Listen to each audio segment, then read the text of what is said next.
Alrighty. If everybody is ready, So ready. Let's do this.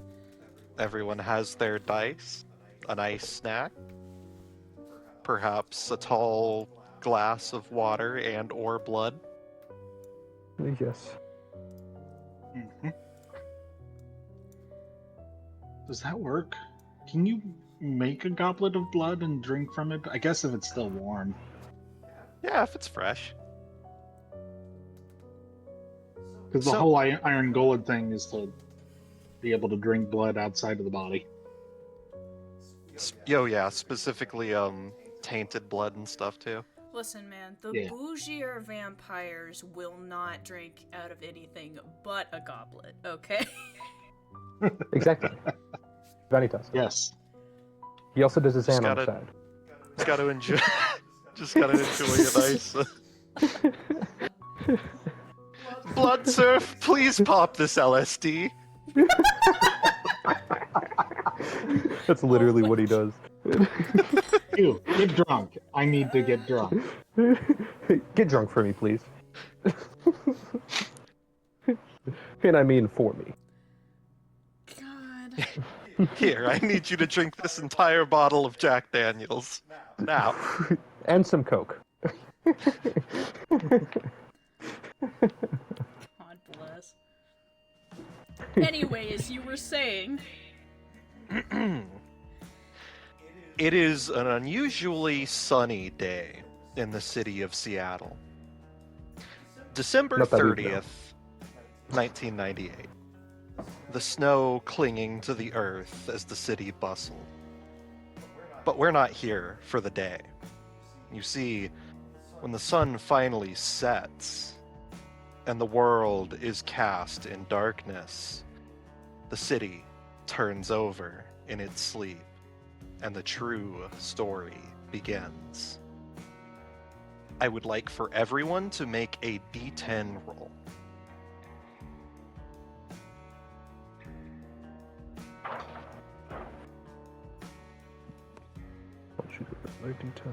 I have a terrible first roll for the start of this game.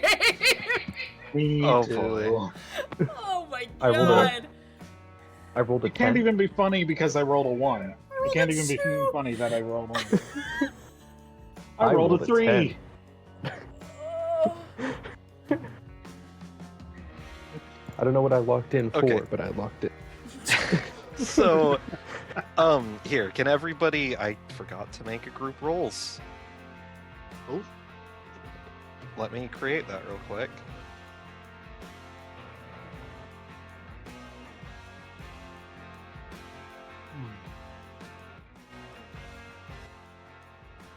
There we go. Just go ahead and drop those there. And we will do this in, let's say, worst to best.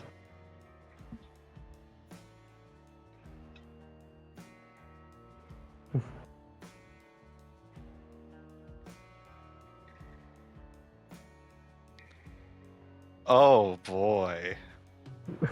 I cry. Well, I cry. nobody critically failed, and that's what counts. I say we begin with Avery. Avery, as the sun begins to set and you arise from your long slump, where are you? At home. And can you describe home for the others? Avery has a haven that's made out of an abandoned ranger station. So she's turned this cabin into a place that suits her needs. There's a side that is a very large library. There's another side designated specifically as a lab. It's very homey, but you can definitely tell that somebody with military experience lives here, as there is a lot of guns and ammunition all over the place. As you rise from your resting place, stretching, shaking the rigor mortis from your body.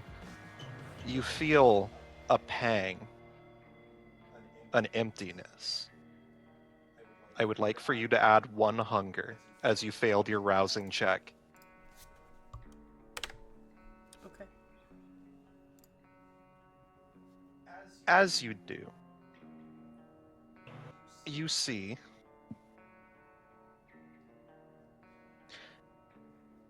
your sire emerging from her nest of a room.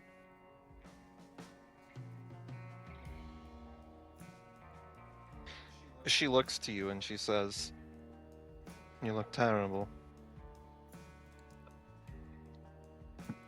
Thanks, I guess. I mean hungry. Yeah, I'm working on it, she says. Walks over to, look at her guns.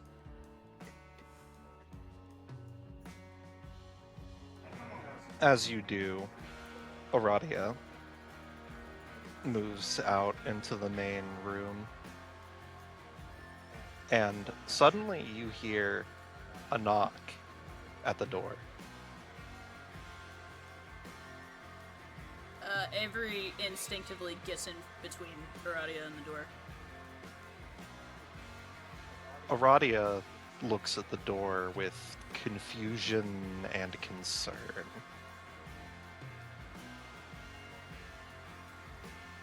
There shouldn't be anyone here at this hour. Get back. She steps back. Avery's gonna push her back a little bit, grab one of the closest guns to her, and walk to the door. You step up to the door. There is naught but the sound of night. Avery's gonna sigh and carefully open the door, keeping to the side of it. Sure thing. As you open the door, staring out into the darkness, your eyes sharper than they've ever been. It's odd. No one should have been able to get away from that door fast enough and silent enough to have escaped your notice. And yet, there's no one to be seen. Stranger still, there is a sheet of paper taped to your door.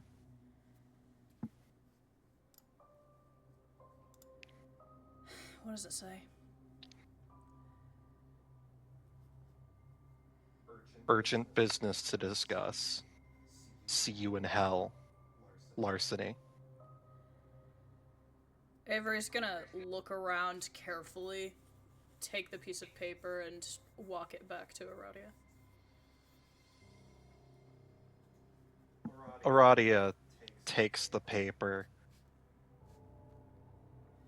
Her eyes, her brows furrowing. You've got to be kidding me. What?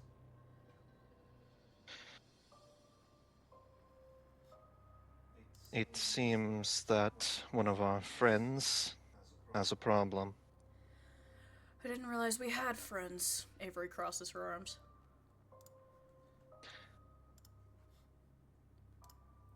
Clearly, it's urgent enough that they are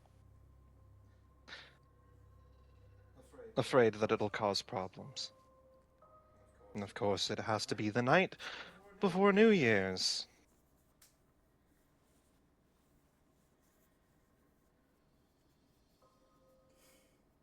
So...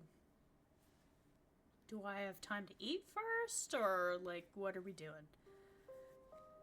She folds the paper up. I have a feeling that food will be prepared for us.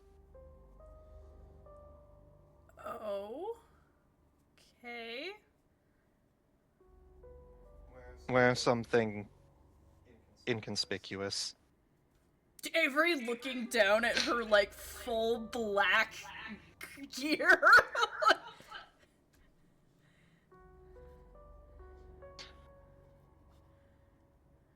I doubt that'll cause too many problems.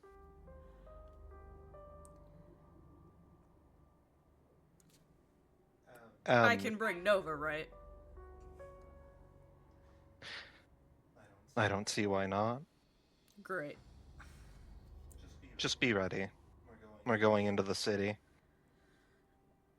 Avery makes a very uncomfortable face. Aradia throws the hood of her cloak over her head, dipping down under the door frame so as to not catch her horns against it. Avery's gonna whistle for Nova and then follow. A large wolf-like dog comes plodding out, panting excitedly. And the three of you walk off into the night.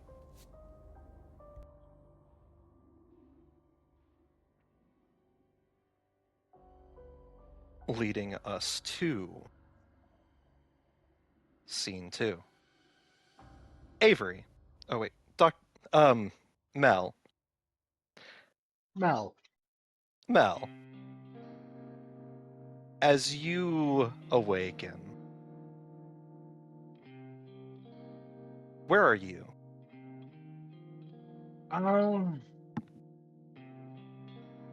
In the basement of a 4-story.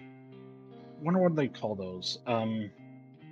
A building with apartment complexes and then a business at the base of it. Yeah, I know what you're talking about. Oh god, I can't remember what those are called. Me neither. It's got a fancy name to it and everything.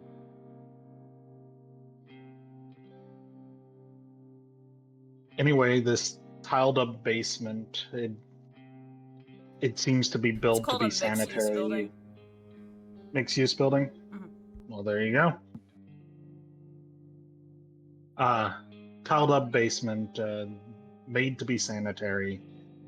On one end is a bookshelf full of books. On the other end, a small desktop and computer. And then a laboratory station is built into one side. Uh, the thing buzzes with that annoying fluorescent light, and there's a stairway that leads up to the main floor of the clinic. As you rise, life returning to your form, you feel the pang of hunger wash over you. I would like you to add a point of hunger to your character as you have failed the rousing check. And as you rise from your resting place, you notice somebody standing at the base of the stairs. Standing ever so inconspicuously, holding a sheet of paper. Her yellow eyes burning like embers.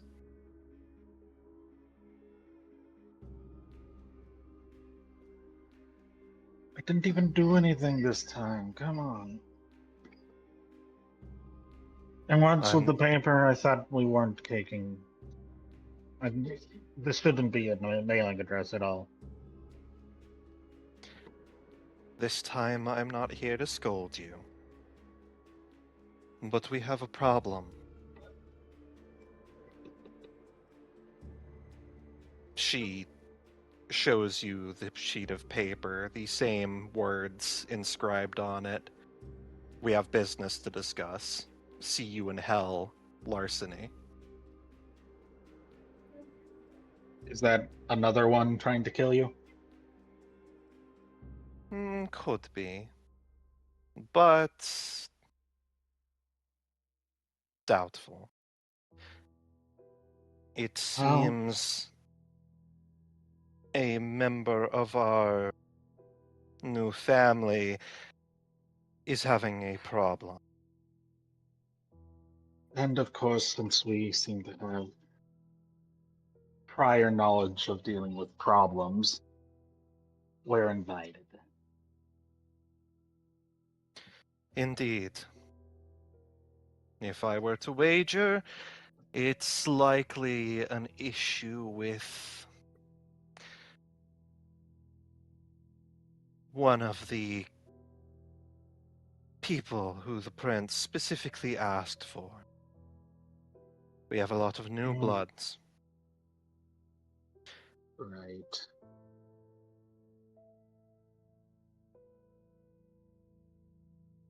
The meeting place isn't too far. I'm guessing hell is code name for shady place where we meet people. As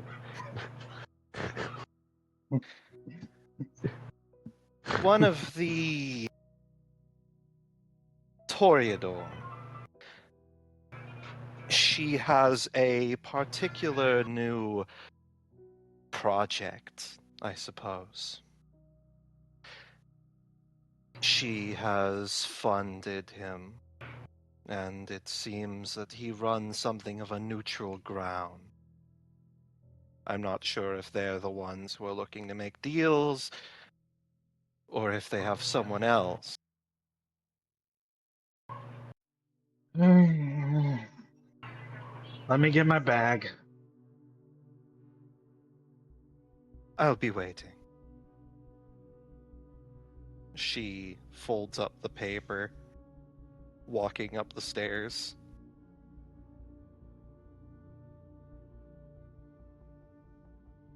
Next. Yeah. Is there anything else you wanted to do? Well, just a short description of this, like, hoodied, baggy clothes, a little too big for them, and a big duffel bag full of what you can probably guess to be various plants. You don't know why. Hell yeah! We bringing all the plants. We got all the plants. I'm talking dandelion. I'm talking. Got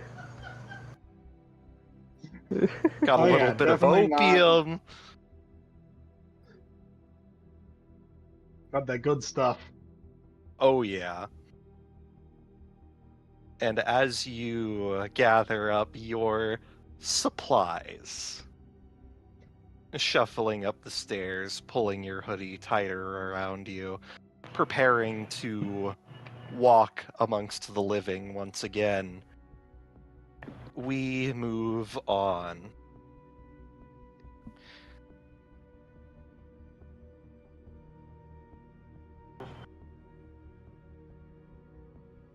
Welcome to the family. And move to my good friend Vanitas. Vanitas. You rise from the best rest of your unlife. No stress, You had to roll no a fucking 10. concerns. Hey, As a matter of today's my anniversary. As a matter of fact, you feel so great that you get up with a spring in your step. And as you do, please describe to me who you are and where you are. He is currently on the 9th. Oh wait, can you hear You're me? cutting Am I out cutting pretty out? bad. Fuck. Okay. How do I sound? Still a little choppy. Here. Do you have the fan on again? He might have the fan on again. Yeah, you might have the fan on again. You're not allowed to have the fan on. Do you Okay. have the fan on? Oh, I do. It's the fan. It's always the fan. Yeah. The sorrow in your voice. Oh, Can you like Listen, put the it's fan Ow. under your desk, like by your feet? That's what I do. it's behind me. I don't know how the Discord picks it up, but it's behind me. I have just turned it away. Where there's a There's a will, ceiling there's a fan. way. So Vanitas is currently. I did send you, not send you, on the biography page. There is a floor plan that I wrote up literally 2 seconds ago. So he's currently on the 9th floor, sitting on his lavish bed. The typical, the royal beds with the big bars and the little roof over the bed. It's that. Yeah, the canopy Yeah. beds. The canopy beds, yeah. And it's very dark in the room, aside from a few, violet lights and a double doors. Vanitas is the host and owner of a nightclub, and also a purveyor of the arts. As you rise, a absolutely incredible beauty sleep, admiring your reflection in the mirror, you hear a knock at your door. Come in. The door opens, and you see a very good friend of yours, Yes, indeed. Learine. And as she steps in, she says, Vanitas, it's so good to see you again. Ah, if it isn't my wonderful patron. What can I do you for today? Well, today it seems like you have business. Business which both of us are invited to. You don't say. Do tell. She holds out a sheet of paper to you.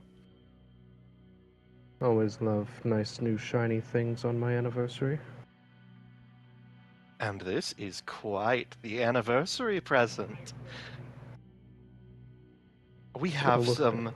favors being asked of us, and you know what that means. Hmm. Do tell. Favors in turn. I do so love those. And based on the handwriting, I think that our new friend is someone who is very useful. He's going to look down and read the papers. As you read, you see the same note. We have business to discuss. See you in hell. Larceny. Don't tell me. He has an excited look on his face. It's exactly what you think. We've got business, and it's urgent. No, I do so love throwing parties. I suggest you get ready. I'll be waiting in the lounge. I'll see you there. He will, She oh, what was it? She lights up a cigarette, placing it into her cigarette holder before swaying out. You will get ready, head to his wardrobe, and put together a nice outfit. Scarf, high top boots, the fashionable stuff. And as you do, we watch as each of these pairs makes their way to a fairly bumping nightclub. The grand neon sign reading out, "As above, so below."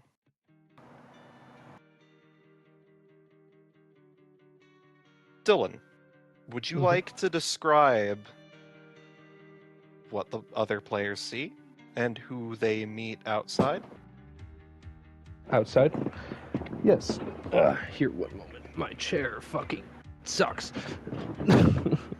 You're good. Chair. Okay. Teach that chair a lesson. No, for real. I'm gonna fucking beat the shit out of this chair. Okay. So, as you guys approach the nightclub, you see a bright neon sign that says the name of the club. And outside, a rather long line of humans. I'm not sure if you guys would notice any other night creatures there as well. And a bouncer, of course. He does have a staff. But the building isn't tall like other nightclubs. You don't see a very tall, like several floor upwards building. It's short, about one floor up above the ground.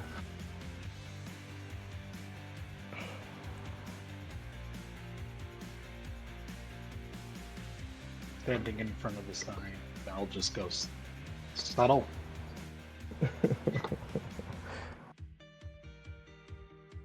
Avery in a isn't so dingy- much as like appreciating the aesthetics as she is looking and being on guard.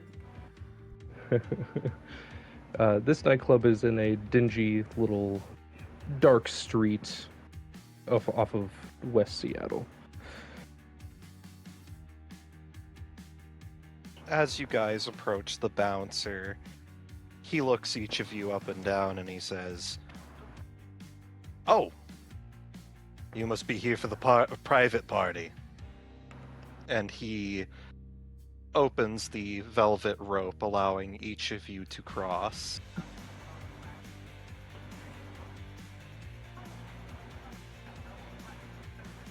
Avery will offer Aradia her arm before entering. Aradia wraps her arm around yours, leaning in close to you. She's clearly very uncomfortable about being around so many mortals.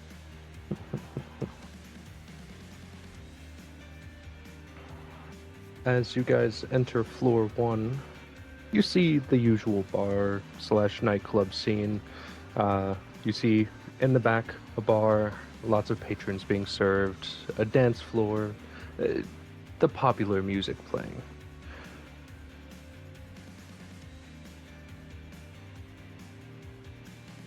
And in the back is an elevator.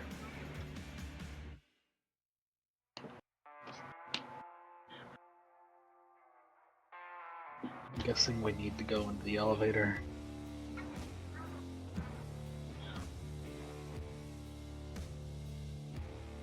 Mariana nods and says, "Larceny." Yeah. Okay. Mel looks every bit as uncomfortable to just be standing in the open. So let me get this straight. This place is based on like Dante's shit. Avery says, looking around, walking towards the elevator. I'm guessing that means that there's a level for larceny. Hope you 7 guys did your layers. reading.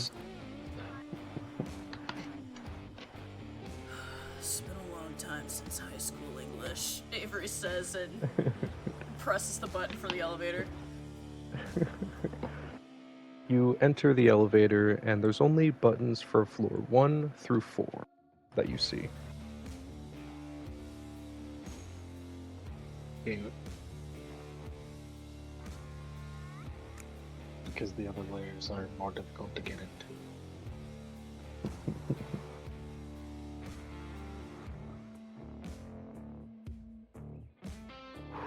So you head down to the 4th or below. I'm assuming. Alright. I will add that the wolf dog is, like, perfectly in step with Avery. It does not leave more than, like, an inch away from her side at all times. Mm-hmm. And it's As you wearing, like, tactical gear. As you pass through, there are definitely a lot of people who take notice of your eclectic group. However, not too much notice, as this is a place full of eclectic people. There are certainly, though, a lot of people who take notice of your gigantic wolf dog. Yes. Most of them seem excited. A few seem a little off-put. Some even reach out and try to pet them.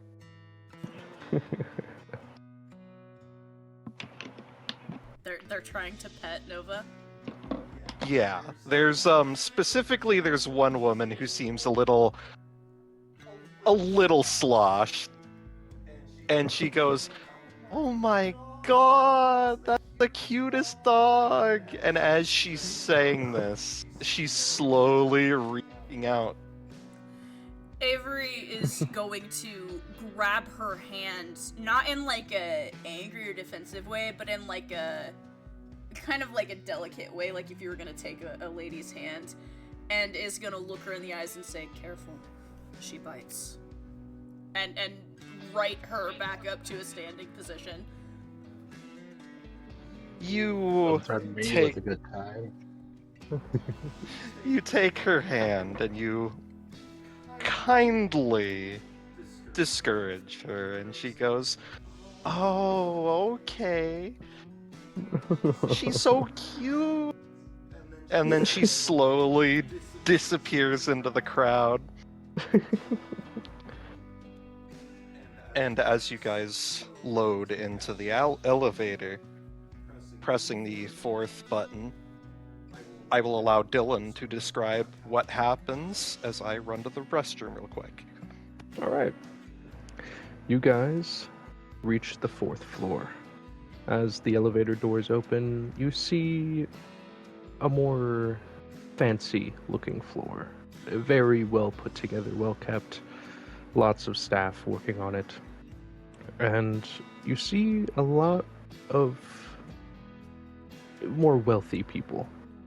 A lot of the local influencers, you see micro celebrities, people of that nature. And you see them using a lot of, how would I put it, high-class substances. Finely aged alcohol, designer drugs, the usual stuff for something this underground.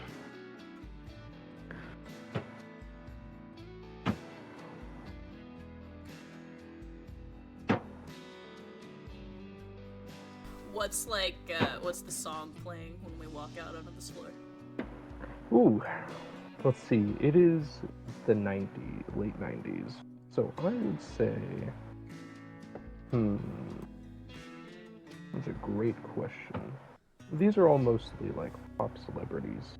So I would say something like late 90s pop. Maybe even some David Bowie. I was hoping for like Radiohead or something. Radiohead could go. I'm Creep by honestly, Radiohead. I'm honestly thinking of Celine Dion and "I Will Always Love You." Oh my god. On Larceny? Oh, this isn't. You're not there yet. Jesus. On this floor, you probably hear. What would be a good one? 90s. Hold on. Let me get some of the bangers from the map. While we're going through the floor, Mel's whispering to themselves, like sort of their observations of each of the high-end drugs and alcohol. Like weak, highly addictive. Are you saying this out loud? Sort of a quiet whisper, but yes. Avery is going to take notice of this and start chiming in as well. That one's gonna give you this side effect. Like, chiming in. You know these very well. I'm going to follow up with a little anecdote about what the side effects can do if left untreated. I'm going to add to that anecdote by mentioning how bad the situation gets when you are in the field as a military operational person and don't have anything to deal with the side effects.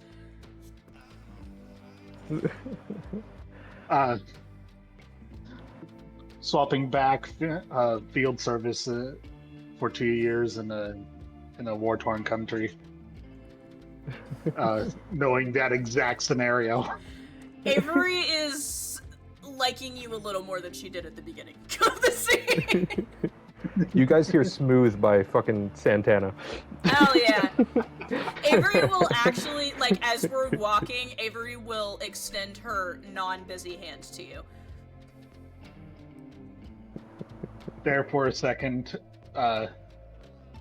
just sort of processing, but finally realizing that you're actually, like, greeting, and stumble a hand out.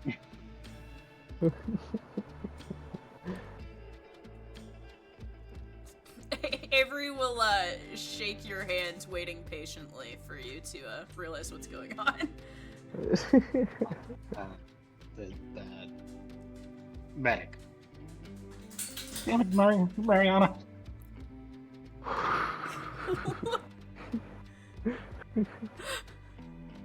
Avery will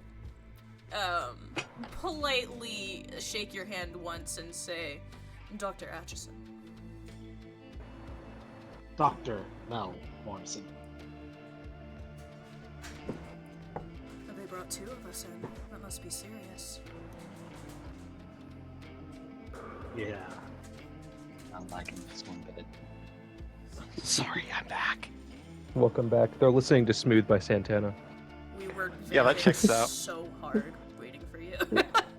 You got the kind of loving that can be so She's so smooth, yeah.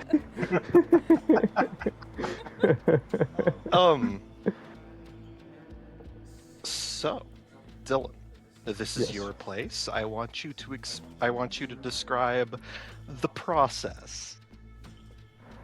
So, as you guys enter, and you're seeing all of these designer drugs, the music playing, people partying, you see a small little section in the back corner, the red rope locked over, blocking a door, leading into another set of elevators. And in front of them, you see a very well-dressed, tall man in a suit, somewhat older, probably mid-40s.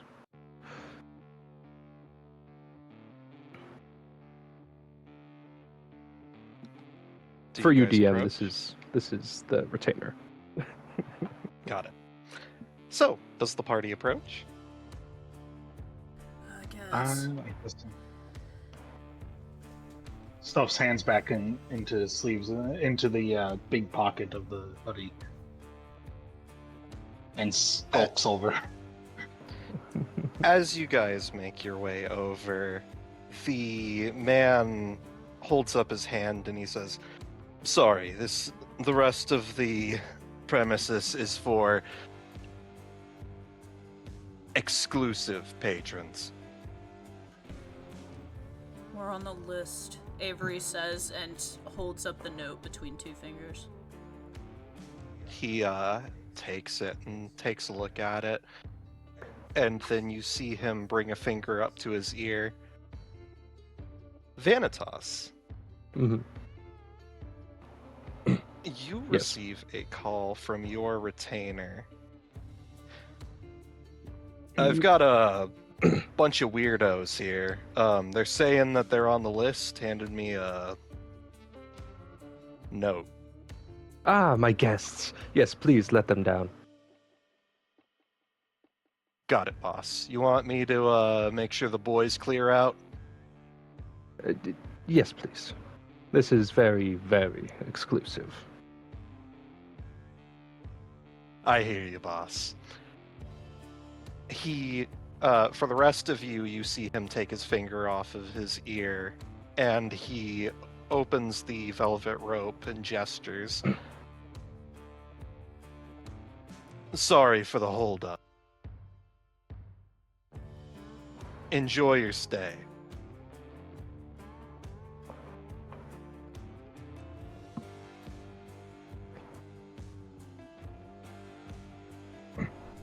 I'm sure Avery's gonna say, and keeping a tight grip on Aradia's hand that's on her arm, she's gonna enter. We've only got one accent. I don't like this. Mel says to Mariana. This place is very secure. Yeah, I know. I'm trusting your judgment. It's a good reason to be nervous. If things do go south, though, there are quite a few of us. Besides, it's usually best not to, what's the saying, shit where you sleep. Yeah, that's true. I wouldn't want to clean up a mess in the lab. I'm complaining. I'm sorry. You don't need to apologize.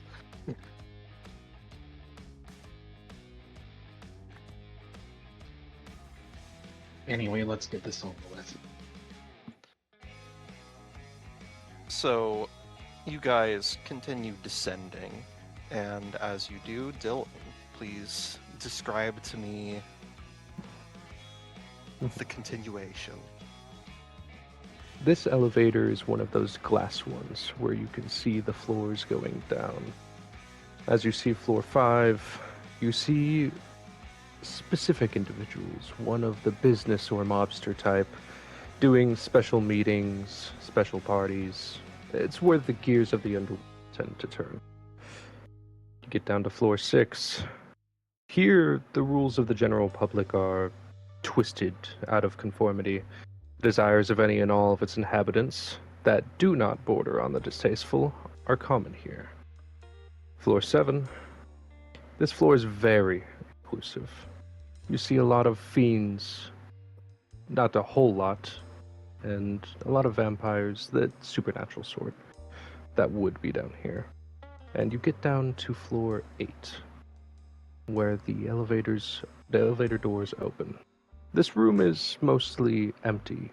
You can tell it's reserved for very special occasions. There's a stage in the back. You see art littering the walls, how would I put it, peanut gallery section. And in the very center, just before the stage, you see a long dinner table. Chairs set up just right, plates on the table, and at the very end, you see a strange man sitting in one of those velvet chairs, which I'm going to send a reference photo of. He's sitting comfortably in that.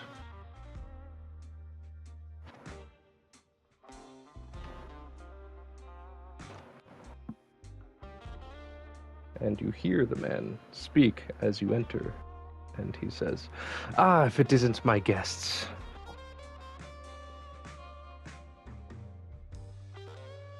Please sit, make yourself at home. How ostentatious. You see, Mel will wait until Mariana sits before sitting. I have labeled your seats. you see Mariana, her eyes darting around as if taking in the entire room, doing mental math and chartering the entire room as if creating a map and a plan. She turns to Mel before giving a nod and then taking her seat. Mel sits down. Avery is also looking this room over very carefully in the same manner, but she is going to pull Aradia's chair out for her first. Aradia gives you a smile. Thank you, love. And she takes her seat. Avery will sit in her spot, but her eyes are taking in everything around her. As each of you take your seats, you see Learine, the tall woman in the ostentatious spiderweb-like dress, wearing the many-eyed mask, waltzing into the room. It looks like we have almost everyone here. So good to see all of you again. And your friends. She leers at each of you, taking in your faces, seeming to drink in every detail.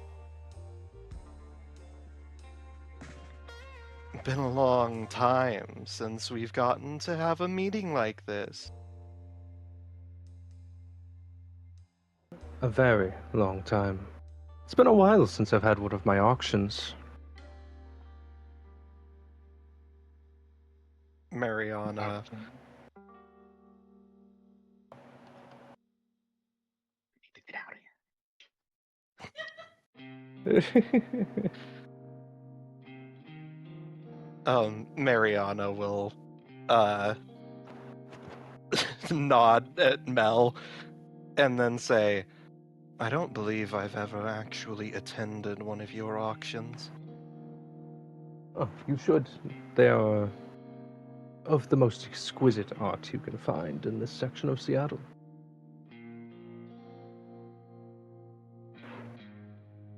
Okay, not humans. Or members. I wouldn't go so far to assume.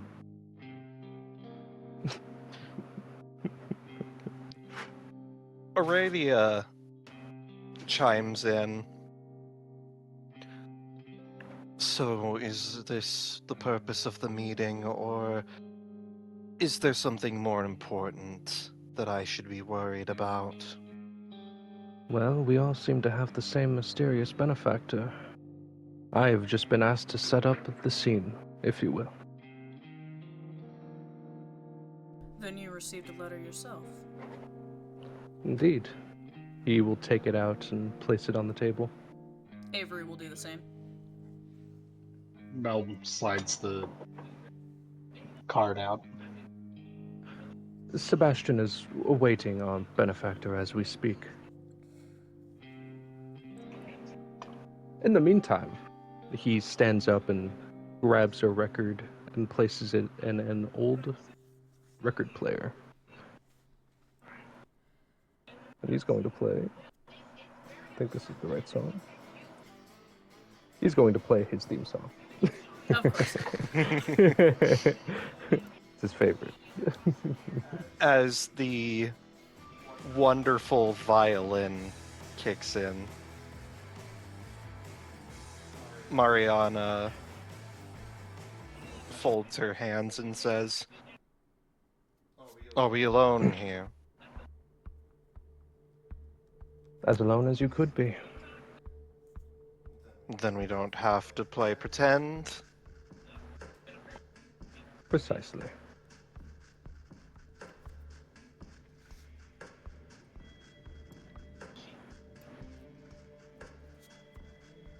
Do you have any idea who this benefactor might be? Sire?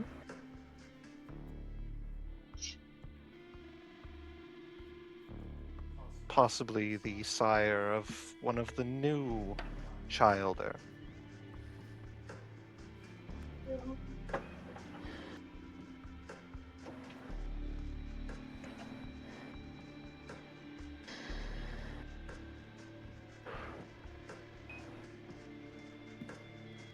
Well, I'm very interested in this business prospect. I'd love to see what we could make of it. Oh, We're certainly to learn more.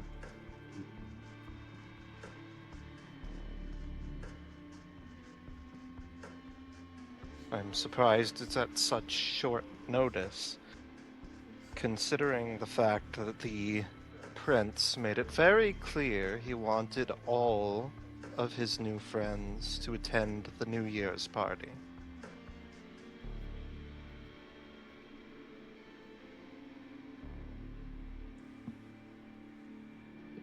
Oh, right, it's New Year's. We still celebrating that?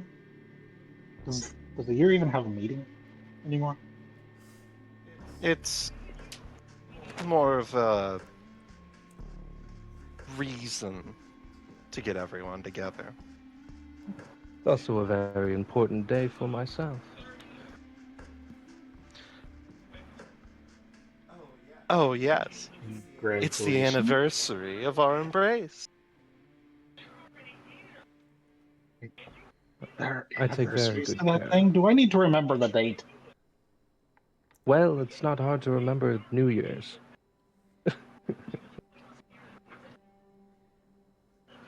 Mariana looks over to Mel and says, honestly, I don't remember when I was embraced.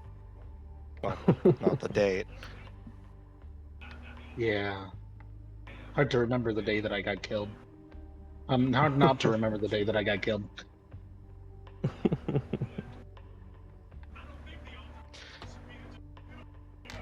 I'm not blaming no. you. We've already had this discussion. Mariana shrugs her shoulders. Small price to pay for immortality. I know. As No, the oh, you go. As the conversation dies down, you hear the elevator once again. Oh. The doors shuttering open. And a new person steps through, alone. A tall woman with pale white hair, eyes that shimmer a evidently inhuman red, and incredibly well-maintained Victorian clothing. She steps out and she says, "Oh, good. Everyone is here."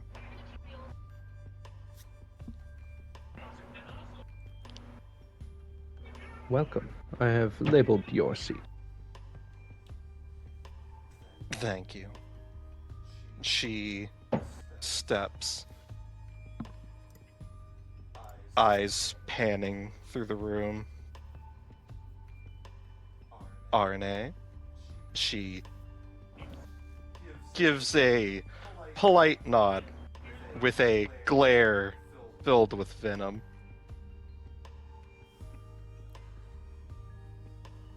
RNA.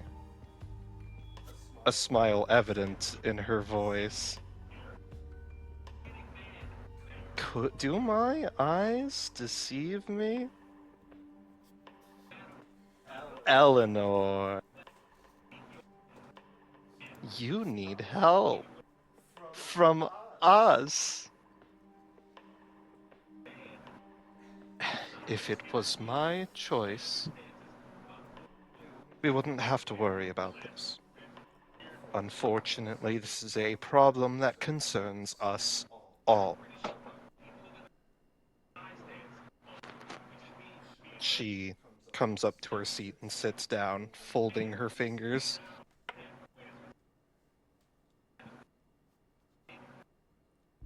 Now, allow me to explain. I have a serious problem. My childer was embraced before I was the Camarilla. It was a emergency decision. One that unfortunately left him unable to experience unlife.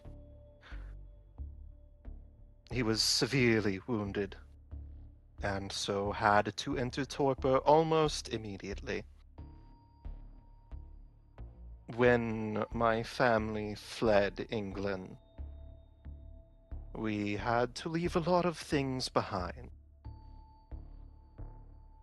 His coffin being one of them. My connections were able to recover it and have it shipped here in time for the prince's ceremony. Unfortunately, his delivery was not secure.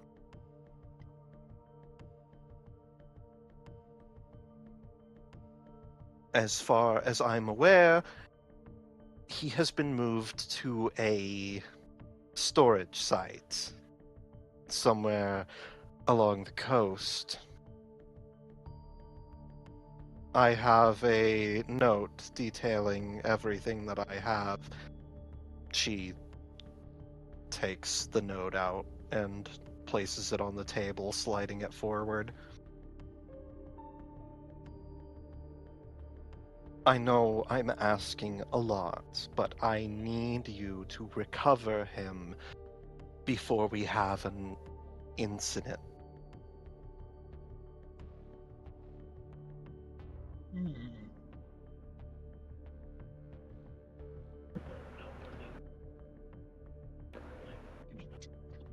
I had gotten stabbed while we were. I would have been asleep for 100 years.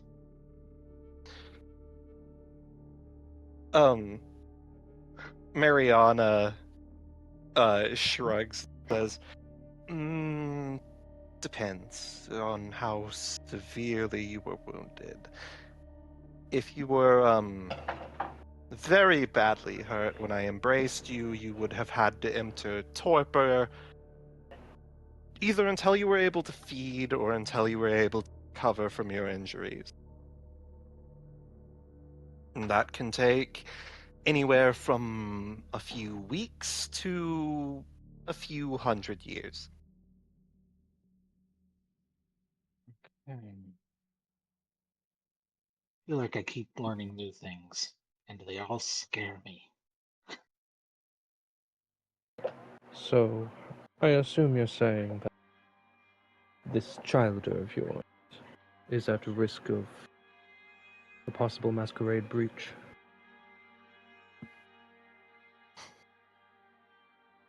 You see Eleanor look side to side, almost as if afraid of being heard, and she says, yes. And you know what that means.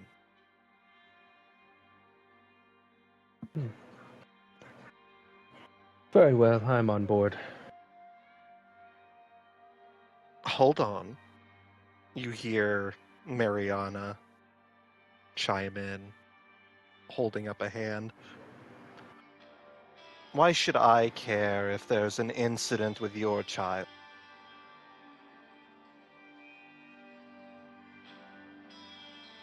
That's supposed to be on you.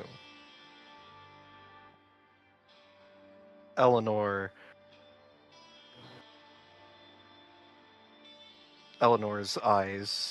eyebrows furrow, and she says, all of us are being called to the prince for a job, which means unfortunately all of us are each other's problem for the time being.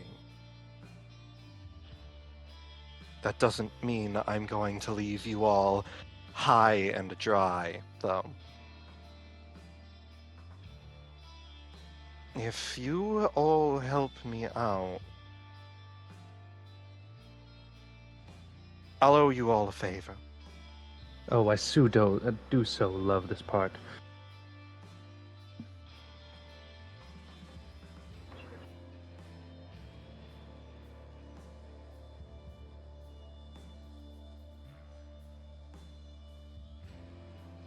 All that I ask is that you retrieve the coffin. Do not open it under any circumstance.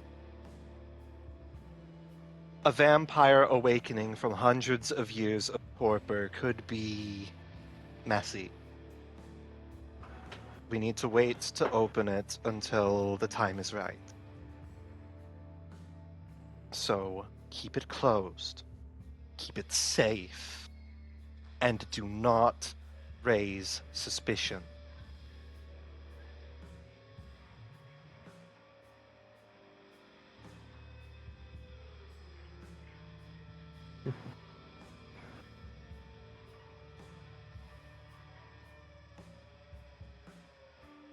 Do we have a deal?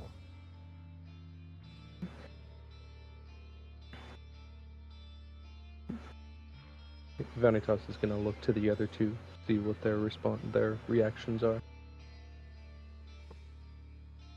Mel seems to be almost, I wouldn't call it indifferent or blank, because there's a clear look of shock and horror. But they don't seem to be assessing the request. Avery will look at Aradia to see what her feelings are, since she said nothing pretty much this whole time. By us, Aradia leans forward in her chair. I'm assuming you're referring to our child. All of us have our own problems to attend to. And in that regard, I am not putting my child in danger if they are not willing.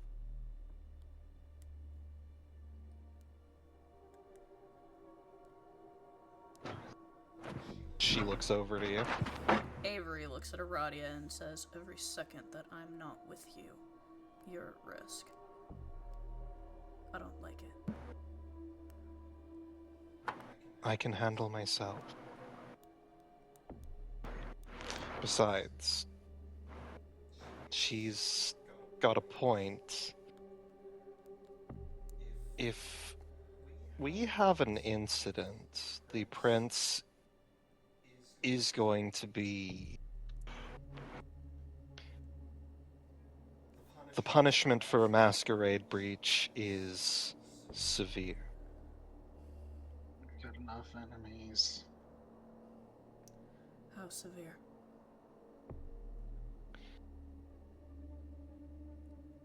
Anywhere from eternal enslavement to final death. And I hear the assassins they have are great at their job.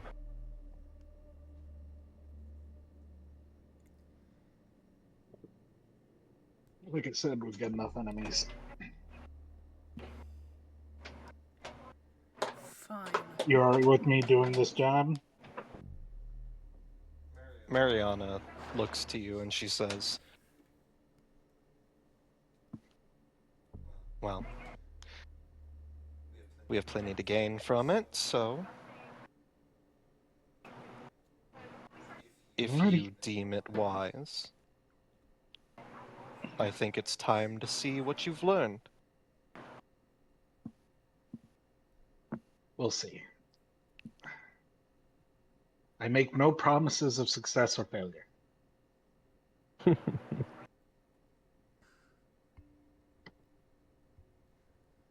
She chuckles at this and she says, "You need to think more like a Lasombra. You're right. Failure isn't an option." You're right. You're right. I make no promises that I won't destroy everything while doing so. Comforting.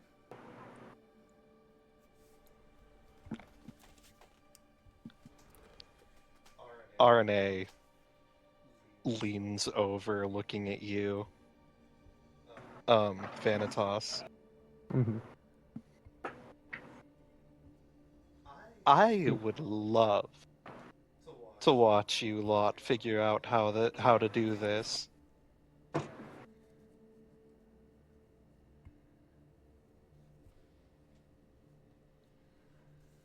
Unfortunately, Eleanor is right about one thing, and that is that we have responsibilities.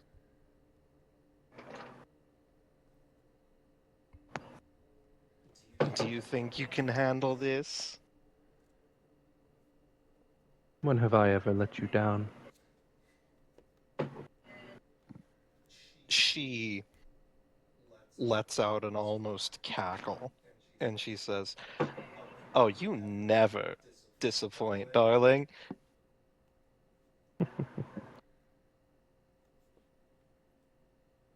Whatever you do, make sure that it's not boring.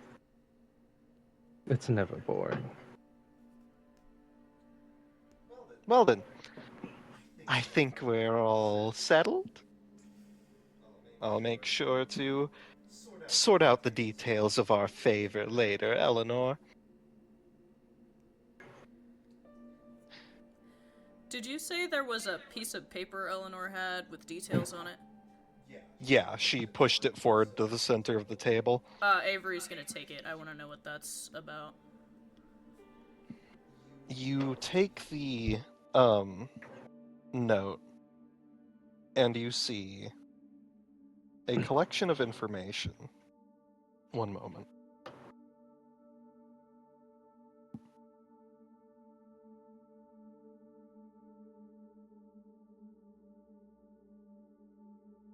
There is a address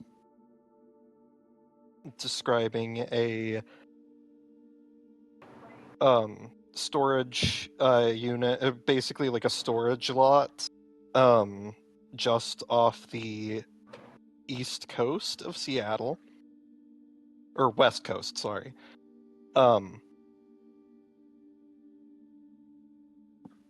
Also a note detailing that the lots are currently being auctioned tonight.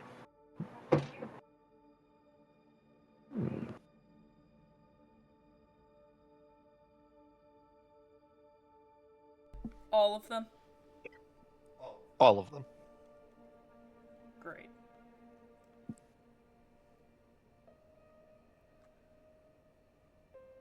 It gives you the time, which is going to be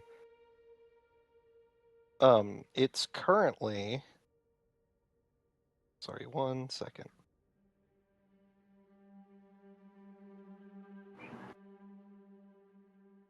I need to gather some things.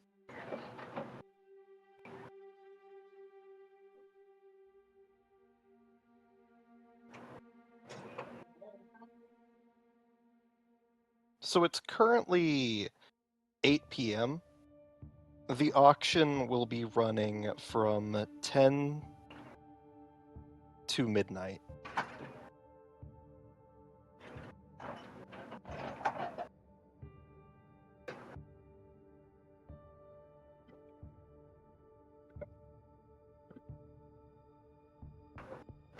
Other than that, there is no other major information.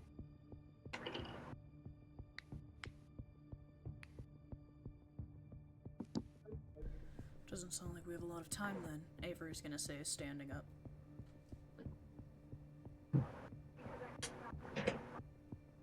Well, guess we better get going. Suppose we'll get preparations in order.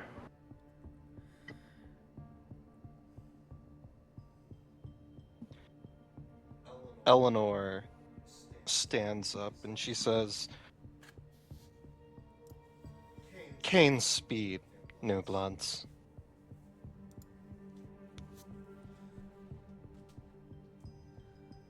And Vanitas does a deep bow.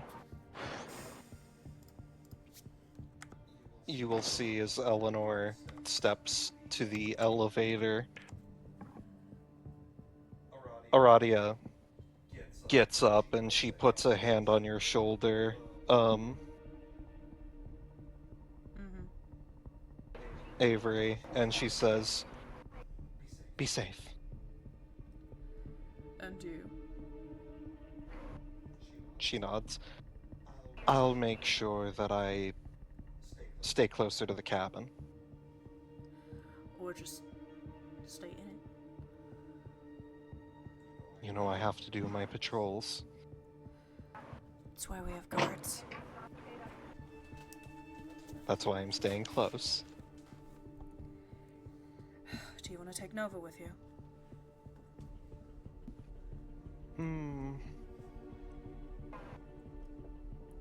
I feel like they'll be more helpful for you. You're probably right. She kisses your forehead and makes her way to the elevator. Mariana stands up and she clasps your shoulder, Mel, and she says, "Show him what you got." Okay. But real quick, in case of emergency, Mel pulls out from the bag a little shock box, something to absorb impacts and whatnot. And from it, there's a series of bottles. Pulls out one and pulls out a syringe and says, in case anyone gets too close. Oh, we're bringing the hard drugs to the party, are we, Mel? You don't want these. Trust me. Oh, I might want to study them later. Mhm. Mariana smiles and she says, "All right. I've got work to do. See you before morning." See ya. And you all see as Mariana disappears into the shadows. Aradia, Arne stands up, taking a drag from her cigarette, and she says, "Well, you're going to have to tell me how this goes." I already have so much inspiration for my next piece. I look forward to it. Catch you around, killer. And you all watch as Arne melts into a pile of spiders, and the spiders scatter into the cracks. Avery's Mel, gonna in shock. watch this and sigh. Mel, You in get shock, used to it. seeing this for the first time, pukes. um, Of course, nothing comes out because vampire, but yeah, Mel, you just start retching. God, it's like boot camp all over again. Well, I suppose, apologies, actually, for my rudeness. I suppose introductions are in order. I am Vanitas Livo Rossfield, at your service. Avery's gonna squint at you. She's gonna look at you, look at the piece of paper, look at you, and go, "You wanna buy some storage lots?" I could probably buy all of them. Not all. She's gonna set the paper down. 1. Very That well. would be the easiest way to do this. I mean, it wouldn't be the first time I've broken into a place and stolen something out of it for the sake of orders. Avery says For the carefully. sake of research. Well, unless any of my business rivals get in the way, should be as simple.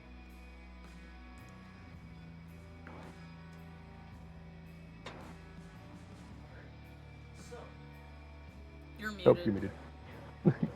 Sorry. You good? So, is that where you guys want to conclude this scene and move on to the fun part? Yes. All right. So, allow me to introduce you to the way we're going to do this.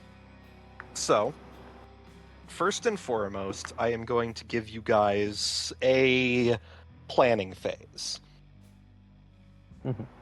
You can use this phase to take an action, basically. I will give you guys each one action that you can take if it's collecting a specific item or any sort of preparation, scouting, anything you want to do in preparation for going into this. Can we discuss before we take the action?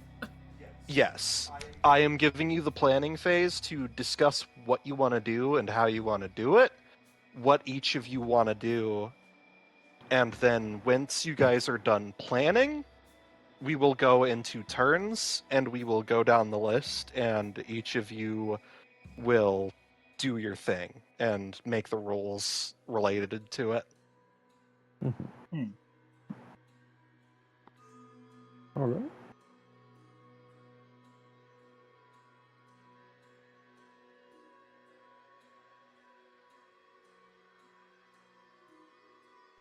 So, we're in the discussion phase then? It looks like. Do we If you have, guys like, a map of this place or area that we're going to? yeah, I would say that the map would be included in the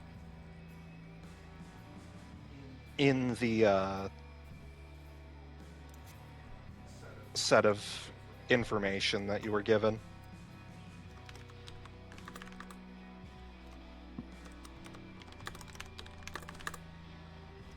With the set of information, do we have the place where the? Do we know the exact warehouse or just the general? You would so they don't know the exact lot. However, you have the you would have the building, the address, you have the floor plans, and you have the time frame of the biddings, basically. I could reach out.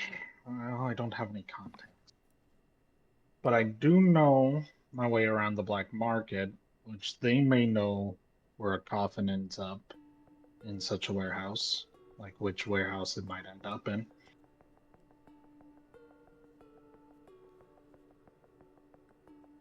So the way I see it, we have 4 objectives. 1, determine where the coffin is. 2, secure the unit the coffin is in. 3, secure the coffin itself. And 4, transport of the coffin without attracting attention. Am I missing anything? I'll purchase a hearse. Guy like you, I'm surprised you you just don't already don't have get- one. You can just I purchase a hearse. yes. I usually drive limousine. The head as the head tilt as Mel is adjusting their reality.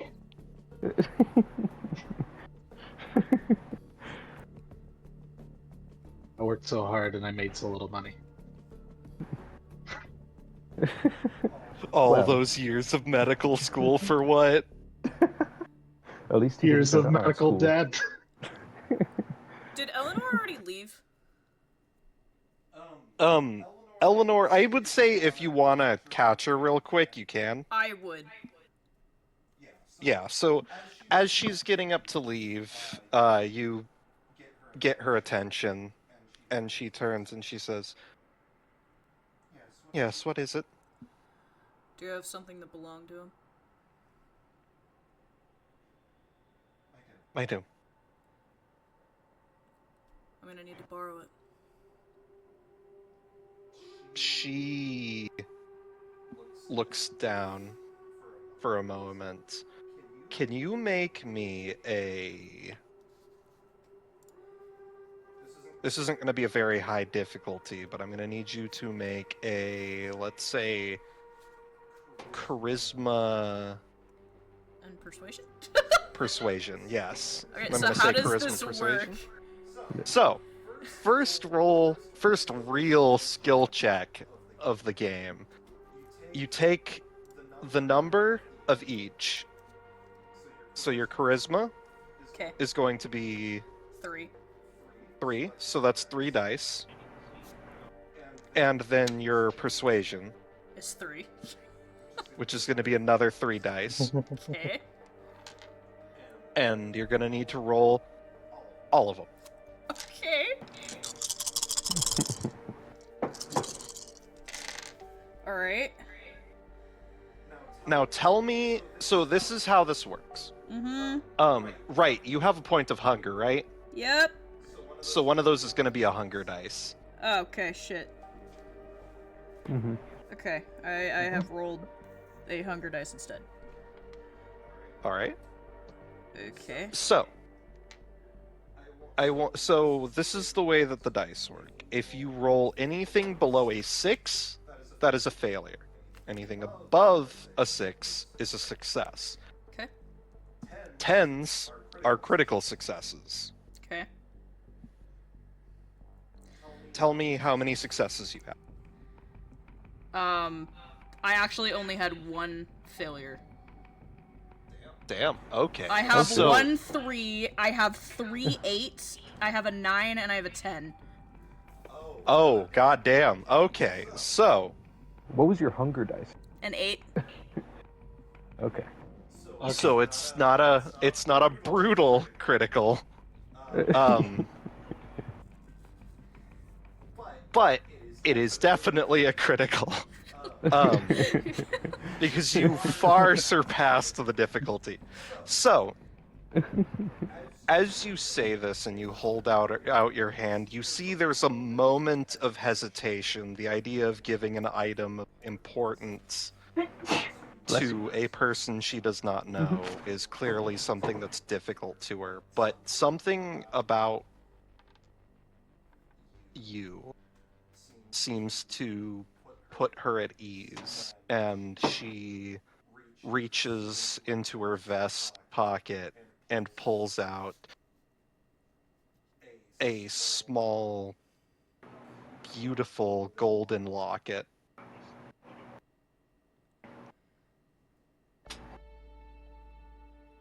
This belonged to him. Please return it when you're done.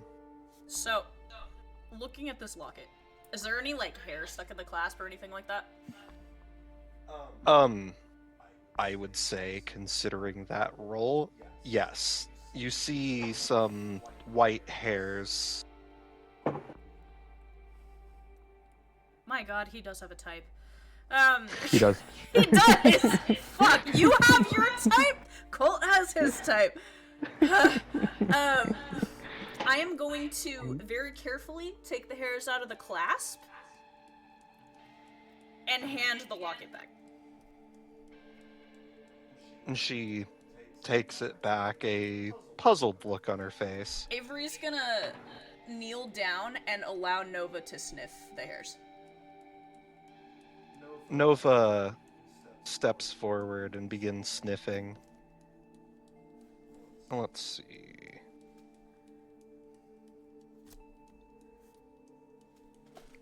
Okay. I'm going to make a roll myself. Let's see. What is your what's your animalism? My animalism is 3. All right. And then your, let's see.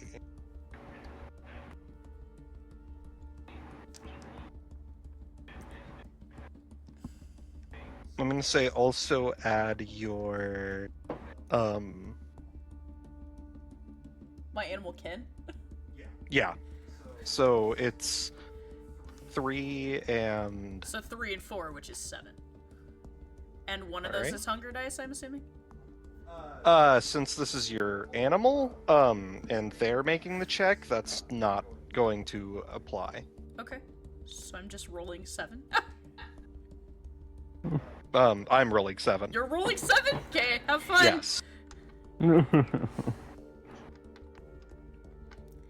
All right. You see your beloved familiar take a sniff of the hair, and you see them processing for a moment before they sit down, staring at you as if to say that they have memorized the scent. Good dog.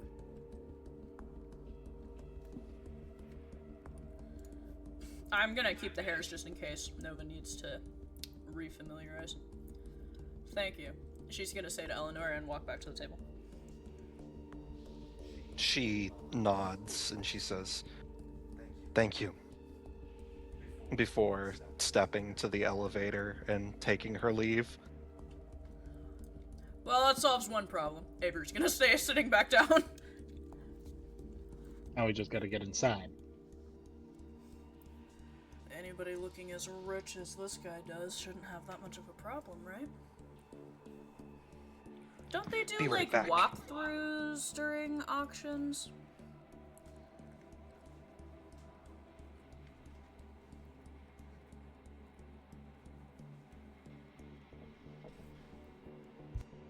I mean, Depends on the auction. Well, it's an auction of storage lots, so theoretically they should let us see what's inside of the lot, right?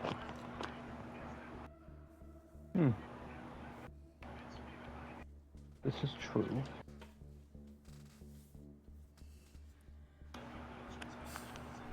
So if we get there on time, we can participate in the walkthrough and determine where the coffin is that way. Or we get there before the auction and Nova sniffs out which one it's in.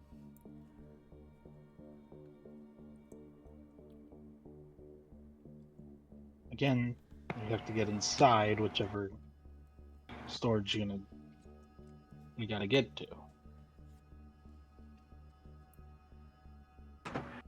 Right? Am I thinking of this right?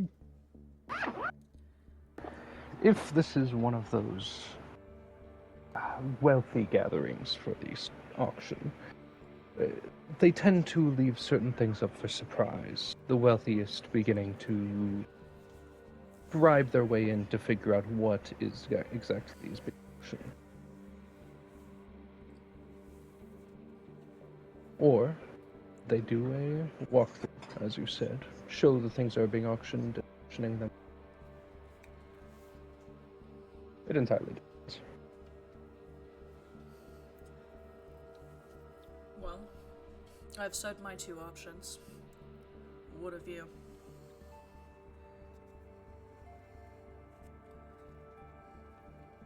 Are you speaking to Vanito? She's speaking in general to the room.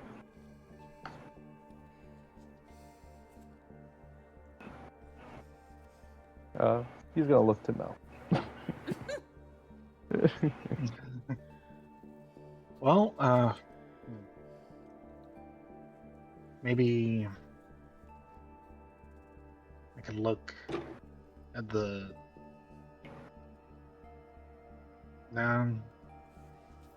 I'd need to get a look at their logs, see where they listed the logs, and I could know which deliveries went where from there. But again, that requires getting on the bay in the area. Well, there's always people you can find. Pay them, and they can find out the information for you. Or convince them. Convince Indeed. them. You could bribe a human working at the facility, or you can find a nice Nosferatu to uncover the information. Nice and Nosferatu don't seem like they go in the same sentence. They like their money, and if you pay them, they'll find out information for you. Depends on the person, of course. The creature. Lots of people willing to accept cash, is what I'm trying to say. Well, unfortunately, I believe you're the only one with that type of asset. And I will put my resources to good use. Speaking of which, if there is any equipment you require, anything you need, do let me know. Consider it an investment. I'll keep that in mind. For now, I think we should focus. We don't have a lot of time. I'm gonna have Vanitas use his. Is it? I'll just skip it. Shit. There it is. I'm gonna use aura perception on both of them. Oh? Oh. Okay.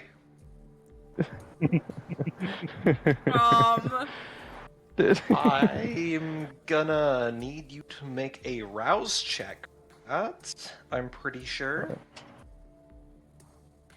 And I'm pretty sure... Hang on. Give me, like, 2 seconds. Yes.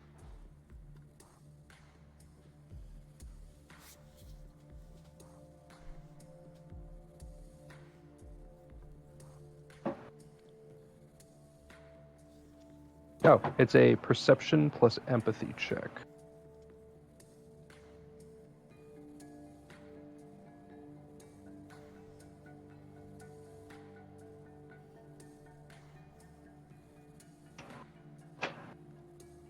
From what I'm reading. Alright, so go ahead and make me that check. Alright. Let me check perception.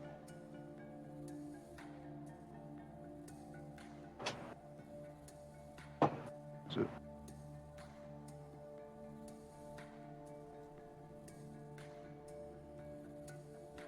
oh wait, hold on. Hold on. I think it's going to use... Shit. This is... Oh, I think that's from old VTM. Hold on, let me... Oh. Here, 5 seconds. Probably use... I think it's an specs plus... Another check? Let's see. Let Probably me take a look real quick. Yeah. I've got disciplines right here. Auspex should be... Here we go. Let's see. Is that Sense the Unseen? It is just called aura perception. Or it could be here, that. this might Be renamed it. take a second. I know, I'm certain that's in one of these books. It's just a question of which one, since they like to split the information up. Yeah. Let's see.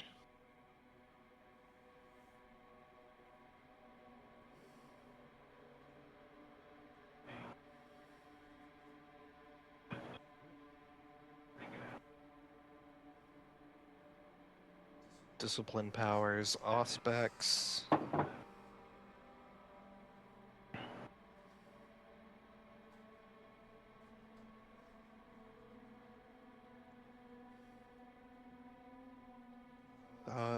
an amalgam ability. It might be Sense the Unseen. Let's see. Let me read the description. The senses of the vampire become attuned to dimensions beyond the mundane, allowing them to sense presence otherwise hidden from the naked eye. This can be anything from another vampire using obfuscate to someone using auspex to spy upon the character, to a ghost in the middle of the room. Dormant blood sorcery and rituals might also be found with this power at the storyteller's discretion. Does that sound similar to Sensora? Hold on. Oh, there it is. Okay. Okay, so it is different. Okay, so I spend one blood point to. Okay. I spend one blood point and expend a standard action for perception to make an opposed challenge against your target. If you succeed, your character can read the details of the target's aura. Typically, scrutiny is visual, but any. So it's a opposing That's check. odd, because hang on. Reveal temperament, vermin vision, fatal flaw, scry the soul, share the senses. That's not in really there? weird. It's not in there. the It's hell? not in any of the 5th edition stuff. The shit. So, if you would like, I would allow you to swap that out for Sense the Unseen. It's a level 1 ability. Yeah. I'll Oh, probably do that. yeah, Osprey, are you using the White Wolf wiki? I was using a 'Cause there's different an- wiki. Hmm. Yeah. Yeah, it's not in either of the books or in the Paradox wiki. I'll just use the. I'll use Sense the Unseen. Swap that out. Alright, so the cost is free. It's going to be Wits plus Auspex or Resolve plus Auspex, either of your choice. All right. I'll use Resolve. Actually, Wits plus Spec. So that'll be 4 dice.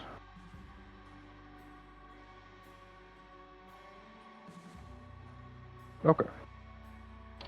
That is a. Shit. Where is it? Okay. Sorry, I have to pull up the dice symbols cheat sheet. Okay. That is 1. Okay. So that is 2 successes. One of them being a 10, actually. Okay, so Yeah. here's what you're able to see with that. Uh-huh. As your eyes begin to glow,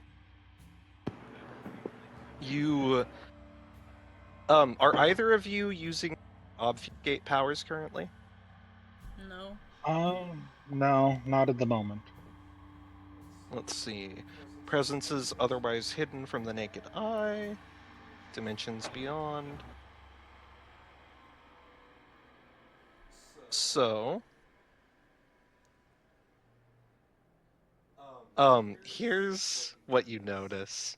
Apart from the obvious undead spirits, you also notice that the wolf next to Avery has the faintest hint of vampiric vitae. You're able to tell this is what some would call a ghoul. For who? The wolf dog that is next to Avery, Oh, okay. Avery's pet, Throwing is a picture of her. Yeah, absolutely. Send that in. Yes.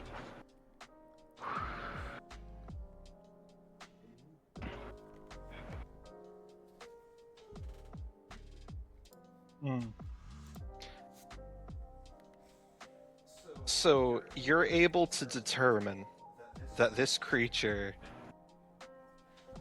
is blood bonded. Mhm. You're assuming it's blood bonded to Avery, considering how protective it is of her. Uh-huh. And also, you feel a presence next to you. Oh. I forgot about this. A horrible presence. I'm so excited. He's going to turn. You see a familiar face.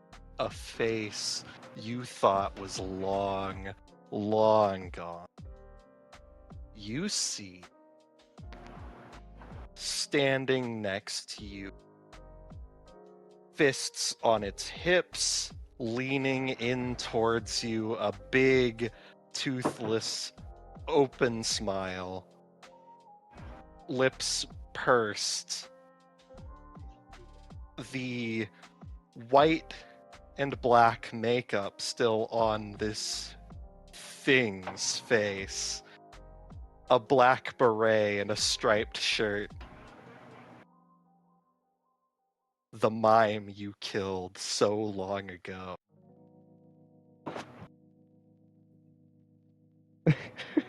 Standing there, menacingly, mockingly. He looks over and he says, "Oh, don't give me that look." He leaps up as if excited at the fact that you can see him, and then he holds up a hand, and then he holds up his fist in front of him, the palm facing inward towards himself. Uh-huh. He holds up his other hand, and then he brings it next to the fist and begins rotating, almost as if holding onto a hand crank, and he begins turning like a jack-in-the-box. And as he does, you see his middle finger slowly rise. And once it reaches its apex, he gestures dramatically towards it.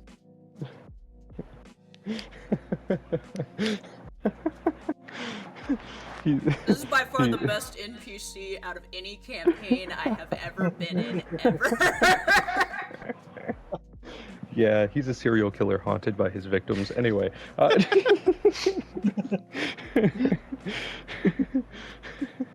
Is Mel getting a sense that he's talking to something over there? Yeah, so the two of you see, the two of you see him slowly turn towards an empty space, and he says, "Oh, don't give me that look," out loud, and then you see him react to, like, how do you react to this gesture being made towards you? I'm trying to think of how you would react because he has no empathy for this creature.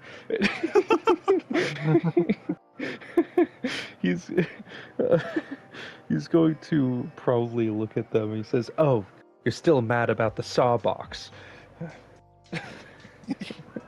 he like flexes his arms down like in an exaggerated gesture of anger, and then he starts pointing at you angrily as if chewing you out, but he doesn't say anything. Listen, you're part of one of the very first of the greatest pieces of art I ever worked on. You should be happy about this. He throws his hands up as if to say, "There you go again." And then he like steps, he like shifts on his feet as he like turns around and then looks back to you, and he points at you. Do you have any of your art in this room? Yes. He points to one of your art pieces. He then proceeds to squat down as if sitting on a toilet. No, don't you do it.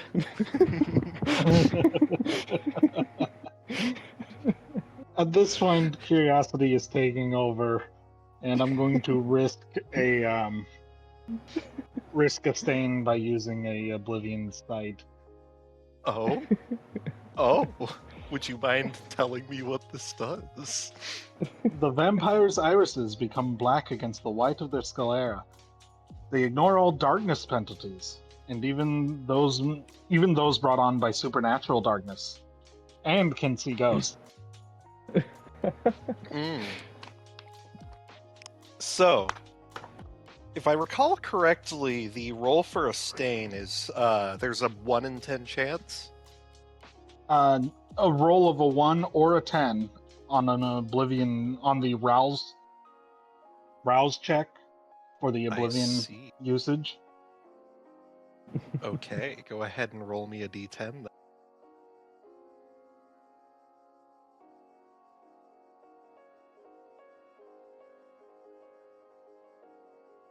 then. Shoot, that's a 5. All right, not bad. So that means you don't gain a stain, correct? Yes, I don't gain a stain, but I failed the rouse check. Right, Whatever yes. that is. So you are going to gain a point of hunger. Mm. Also, Dylan, I'm pretty sure that you have to make a Oh, yeah. rouse check as well for Yeah. your. I'm pretty Yeah. sure. So the way that because the old spell that you described mentioned a blood Yeah. point, because back in the Yeah. older versions you used your blood to cast Yeah. spells. Yeah. Now you make Okay. a rouse check to cast spells. All right, that is So a roll me a. 7. So you pass, so you don't suffer any penalties. Let's go. But yeah, Mel, as your eyes darken and you feel the chill of the room just slightly colder than before, you see with your eldritch sight a translucent mime currently squatting, doing a straining, currently straining, before standing up, reaching down to where he was squatting, and then making a throwing motion at one of the paintings on the wall. Mel just throws up an arm and goes, "Oh, don't show me that." You know, The mime does a double take at you. you know. Yeah, I can for- see you, big what? So, for a performance artist, you really show no respect for the arts. He, by the way, I want you guys to, for reference, just imagine that this mime is as expressive as Art the Clown. Like, I want you to imagine those facial expressions. I'm And imagining a very animated. Yeah, Mime. extremely animated. You have never seen a dead man act this alive before. You know, you should be really happy. I mean, your sister did a really good job after she had to pick up all of your slack. You see him just throw up 2 middle fingers. He throws up 2 of his own. I have joined the wrong conversation. I want to leave now.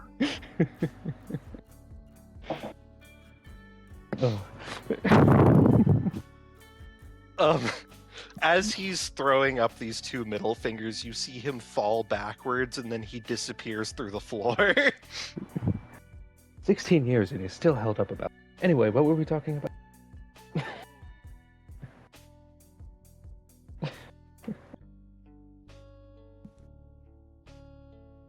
I just see Kira sitting in utter shock.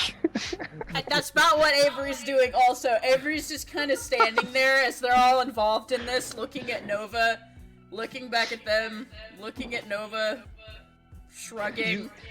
You do see your dog was actually staring at and reacting to a presence there also. I'm just gonna leave, Avery says. Oh, When we get there and I can, let me analyze the floor plans. I can at least make good route checks for escaping and getting in. See what we've got there.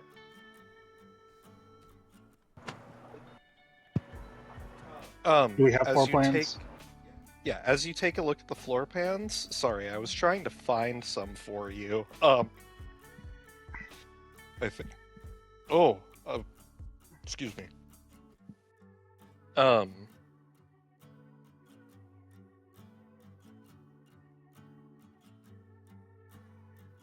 So, I just want to plan routes through the Yeah. place, if that is possible.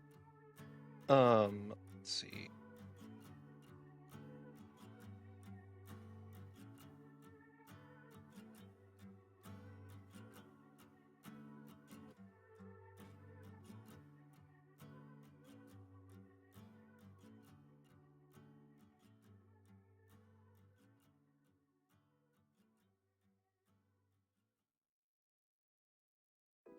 All right. So, allow me to share this in Discord. Let's go to. I'll drop it in general. This is going to be the map.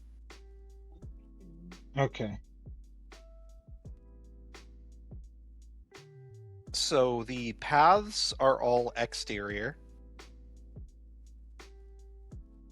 Okay. The openings are all gates, and there is the office, which is the top rightmost room, the one with the wooden floor, and then the rest of these are units. So am I getting this right that there's like 4 exits to this place, or? So there is an exit at the end of the top row. There is also a exit in the office. There's also an exit in the middle row, and an exit at the bottom left. Okay, so a total of 4. Six. There's the door to the office, then there's the 2 gates leading to the parking lot, then the 3 gates leading into the rest of the area.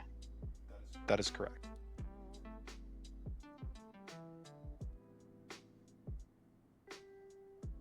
And I guess there is the gate for the parking lot, which would make it 4. Here, I'll mark this up as well, real quick.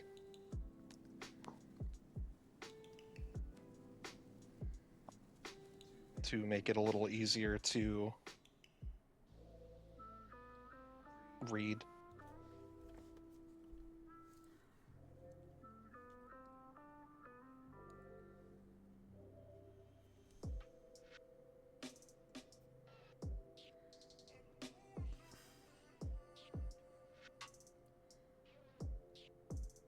Oh god, hang on.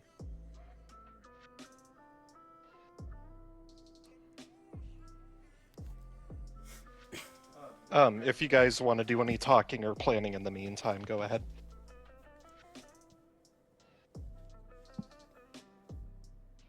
So what exactly is the game plan? If I can get into the office, I can direct us from there.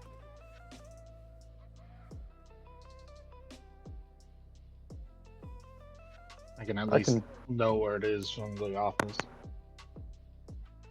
I suppose you two would like to figure out where exactly our object of importance is being held, and I can walk in and blend in and purchase the object. I'm just as concerned with getting the object out without rousing suspicion. That's a fair point. Not to mention, I'm worried that if someone finds the coffin during a walkthrough, they will want to open it.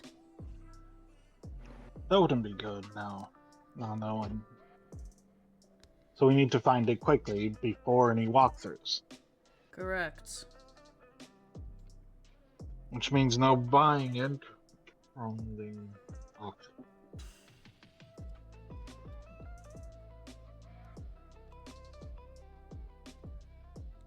Is there a way we could delay the auction? I can pull some strings. Just one night, that's all we need. Delayed by one night. Possibly make a call on. Tell them you're a high spender, but your flight got delayed. Yeah, that could do it. Will do. Sebastian. Yeah, boss? Make a call for me to this agency that's doing auctions. Can you see if they can delay it for another day? My flight's been delayed, so therefore I will not be able to make it. Sure thing. You want me to just call them up and then you talk, or you want me to do the convincing? You can call them and put me on the... take my credit card. You got it, boss. Here, let me go grab the phone. He walks off into another room and comes out with one of those large satellite phones.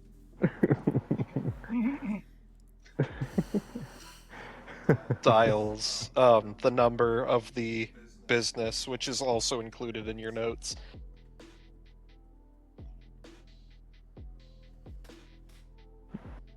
And after a short ring, there is an answer. John Storage Lots, how can I help you? Hi, I had a question regarding your auction later tonight. Oh, yeah. How can I help you? You see, I am quite interested in the objects you have for sale tonight in these storage lockers. I am quite the big spender, you see. If you would like a name, Vanitas Livo Rosfield. Go ahead and make me a... let's see. Go ahead and make me a... either charisma or manipulation plus... Let's see.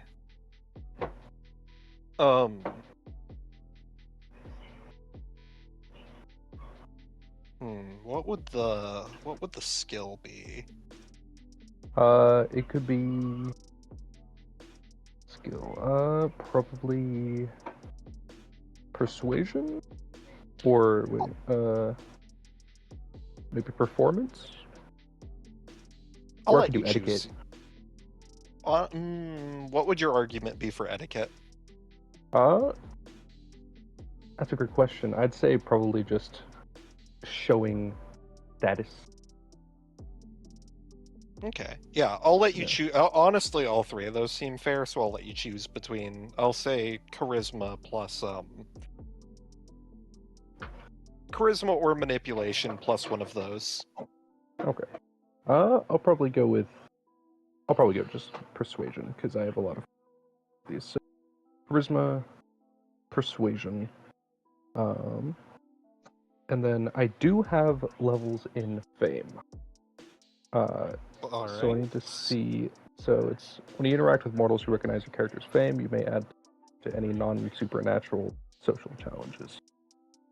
All right. So I'm gonna say, go ahead and add that +2. Plus Alright. 2 dice, right?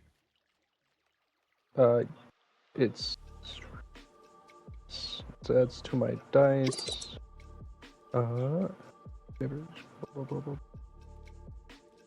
Yeah. Okay. So I'm going. So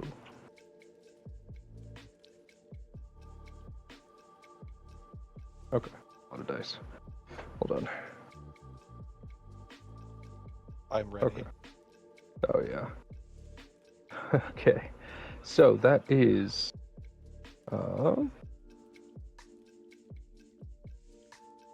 1, 2, 3, 4, 5 successes.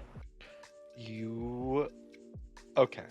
So, here's what happened. You mention your name, Mhm. and the guy goes, "Holy shit, you're Vanitas?"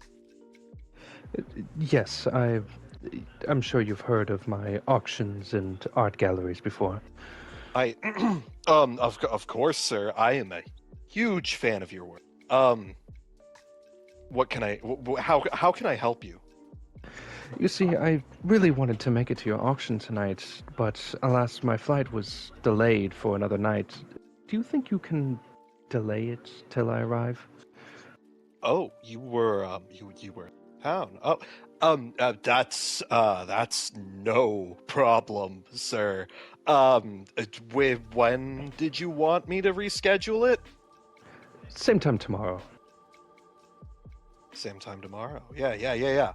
I can do that. I'm gonna have to. I mean, it's almost time for the auction, so I'm gonna have to turn those guys away.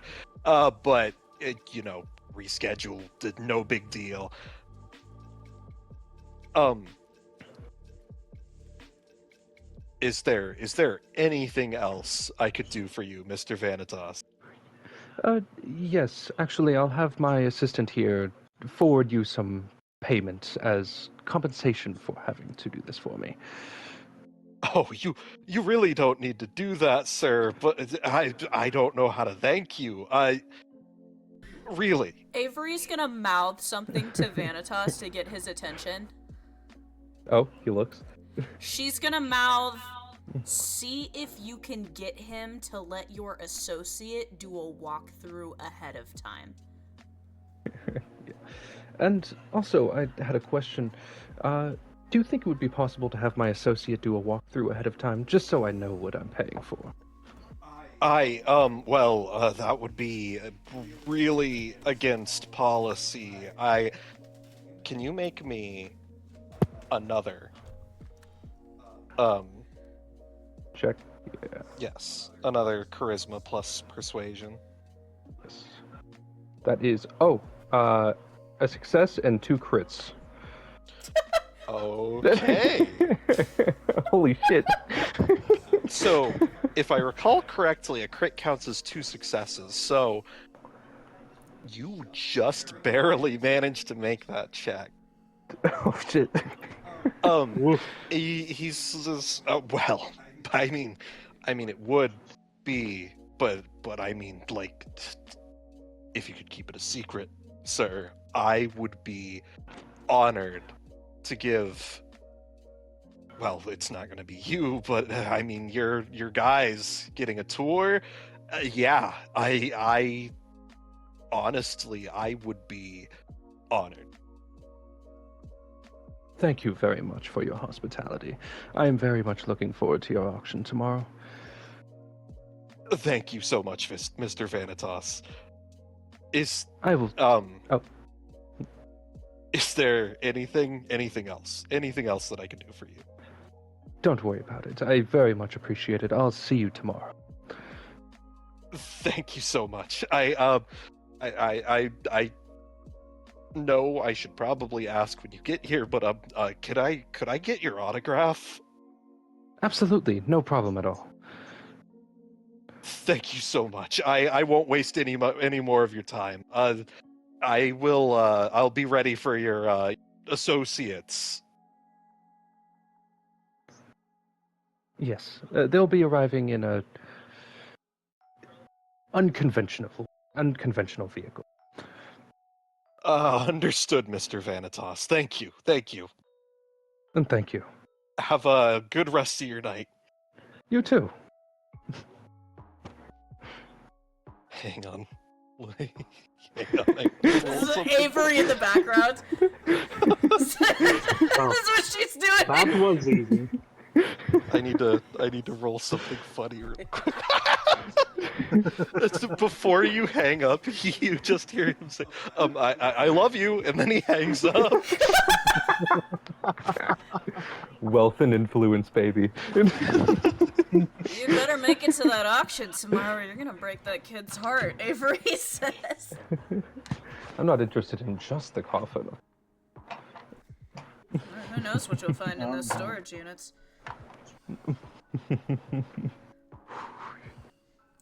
So, I am a I collector. think in order for me to be working at my best, I gotta go grab some. What do you need? well, please don't tell me you're Oh. juicing what you're prescribing. No. This one is a bit different. But in the case of getting caught, we don't want anyone to be a problem now, do we? Well, it depends on how much you think they're going to be a problem. With me involved, they're not going to be a problem. Intriguing.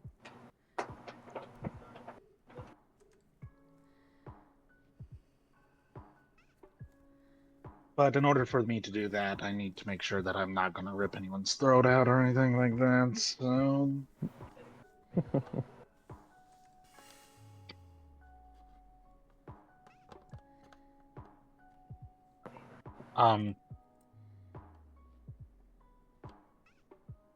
Mel's going to need to get materials, and we'll probably need to do a hunt check to slake some hunger.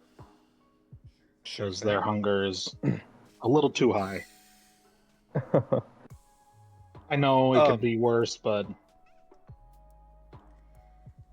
Oh, yeah. So, all right. Okay.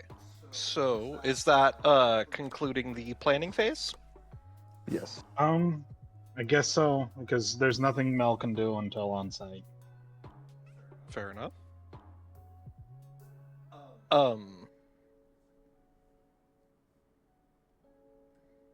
Okay. So, I will allow you guys to so do recall, you cannot bring your hunger below 1 without killing someone. That being said, I know, Phil, you said you wanted to hunt to slake some of that thirst. Yep. I will allow you to do so, and if anyone else wishes to do something in that time, I'll say this is the pre-game phase. This is you getting readied up. I'll probably hunt too. It's his anniversary, even though he doesn't have much hunger. He's got to celebrate. That's very fair. Nobody here is Avery's type. I would say, at least at first glance, probably not. However, that being said, you can make a hunt check to try and see if you can find somebody. But also, you said I can't bring it below 1 without killing somebody. Yeah. So, like, I have no reason to hunt then. Yeah. So if you want to do something else in that time, like procure equipment or anything of the sort, you can do that instead of hunting. Is Arati still here? Or did she, like, get out of Dodge? All of the sires have left. Damn.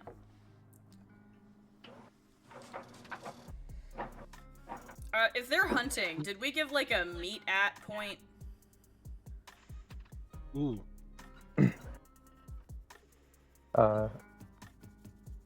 If you guys would like to decide on that before you guys go. Yeah. My hunting ground is my haven. I'm here. He'd probably give a meeting point of like behind the nightclub where he would procured the vehicle. I was gonna say, Avery, if you guys are gonna hunt, Avery might go and scope the place out ahead of time. Okay. Okay. Mel's basically just going back to their place, so they can also get a few. Can I craft a poison? I'd say you could make a craft check, yeah. Okay. Because I want to make a paralytic. Alright. Since we're mostly dealing with humans, right? No vamps. So no kindred as far as we're aware. Yeah, based on the sounds of things, it sounds like this is going to be humans for the most part. Okay. With that assumption, yeah, a paralytic. Otherwise, things would be a bit more drastic.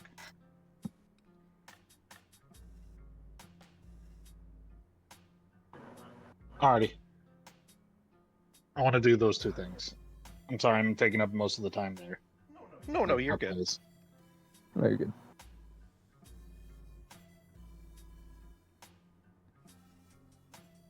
So, a quick hunt and a craft. And can you describe for me what the nature of your hunt is specifically? Are you going back to get some blood bags, or... The problem with most of those blood bags is that they're probably like filled with alcohol or something else with it. So there'd be a side effect to do that. Yeah, it would be like, most medical blood bags are prepared, with a whole bunch of preservatives and anticoagulants and stuff, Yeah. which, at best, makes it taste pretty unpleasant.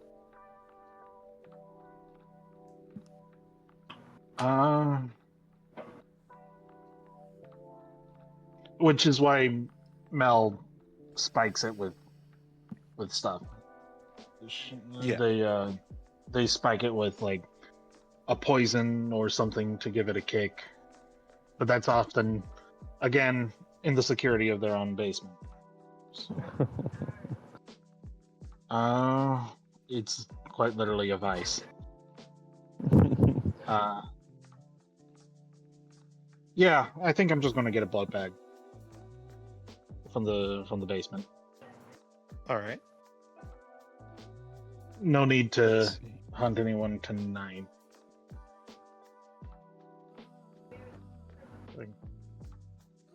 So yeah. Would that how would that involve? Let's see. I'm trying to do the research right now, just to make sure that I have everything down correctly. I'm not sure if you make any checks. I believe even baggers have a hunt check, often Yeah, involving like black market deal or stealing, but since Yeah. the nature of this bagging, yeah. Let's see.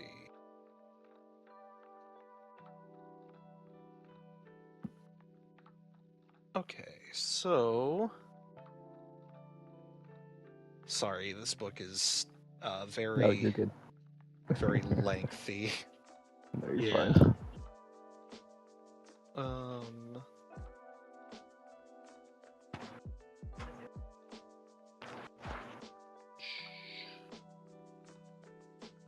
Here we go. So, feeding from bagged blood.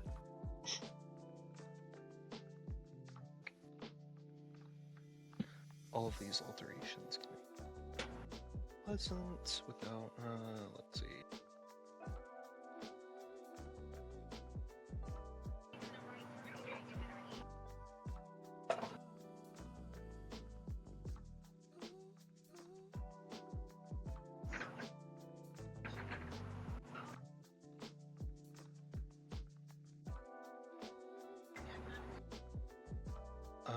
Sorry, I don't know why this is so...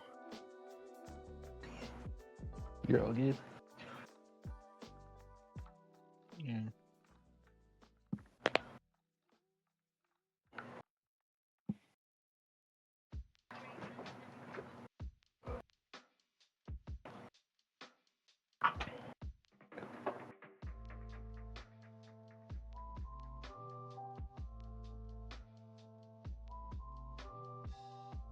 Oh, that's a completely different part of the book than where everything else regarding hunting and feeding is. Sounds about right. Of course. I can't stand that everything jumps around so much. I know. Okay, Yeah. so it actually gives me checks for each hunting type. So if you're a bagger, it is intelligence plus streetwise. Okay. You acquire preserved blood rather than hunt, or you feed from the dead or dying. Find your prize, gain access, and purchase, or otherwise convince someone with the goods to give you access. So go ahead and describe to me how you do that, how you go about your hunt as you make this roll. I'm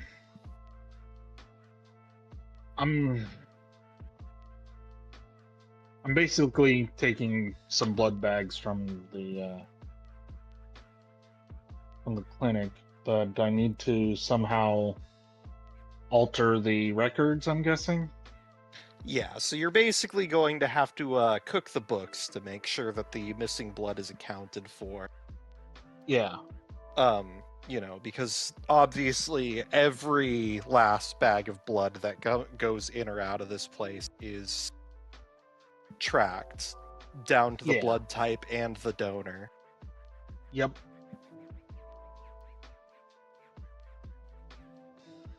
So that's intelligence plus streetwise.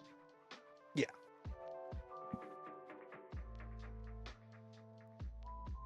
And that's 5 rolls. 7, 10, 8, 2, and 1. So 1 critical failure and 1 critical success. Oh, no critical failure. Okay. Is it? So Oh, one wait, critical that's the hunger die. success. Oh, did your hunger die roll a critical failure? Yes, because I count the Ooh. last die as the hunger die. Okay. That's not good. Oh, no. So that's a critical failure and a critical success. So critical success counts towards 2. I don't believe failures negate, so here's what happened. I'm gonna say you manage to, well, you get your blood. How much hunger were you at? 2. Okay, so you can bring it down to 1. However, when you get to the blood bags, something takes hold. The beast inside is overwhelming in this moment, and you just have to grab a bag and sink your fangs into it. And in your ravenous hunger, you just tear into it, causing blood to spill all over. Great. So your thirst is slaked, but there's a mess. This is going to take longer than I want. I'm going to clean it up. All right. As you're taking care of that, we're going to jump over to Dylan. You said you wanted to do a hunt too, right? Yes. And yours is you Trapdoor. are a trapdoor. Got it. Mhm. Why isn't trapdoor in the list? What the hell? Oh my god. Okay, so it's definitely in here somewhere, Mhm. but it's And- not giving me. Do you remember should what be- your trapdoor check is? I The do trapdoor not, but I can will find be available in Player's Guide. Thought. it here. Let's Oh. see.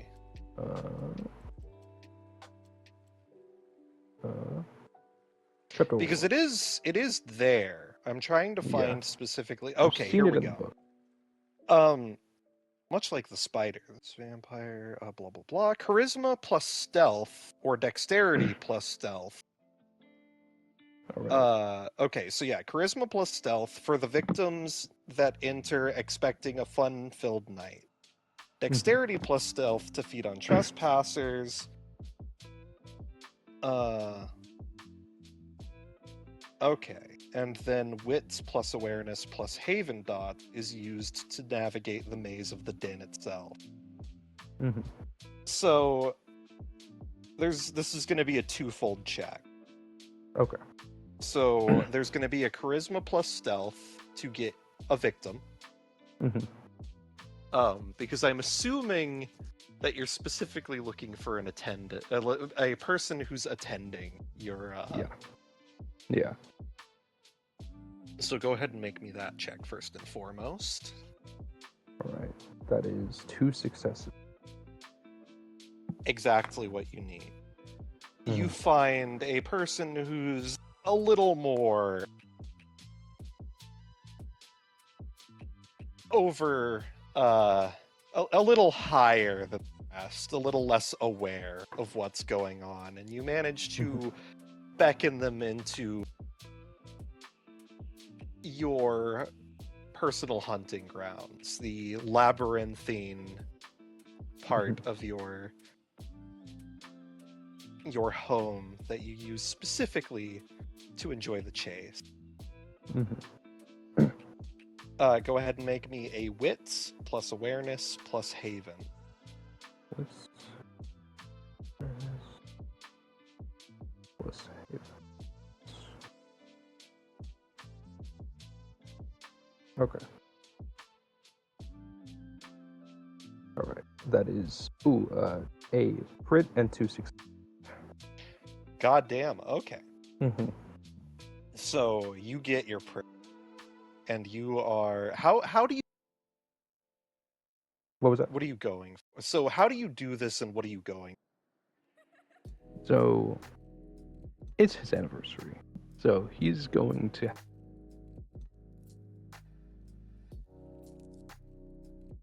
You cut out really bad. Dylan? Still gone. Oh, he just ceased to exist. The mime got him. The mime got him. Oh, there will be. The mime just fucking grabs him and drags him into the Umbra. Oh, he just came back online.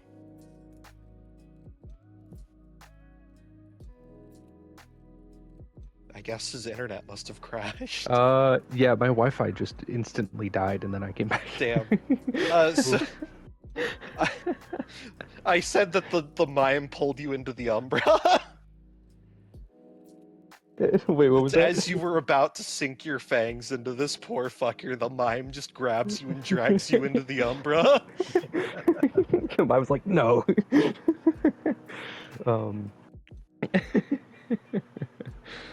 So he looks to them and he says, "So what do you know of art?" Huh? Dude, I love art, man. You know, it's so cool.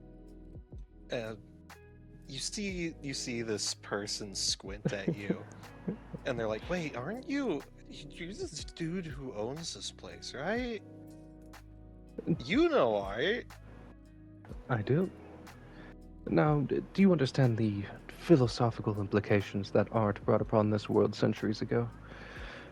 Philosopha. I don't know, man. I think I'm too high for this. You strike me as more of a visual learner. Yeah.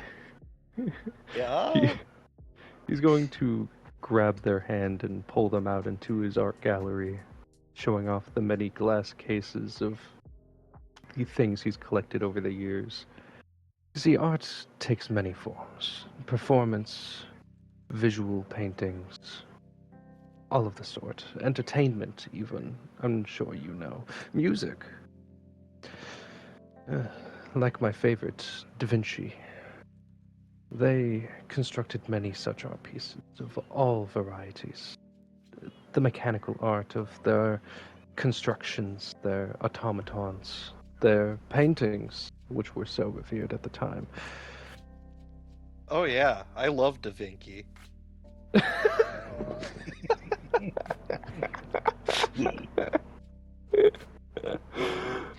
Whoa, is that from Star Wars? He walks over to one of the glass cases. Oh, yes, that was one of the very first recordings ever made. Whoa. I also have the very first recording of the original Scream movies. Actually, the very costume that they wore in that movie. Oh shit, you do? I fucking love Scream, dude. You hear in the distance the clanging of a cowbell Oh. as you look off to the other end where you entered. You see the mime is currently clanging a cowbell as loud as possible, as he seems to be attempting to scare off your victim, but the victim is too high to notice. He gets behind his victim and whispers, "Do you like scary movies?" Oh man, I love scary movies, but not when I'm on shrooms though. That shit freaks me out. He opens the glass case and takes out the costume, and he puts it on.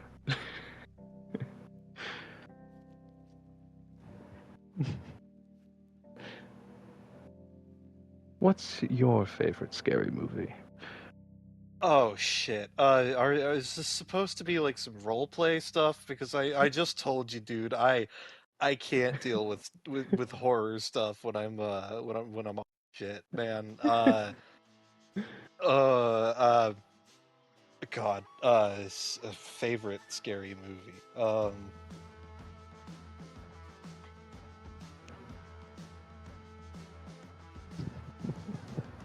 Hang on.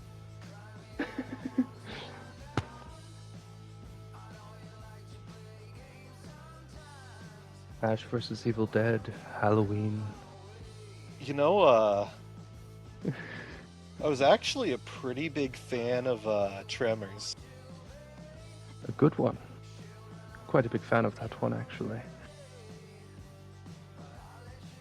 Now, turn around. I have something for you. Oh shit, is it another Star Wars? He turns around. Yeah. And as as the man turns around, he's gonna pull out the very same model of knife that the killer in Scream used, walk up behind the guy, and just start stabbing him.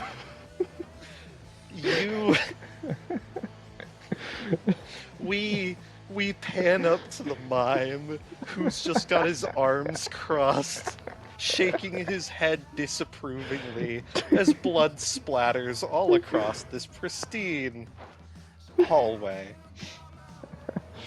And Whatever hunger you had slaked. However, I would like you to add a stain to your humanity bar. all right.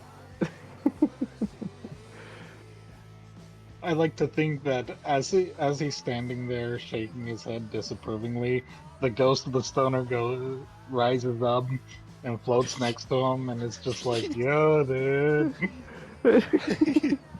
Yeah. Holy shit, are you the guy from It? The clown begins silently screaming.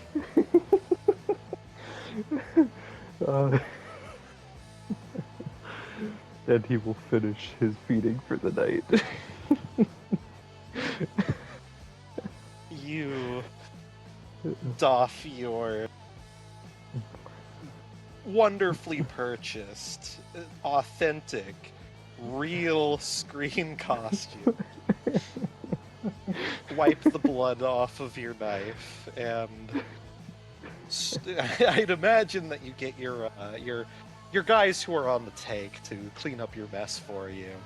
Yeah. as you stroll back out of the hallway. I wonder if they think he's just a regular wealthy serial killer. Oh, they definitely. I'd imagine that most of them do. Yeah.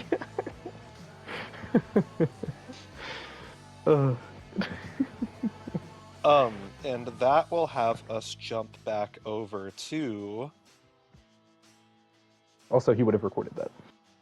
Yeah. Also, I'm going to Oh. use this time while you guys continue. Go on without me. I will be back. I'm Sure going to thing. head out for a sec. All right. Mel, how do you clean up this mess?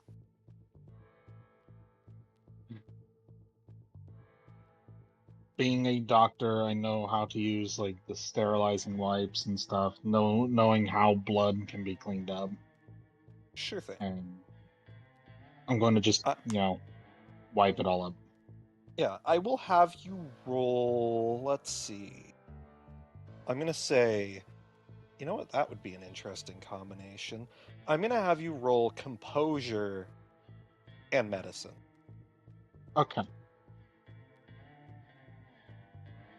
Alrighty.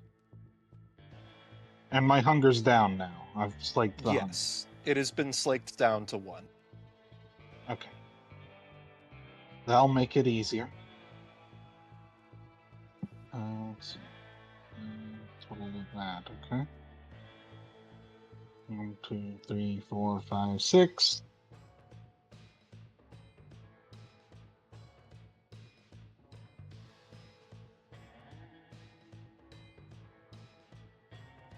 You gotta be kidding me.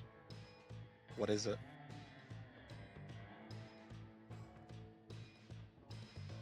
So I've got a critical failure. On the hunger dice?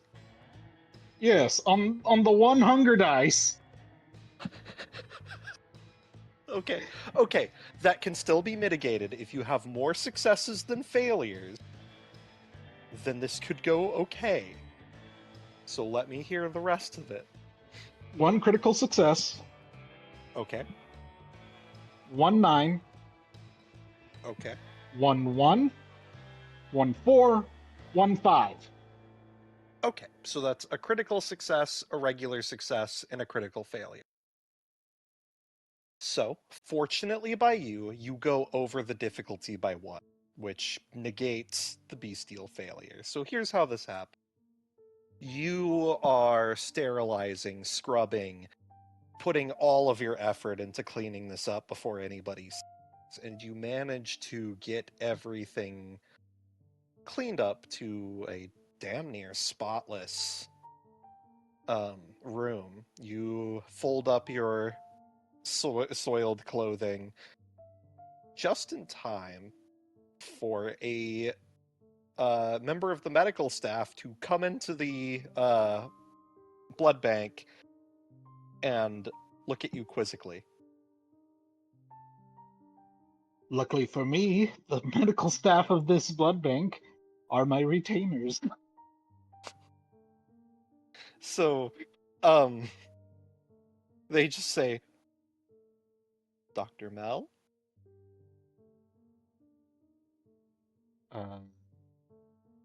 Politely nodding. Quick name on the spot. Nurse Joy. Polite nod. And she just walks towards one of the racks and pulls a bag.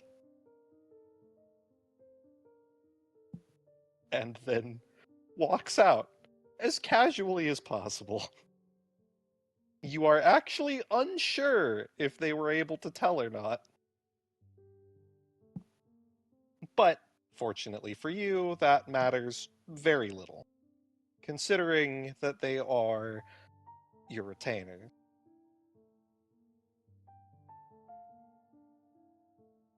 And this gives you the chance to finally return to the business at hand. Gotta make that poison. Right, so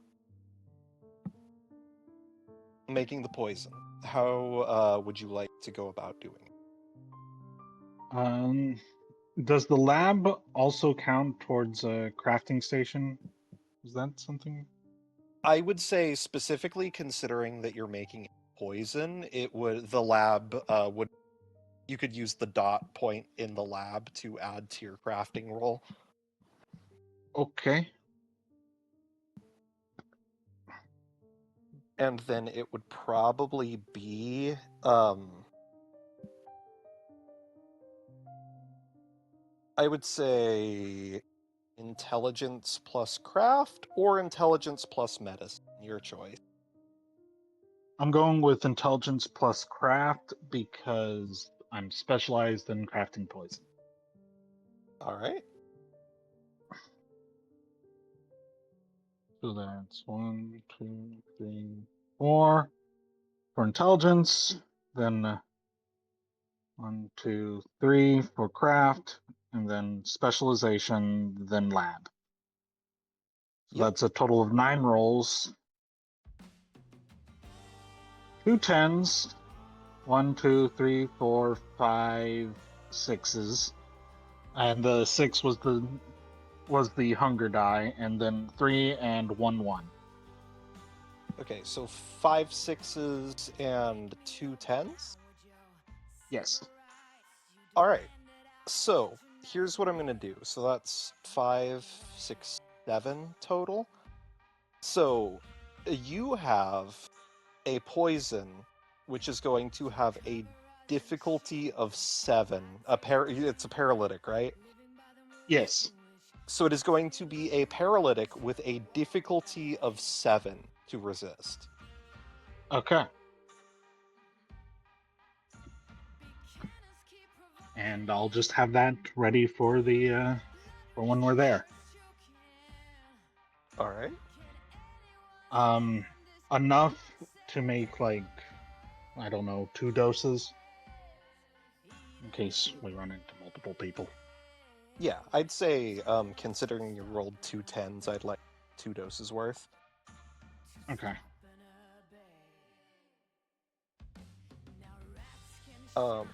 And is there anything else you'd like to do before you return to the meeting spot?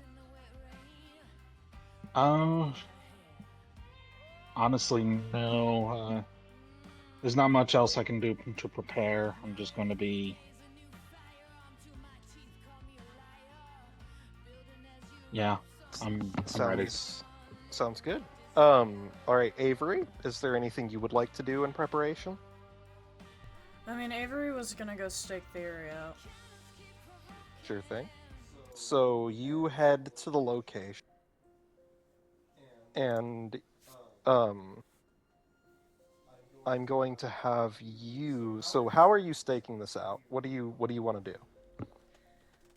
Do we have buildings around it that are tall enough that I could get a vantage point or some type of area I could be on that would give me a vantage point over this place? Yes, absolutely. There are other businesses and warehouses around. You could easily climb up one.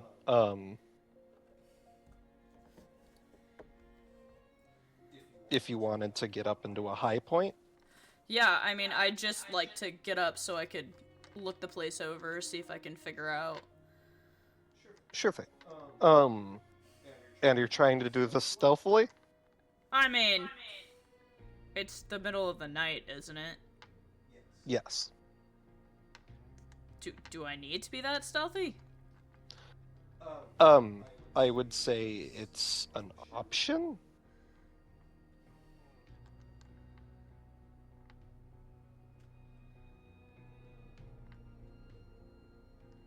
I mean, she's just gonna find the least conspicuous place to put herself so she can check it out. Okay. Would you like to make, let's see, wits plus awareness? Wits plus awareness? Yeah. And is one of these a hunger die? Yeah, because you have 1 hunger.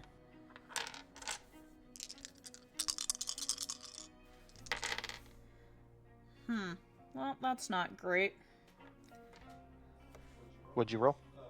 Specifically, how many successes? I don't think I rolled any. Anything that's at or above a 6? Yeah, no. Okay. So, Yeah, I rolled a You 1, are- a 2, a 2, and a 5.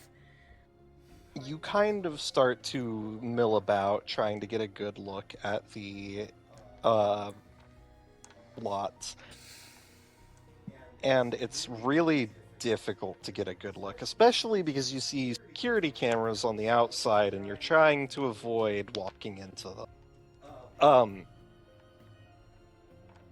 Unfortunately, that makes it really, really, really hard to see.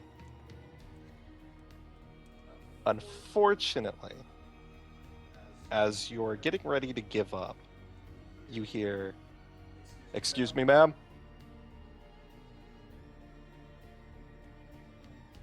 She's gonna look in the direction of the voice.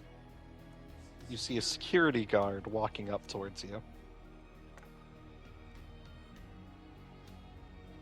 Yeah, can I help you?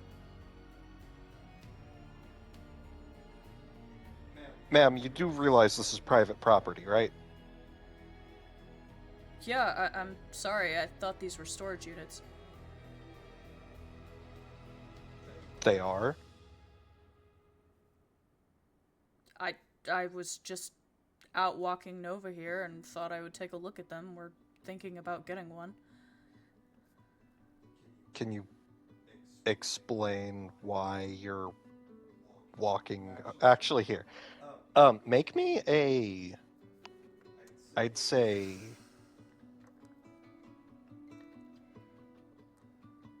persuasion plus manipulation?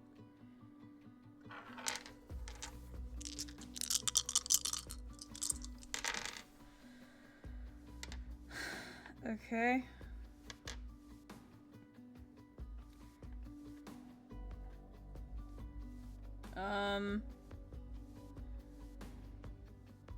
Crit fail, crit success, an 8 and a 6. So was that crit fail on your... No, my hunger dice was an 8. Okay, so crit success into what? Crit fail and then a 6. Okay. So you said the hunger dice was an 8? Mm-hmm. Okay, so that's another success. He squints at you and he says, "Oh, okay. You were just walking around really weird, so it was a little suspicious. Unfortunately, the place is closed for the night.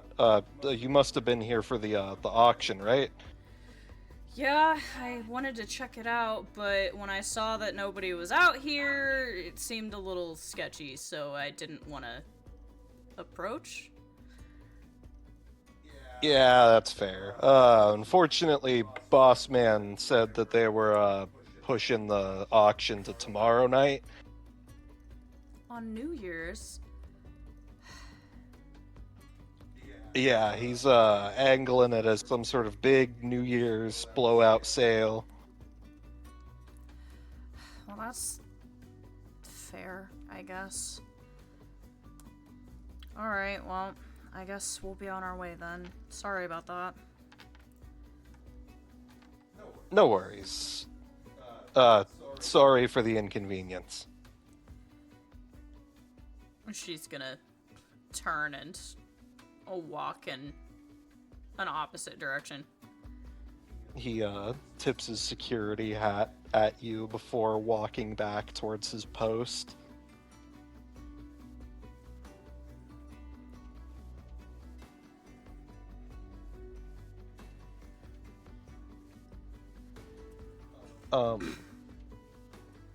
Is there anything else you would like to do? I mean, there's not really much I can do. That's fair. Mel, is there anything you would like to do?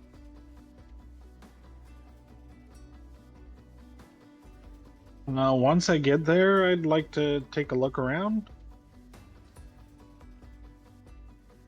I guess.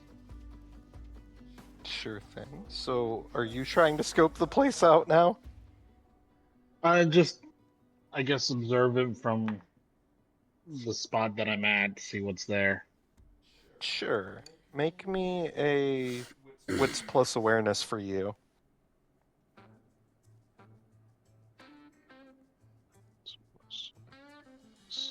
Okay.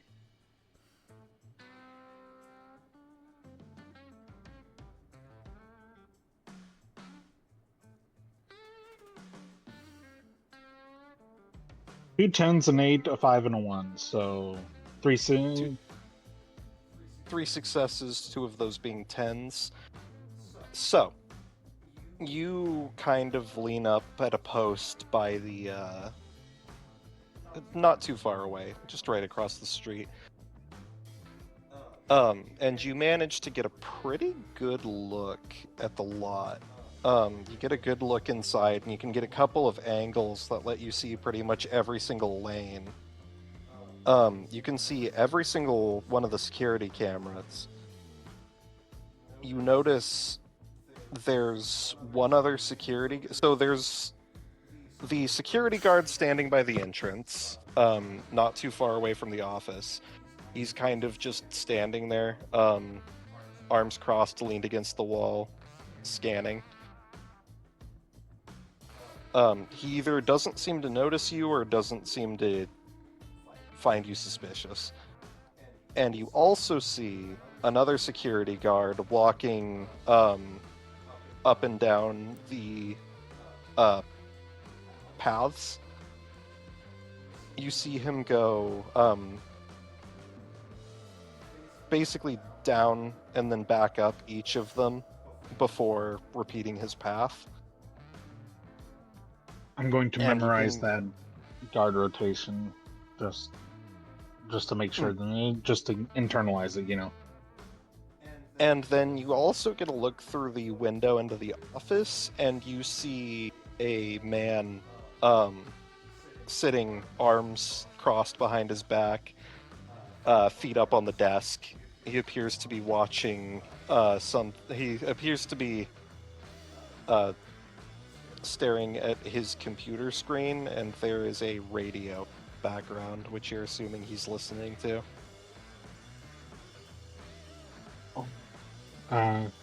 This is what I'm thinking of.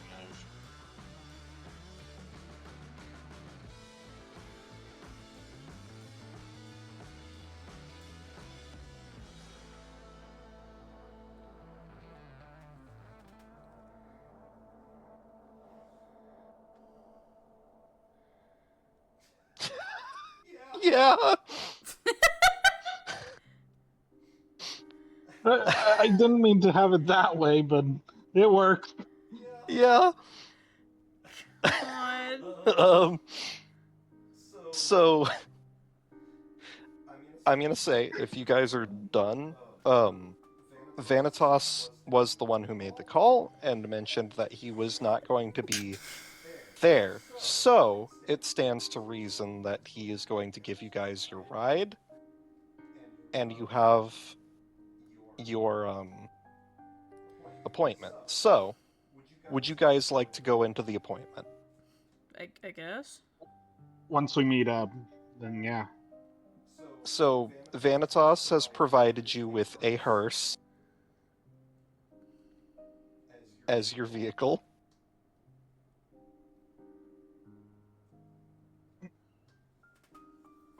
Are we going into the appointment with the hearse? That's what he said. Ow. Ow. Why don't we just park it and walk? Well, we'll park it in the parking. Isn't it a bit conspicuous to have a hearse? I will What if they This say, find out- entire thing is conspicuous. How do you think we're going to get a coffin out of here, much less a loaded coffin, without arousing some sort of ire? Two guards. One at the entrance, another patrolling. And We all also of have the these guy cameras. in the room. Mm-hmm. If we can shut off the cameras, we won't be noticed. Or at least delay the cameras, or... I don't do technology. Neither do I.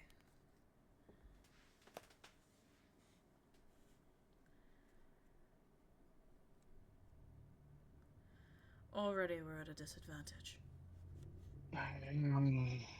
They're gonna know something's up if they see me on the camera, so we need to make sure he's distracted.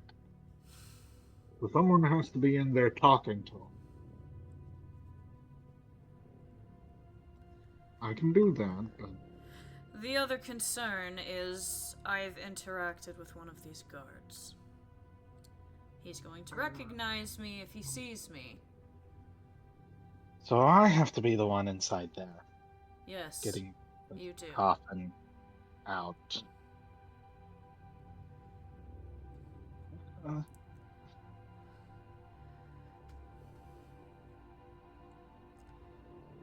So somehow we have to make sure that the guards don't notice us, or take out the guards.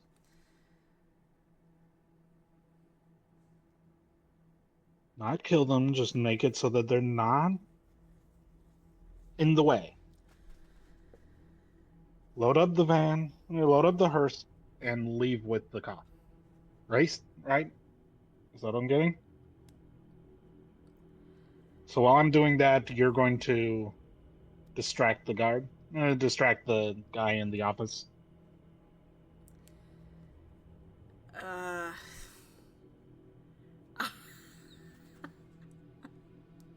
Normally, my operations have a lot more planning than this. Normally, I'm just trying to find shit, not steal shit. Level with me here. What's the easiest way to get this done?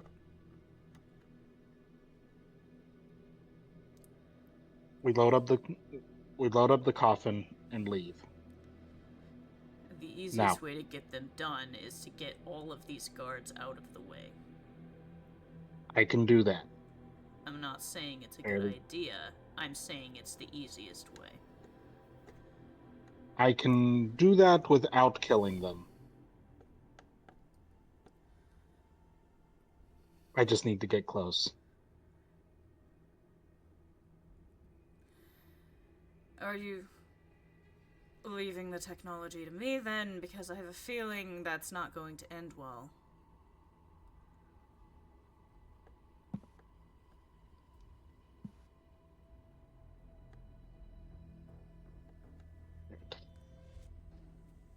And he just leaves us here with the hearse, right? Yes, he does.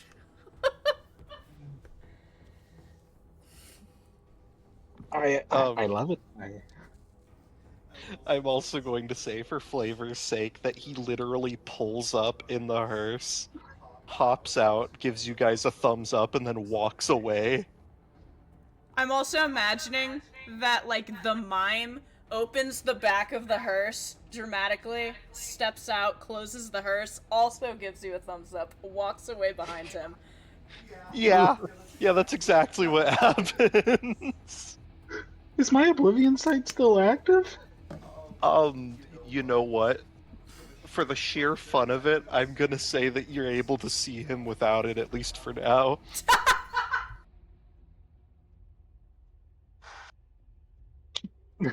There's just an audible smack as I'm like, how are we gonna do this? The worst part about this is the camera. If we can take out the cameras, that'd be fine. I'd be fine. I'm fine. I'm fine. We determine how many cameras there were. Did I determine how many cameras there were? So you were able to, with how high you rolled, see everything that was out in the, along the lot. So you were able to see all of those red boxes, with the little cones attached to them are cameras, and the angles that they're watching. It appears that this place could not afford, automated, like, rotating cameras. These are fixed position, and they're you fixed. see 5. Hmm. There are 5 cameras, fixed position. Um, What I they're wouldn't give covering a for lot an of good EMP. angles. Yeah. And an EMP. Yeah. What I wouldn't give for an EMP. If we could just knock the entirety of the power out to this place, the cameras wouldn't be a problem, theoretically, right? Theoretically, yes. What if we just... She makes a cutting motion with her fingers. To the guards. Again, I can take them out without it. All that I'm worried about is the guy inside the office. And, removing the recordings afterwards.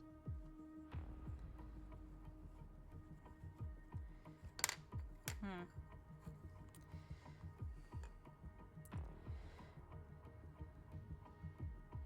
The guards are not a problem, as long as I get close. And I can get close.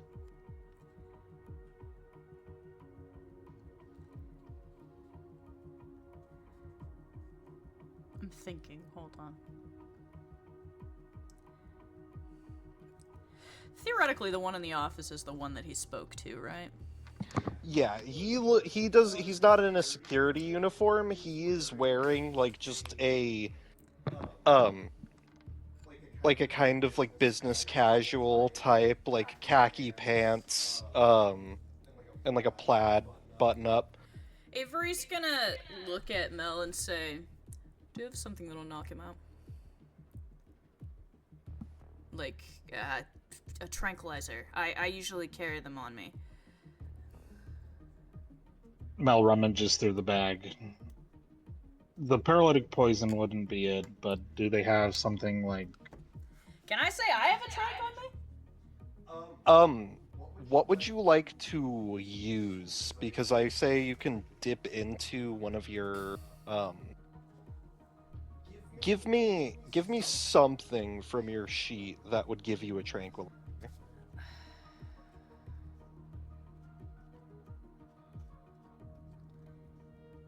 A first aid response? Well, that would be numbing agents. Because obviously in your background you've worked with tranquilizers, but how would you acquire one in this instance? Well, again, I feel like I would keep one on me. Like, I would keep some on me just for emergency's sake, especially since I have a wolf dog running around town with me. Mm-hmm. But I don't have anything, like, sheet-wise. So, I'm gonna say, because you have contacts in the park ranger service, right? Yeah. So you could possibly have contacted them and had them lend you some of their gear, such as a tranquilizer. I You don't have to remove any dots or anything. This is what these abilities are for. They give you in-game reasons to have stuff like this. Okay. My thought is, if I have some sort of tranquilizer, if I put it into, say, a drink, and I give it to the person inside, and say it's a gift from Vantas, I think he'd drink it. I like your style. Is that what you want to do? I mean, yes, if I can get my hands on the shit. Mel is liking this idea and is like, that is such a good idea.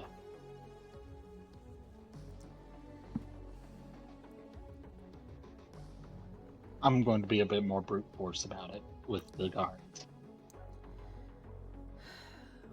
Just yell if you need my help, but I will warn you it will get messy if I get involved. Nova is You not don't need- subtle.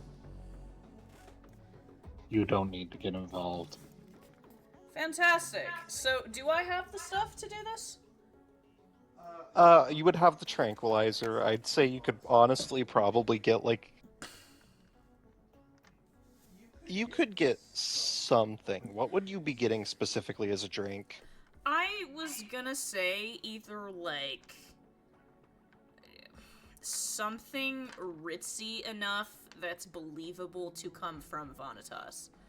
Like some type of wine or sake, something that's fancy. If he's French, I'm imagining it's wine. Yeah. So you could... So there's a couple of options there. You could run to a, liquor store and try and get something.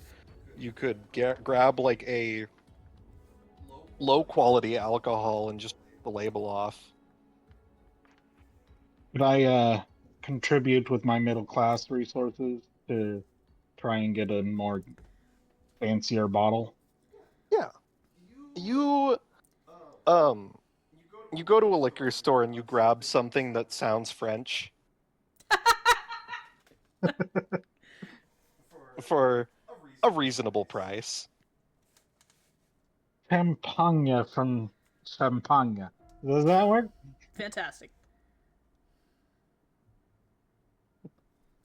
Outstanding. And I'm assuming that you probably just stab the syringe into the cork and then Yeah, come on, it's not that complicated to dose a drink. yeah. Yeah, totally. You The toxicologist says.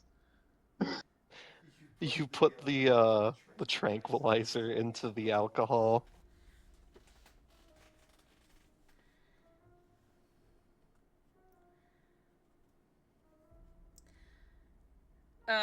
Avery is also gonna say, describe the guard she interacted with and tell Mel that she needs to keep that one away from her.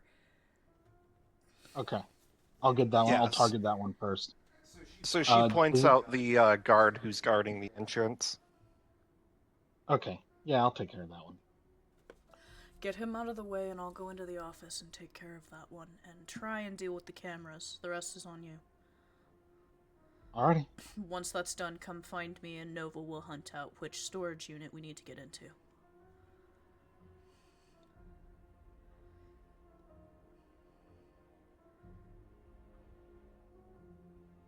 Okay.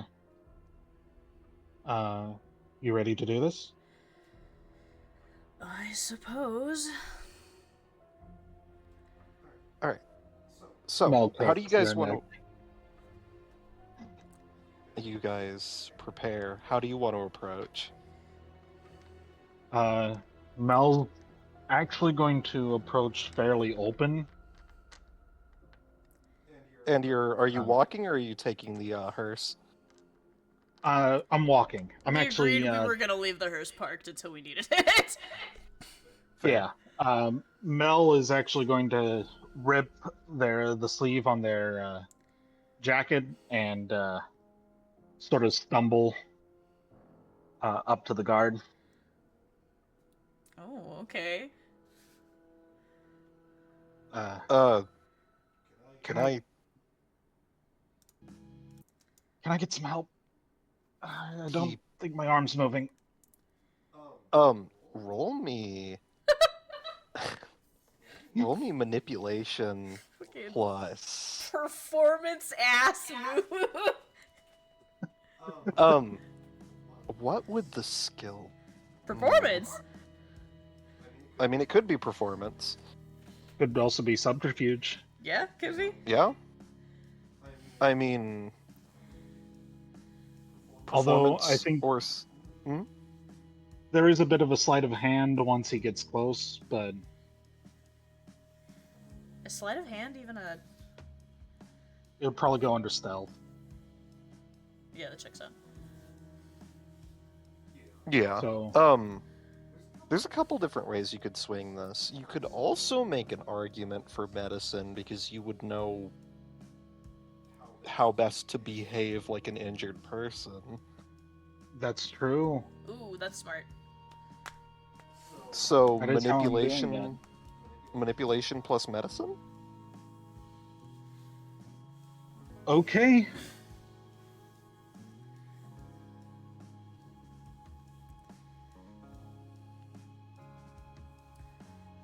Okay.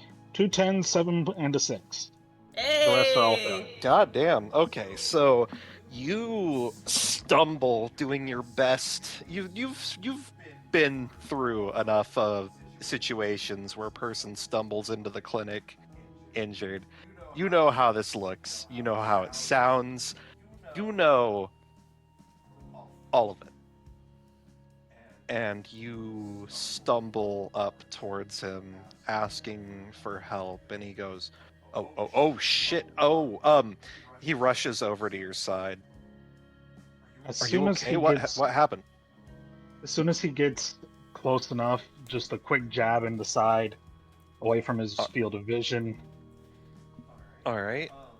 So that I'm gonna say that's gonna be. Let's see.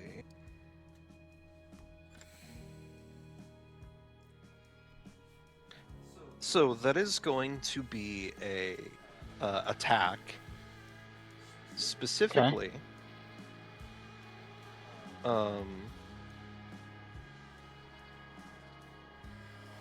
see. Sorry, I've got to read.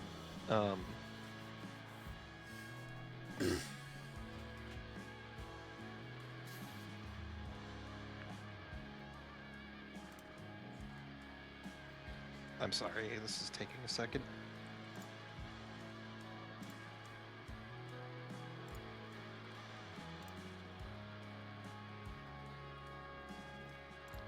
So this is a...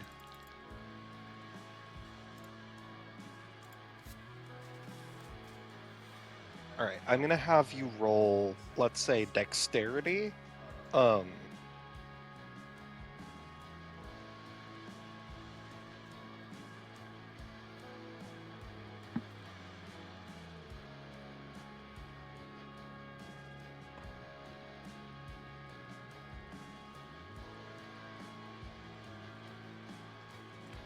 I'd say, let's see. I'm gonna have you roll competing dexterity with them just straight up to see if you can. Okay. Or actually, you can add dexterity plus stealth, and I'll have it be his dexterity plus like wits.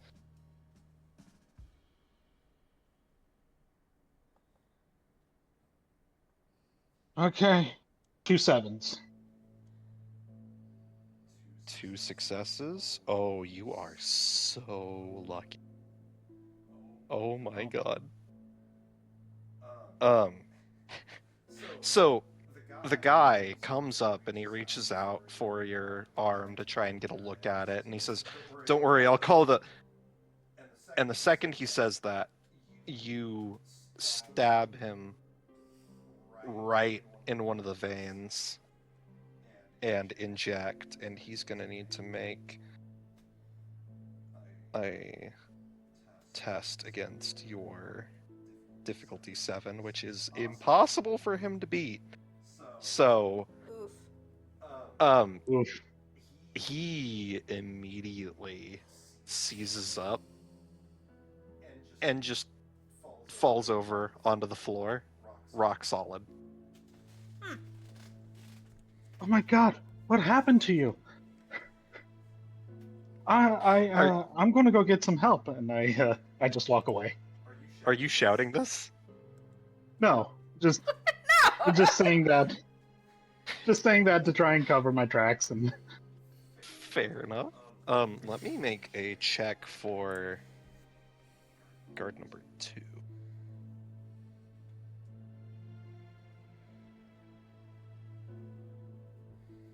I of course, well, okay, not walking away. Crap, I need to drag him off. Okay, you're gonna drag him off? I'm going to drag him into a bush. Make me a, let's see.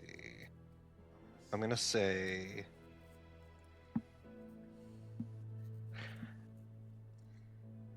what do you think? What do you think would be the skills involved in this action? As it is urban, I'd probably say streetwise for the skill and intelligence for the. But that does favor me. So. All right. Could you? I think streetwise is fair. What about intelligence? What's your argument for that? Know like knowledge of city, like having a good knowledge of like city locations and So you're places to hide people. so you're suggesting specifically that you're using your intellect to find a good place to hide him. Yes. All right. Go ahead and make me those rolls. Okay.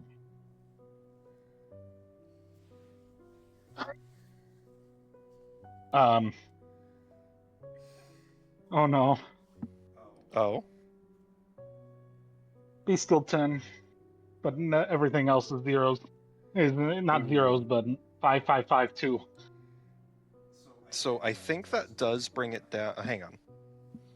I have to confirm. Because that is unfortunate.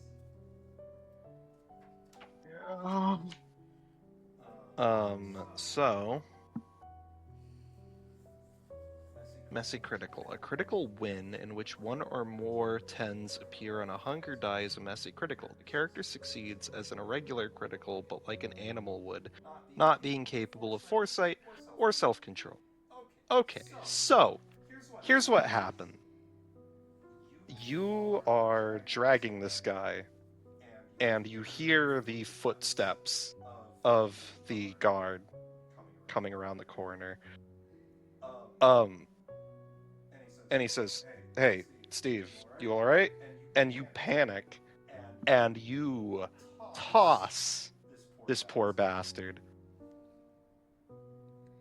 a little too hard into the bushes. Make me roll. Let's roll your willpower. To see if you have the presence of mind to pull back enough to not shatter the man's spine. Okay. And use willpower? Is like total Yes. willpower as a dice roll? Yeah. Okay. 8, 10, 10, 9, 9. Ooh.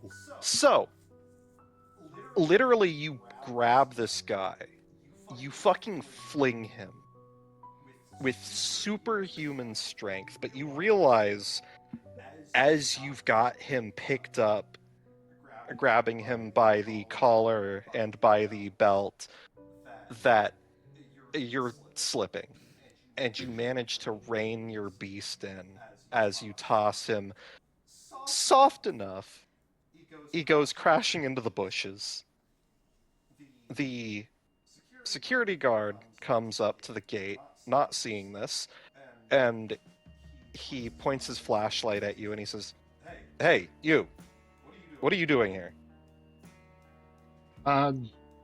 Flirting? What? What did you say? Just the first thing that came to mind. Flirting?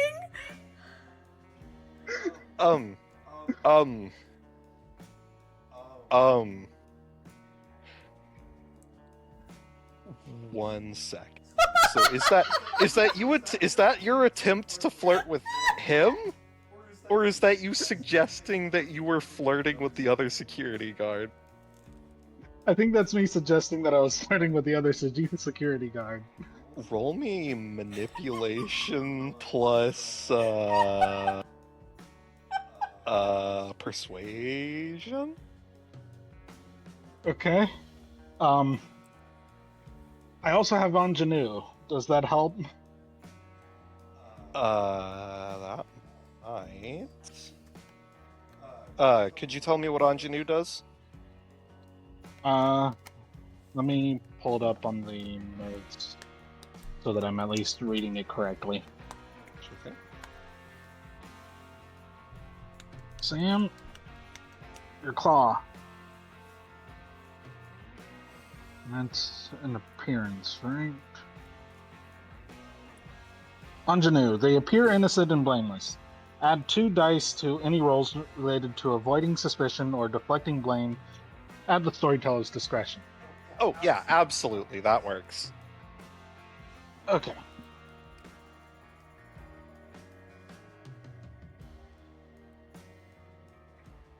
Okay. Let's see what I get. That's bad. What did you roll? 5, 5, 4, 3, 6. 5, 5, 4. So that's 1 success. Let's. Yeah.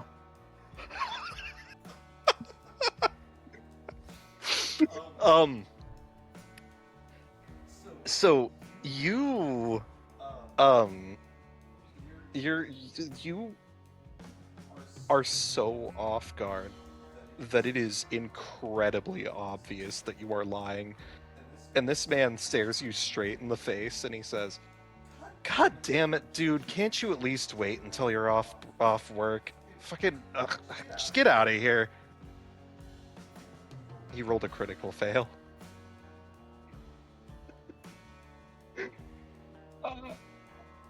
He rolled multiple critical fails. Oof. I'm just Oof. I'm caught off guard with this, but I do turn around and start walking away. Yeah, you disappear around the corner, and the guy's just like, fucking every goddamn night. Oh. Okay. Time to start doing some nasty shit. Oh! Hang on! Hold on! Wait a minute!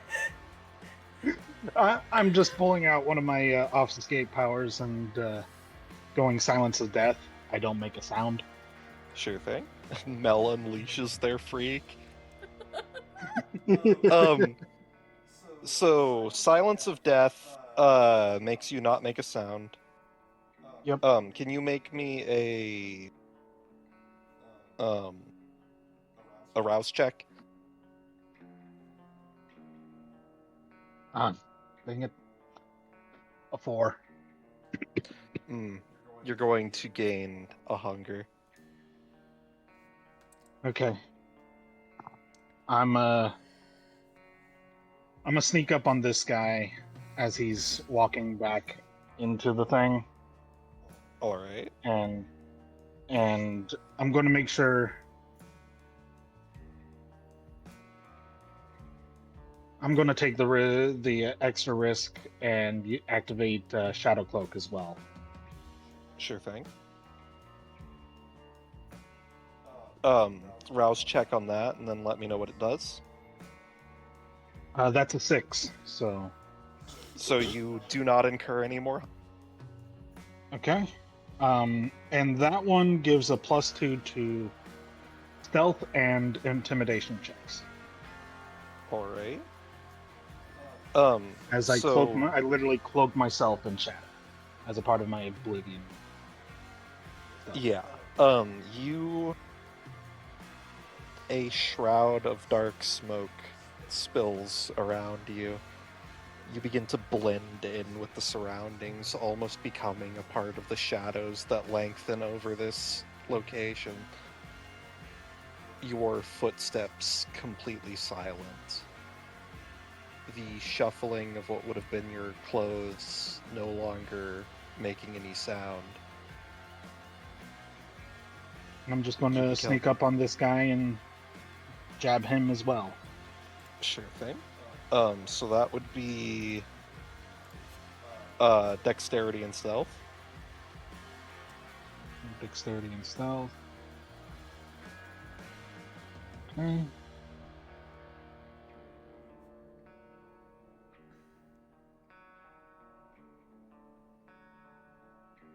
Roll. We have 866772. So no criticals on the hunger dice, and How many that's five successes? successes. 5 Five. successes? Okay.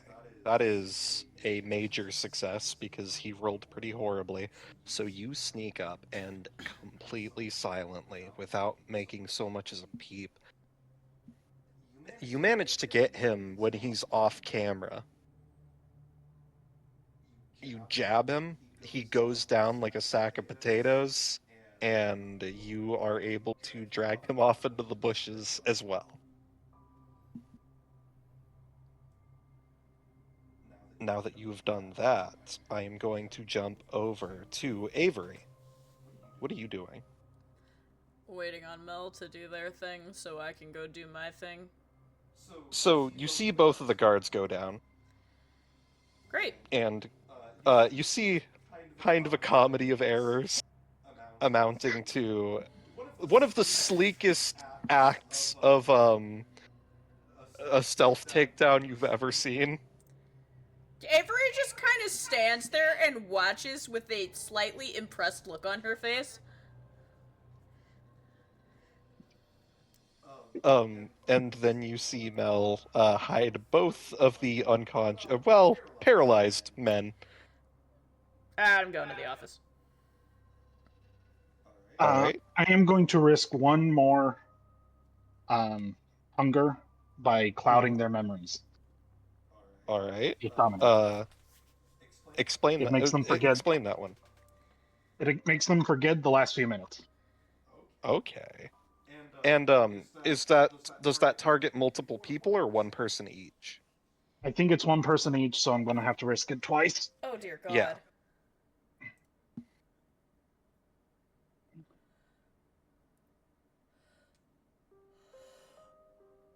So I'm doing that.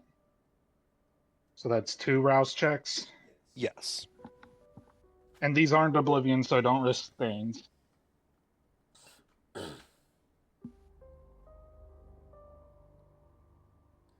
But that's a nat 1. Ooh.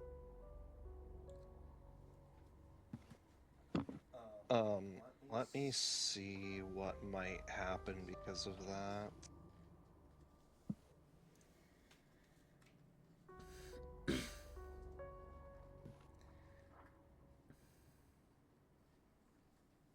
So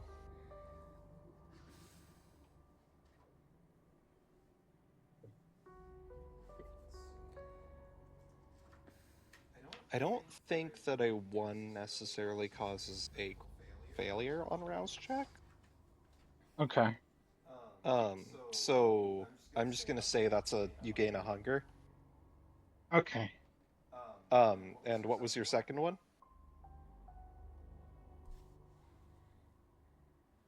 A 5.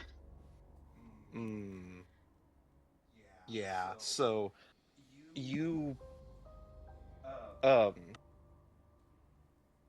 begin working to cloud these people's memories, but you feel the pit in your stomach grows deeper. Pangs of hunger begin to overtake you. You're still You in know what? control, but you're not sure for how much longer. And you know what? There's someone who's about to forget everything. Right there. Oh yeah. Somebody who wouldn't notice, wouldn't remember if you happened Yeah. to take a little sippy. Just give me some sip. Give me some sip.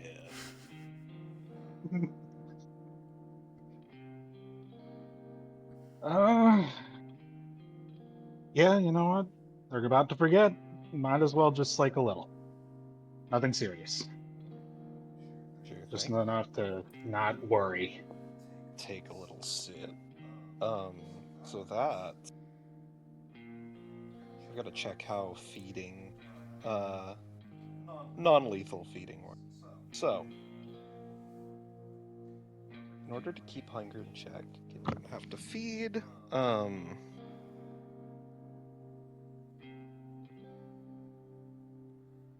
I remember there was something on here. I'm sorry. I have to Yeah, keep no. looking through the books. This is why we're doing this. Like, Yeah. that's why we're doing this now. Yeah. Let's. Where are the rules for flaking? Because I know there's some sort of check to keep yourself from going overboard. Yeah. Let's see.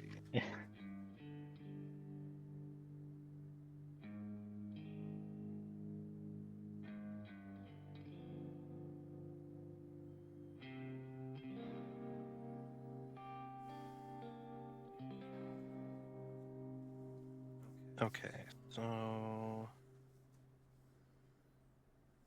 characters, disciplines, powers, schools, mortals, purpose, coterie types, systems, clans, coteries. Uh,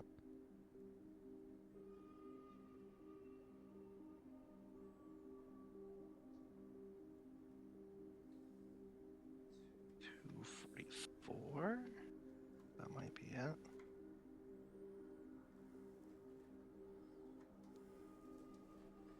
Hmm.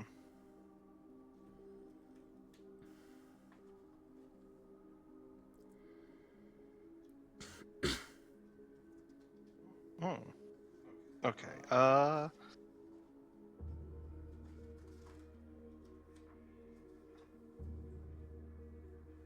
Let's see.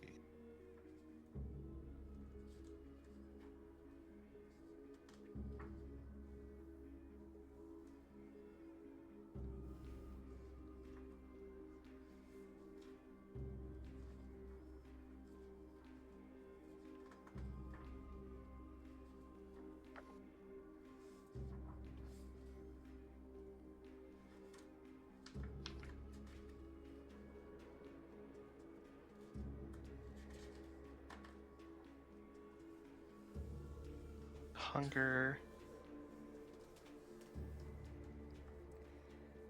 Hunger dice.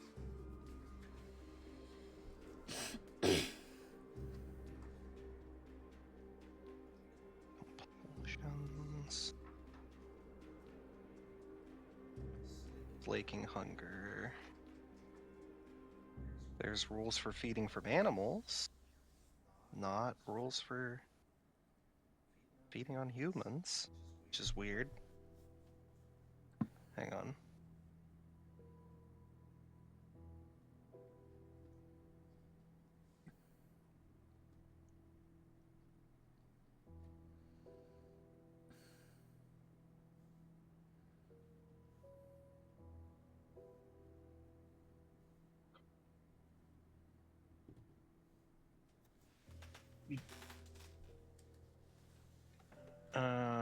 Oh my god, why isn't it telling me how humans work?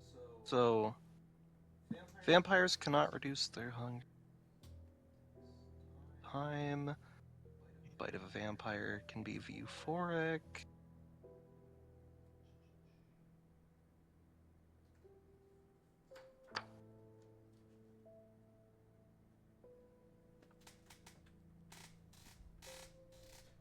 Oh, here we go.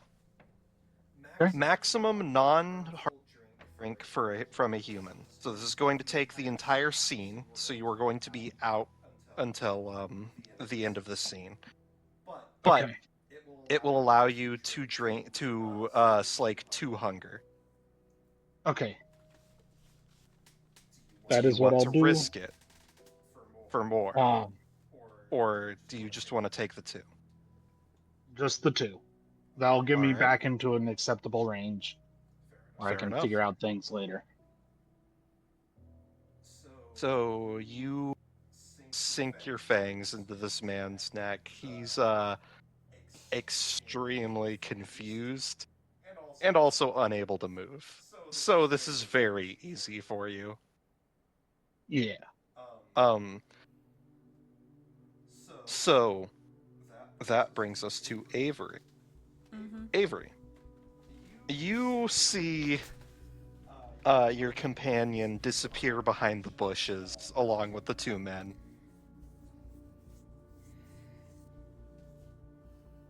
What do you do? Rest in peace, Avery mutters to herself as she walks to the office. So you walk up to the office? Do you, Nova, sit. And I'm gonna go inside. Nova sits down. And you walk in. Are you trying to be sneaky at all, or are you just Fuck storming no. in? I have an appointment, thank you.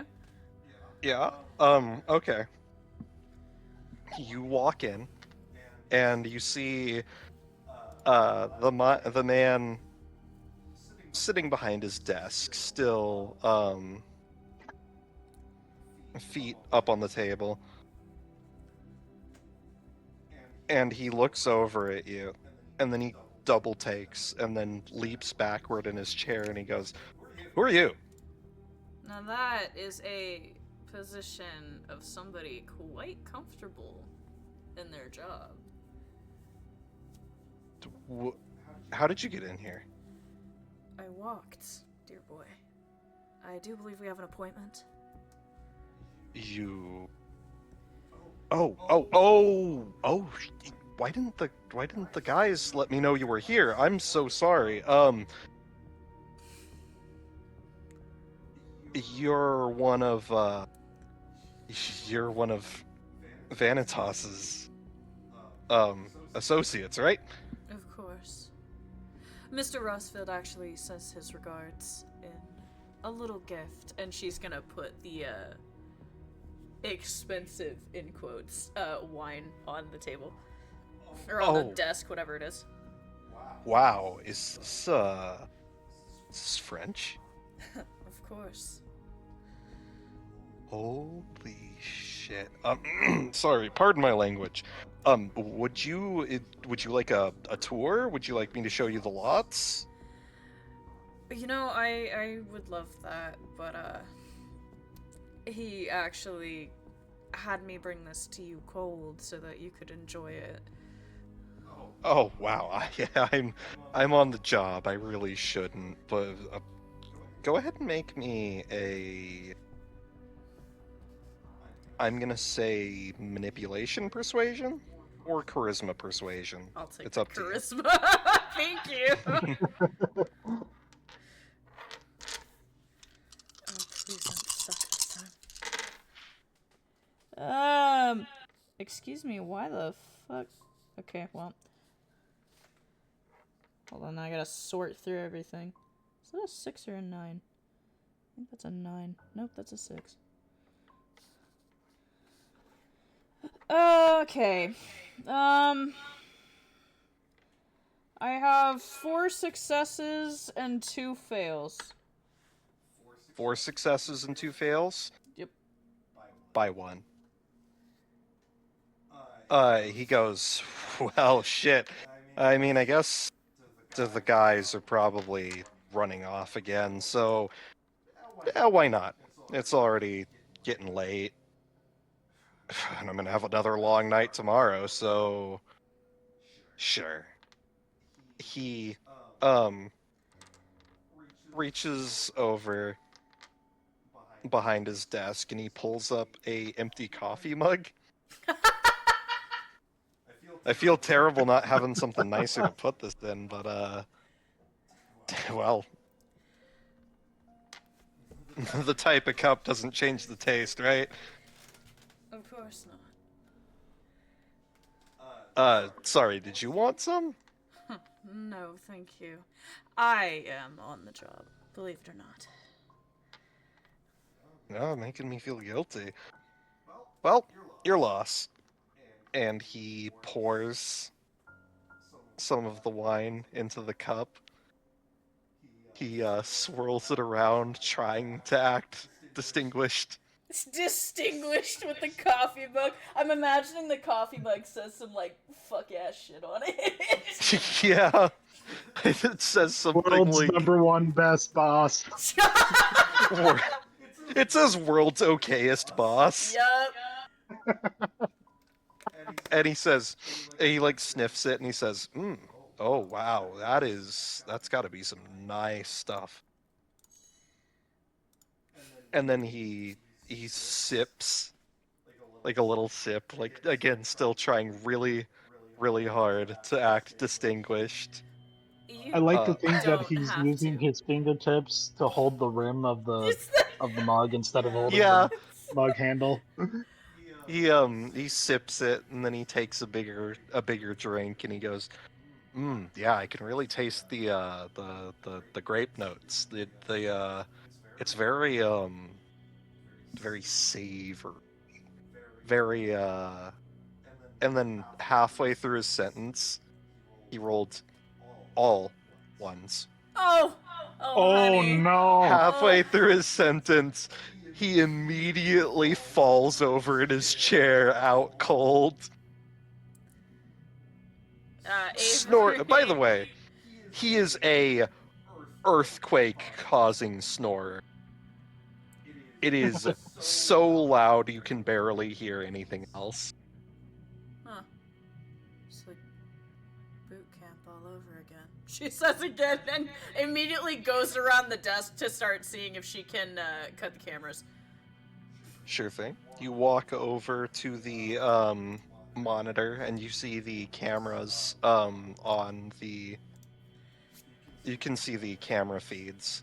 You also see a tape deck, which appears to be recording. Okay. I want to turn the cameras off, number one. Number two, I want to take the tape out of the deck so it's not recording anymore. Yep. You shut the monitor off along with the cameras, and then you remove the tape deck from its feed. Great.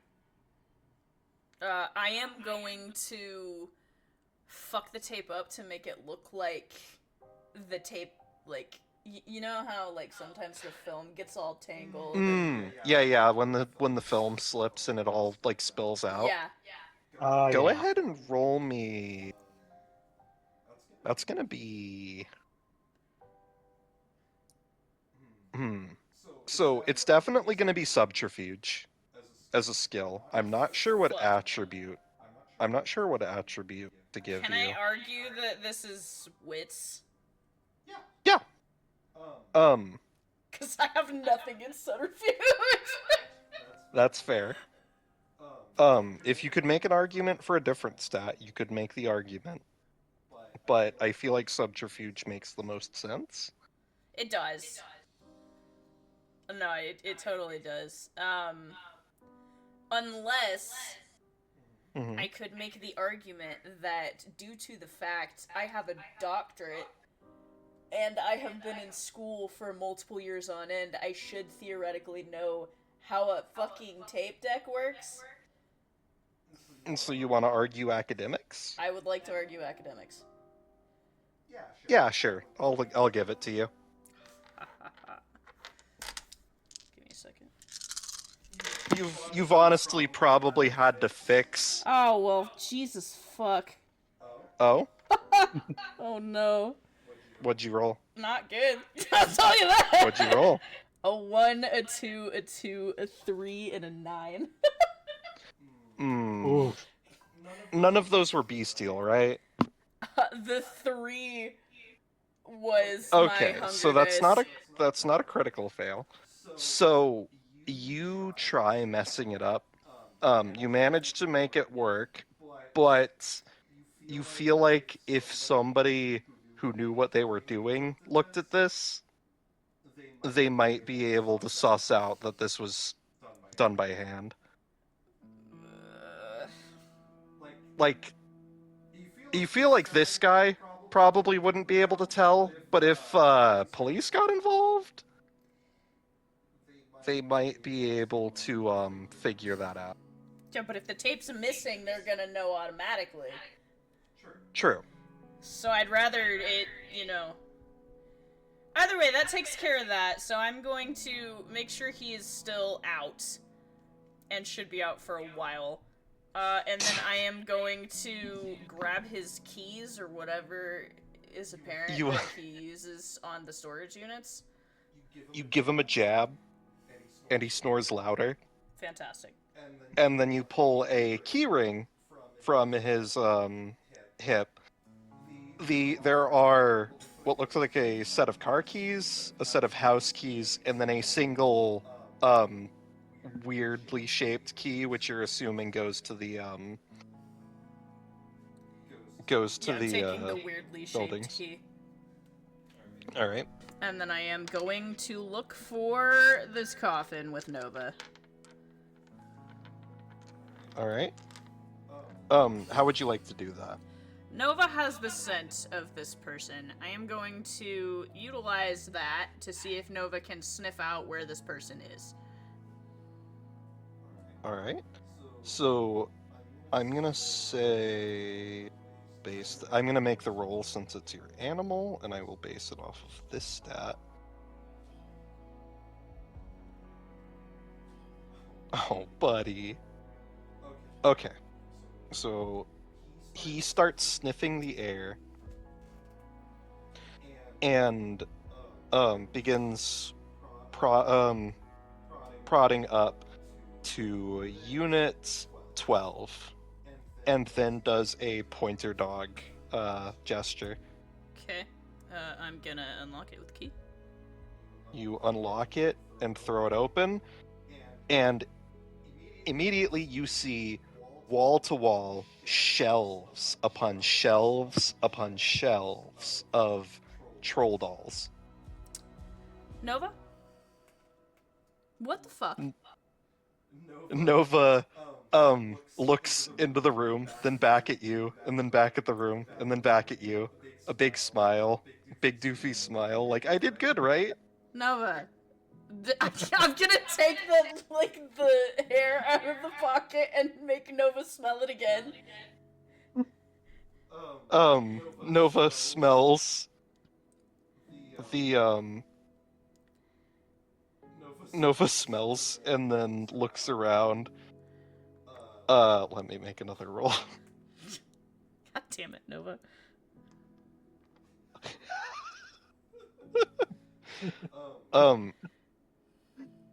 Nova goes to door 11 right next to it, and then does the pointer dog gesture. Okay, I'm gonna close and lock 12 and open 11. You open 11 and you see Ghostbusters merchandise. Noah? Shirts, figurines, costumes, and an entire shelf of high C ecto cooler. Nova, I'm gonna lock you in this storage unit if you cannot get it together. Nova begins whimpering. How can I say no to that face? I'm gonna lock 11. Mel! Mel, you are finally sated enough, and you pull yourself off of this man, still hungry, but you know if you take any more, things are gonna get hairy for this guy. Yeah. So you manage to get up, wipe your mouth, and you hear Avery calling your name. Is he going to remember any of this? Is the cloud memory still active? Cloud memory's still active, yeah. Okay. Then I'm Because going to it's the last couple minutes. Yeah. I'm going to take off then. Alright. And go over to Avery. Get through the gates. Yeah, what's up? Well, so far Nova has led me to 2 storage lockers which do not have our object in it. Give me a second, I'll check records. I'm gonna check another unit while you're doing that. I'm gonna go into the guy's office and start looking through his records. And I'm gonna open Sure 13. thing. 13? You open it, and it is a completely empty storage locker, except for a set of dominoes in the middle of a cross pattern. The dominoes sit as one standing, and then the other being two stacked on top of each other, then two standing next to each Oh other, no. then one standing and one laying on its side. This is a reference to something that I don't understand. I guess you could say that you're at a loss.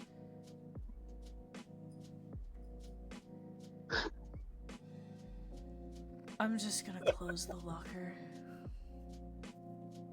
You close it. Anachronistic memes. There's time traveling in this. Little did you know there was a time traveler here. Mel, to go think- ahead and make me a... Probably gonna be like a... Intelligence or wits, and then... Also, I'm just curious why there's not a number 8 on this map. Oh, there's You have not? every there number isn't. but 8? And I was like, where the fuck did it go? Well, let's just say 8 doesn't exist. Okay. 7, 8, 9. Get it? Yeah, 7, 8, 9. But then 9 would be gone. You're right. You're right. Damn.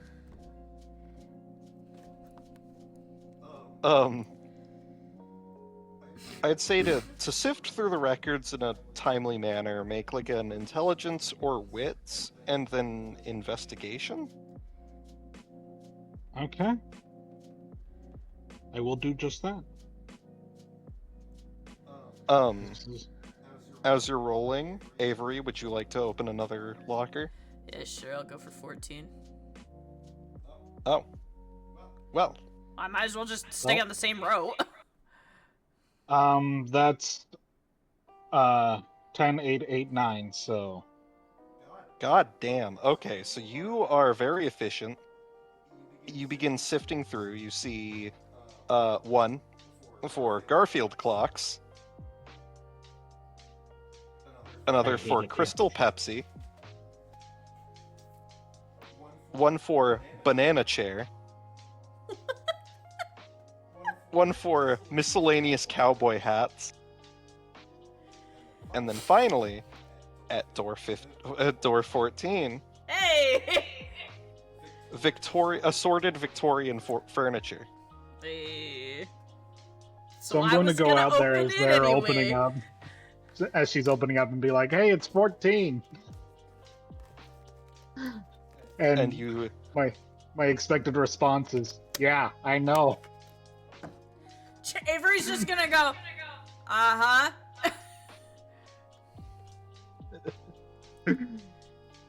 Ugh. You can drive, right? Oh god, do yeah? either of you have a vehicle score? No, No. no, we don't. I don't have Oh. drive. Can we say that fucking Vanitas is still around here somewhere? Sure, I'm gonna 'Cause he say that said Vanitas... when he left, Vanitas will provide any resources you need. And Yeah, I so, require a driver. I'll say that, he either... I don't know what I don't think he has a good drive score, so I'll say he hired a valet. He brought one of his, boys along to drive you guys. Outstanding. I live in the city. Why would I have a driver's license? See, and the ironic thing is, Avery can drive, but she doesn't have a Washington license. That's been my excuse for her having a 0.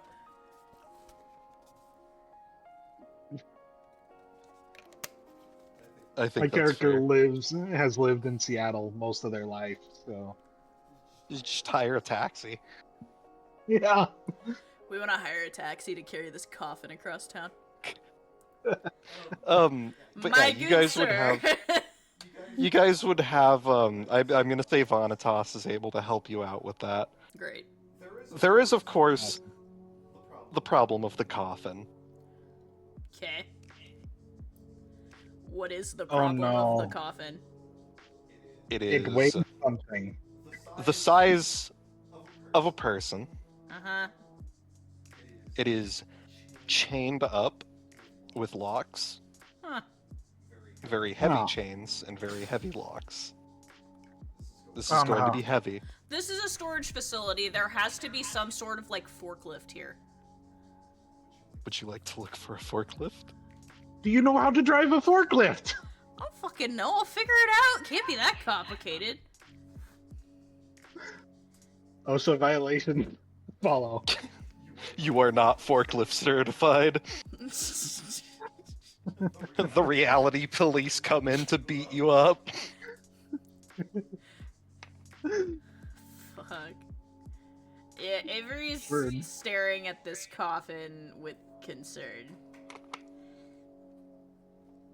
Mel holds out their arm and lets it drop like a noodle. Yeah, I don't think I can carry that. I'd like to think I've kept myself pretty damn physically fit after all these years, but that might be a little beyond me. Hmm. Do we have, like...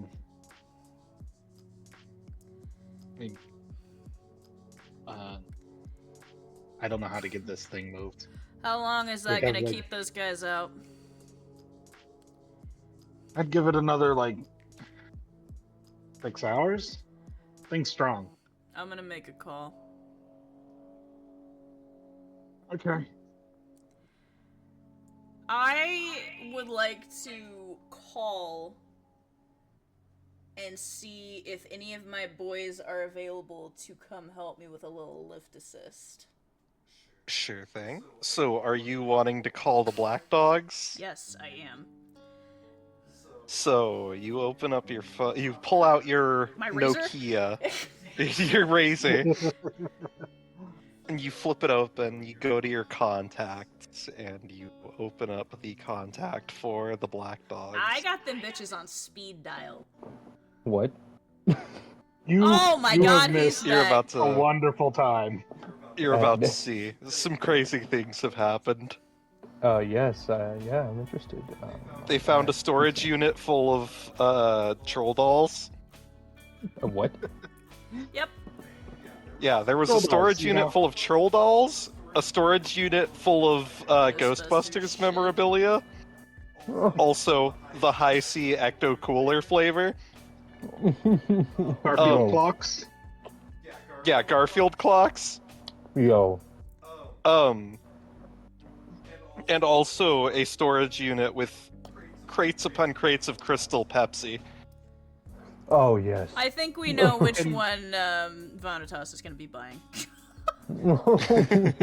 And there is All a of them. there's one that was just a anachronistic reference to a meme from the 2020s. Well, Yeah, 2010s. there was a bunch of dominoes that were set up in the shape of loss. Yo. That goes hard. Oh, that's just an entire clove of garlic. Huh. Oh?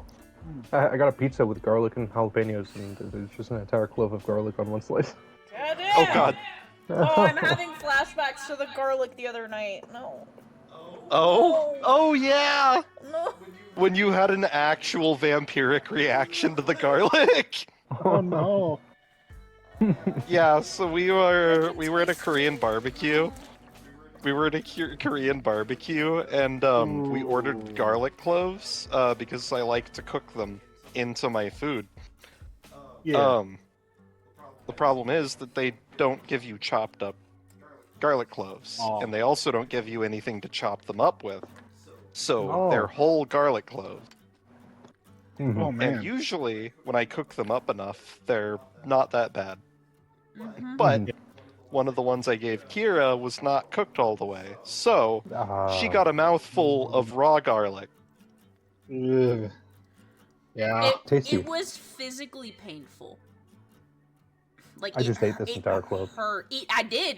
I just inhaled the whole clove and bit into it, and it was like somebody was assaulting my nostrils and my entire palate with knives. It hurt. Yeah. And then Liam had to sit there and stare at me while I reacted to this garlic.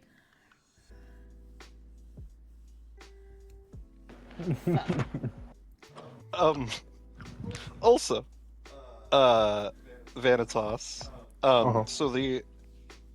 So the way that I worded it was you pulled up with the hearse, parked it outside, and then you got up, gave the party a thumbs up, and then walked away. Sounds about right. You went for a very enthusiastic walk, and so too did the mime.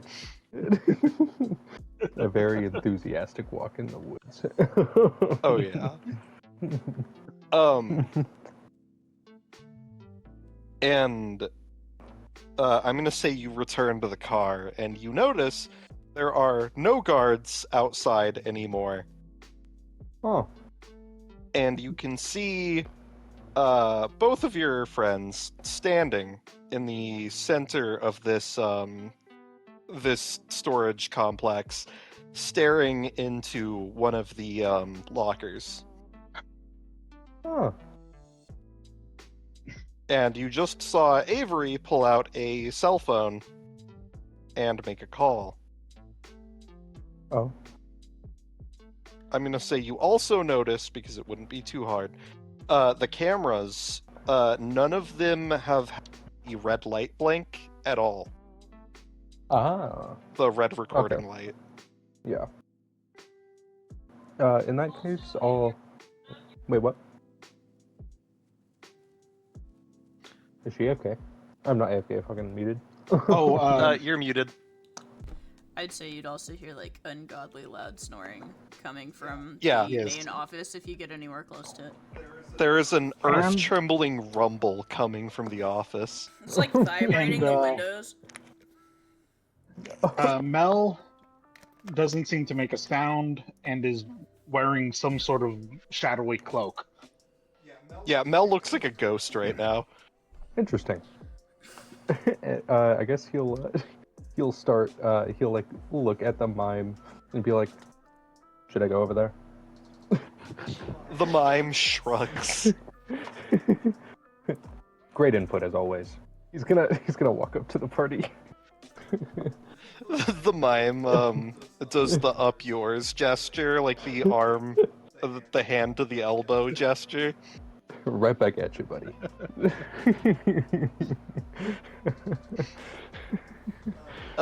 You walk in, the gate is sitting open, and you see Mel and Avery standing next to this open storage locker, and you see a wide array of Victorian-era crates and, like, decorations, furniture. You see, like, an armoire, tables, chairs, a full body-length mirror, and sitting in the center is a very foreboding-looking Victorian-style coffin, surrounded by chains and very, very old-looking padlocks.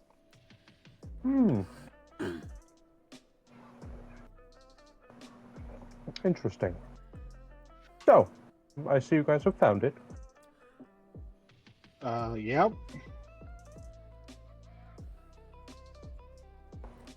So are we gonna So bring you it made to the it, car? finally.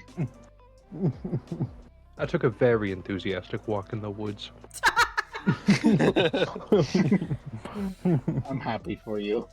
Did I have say any luck with looking my all phone closely. call? Yeah, so you pulled up your phone, and it only rang twice before you got your answer.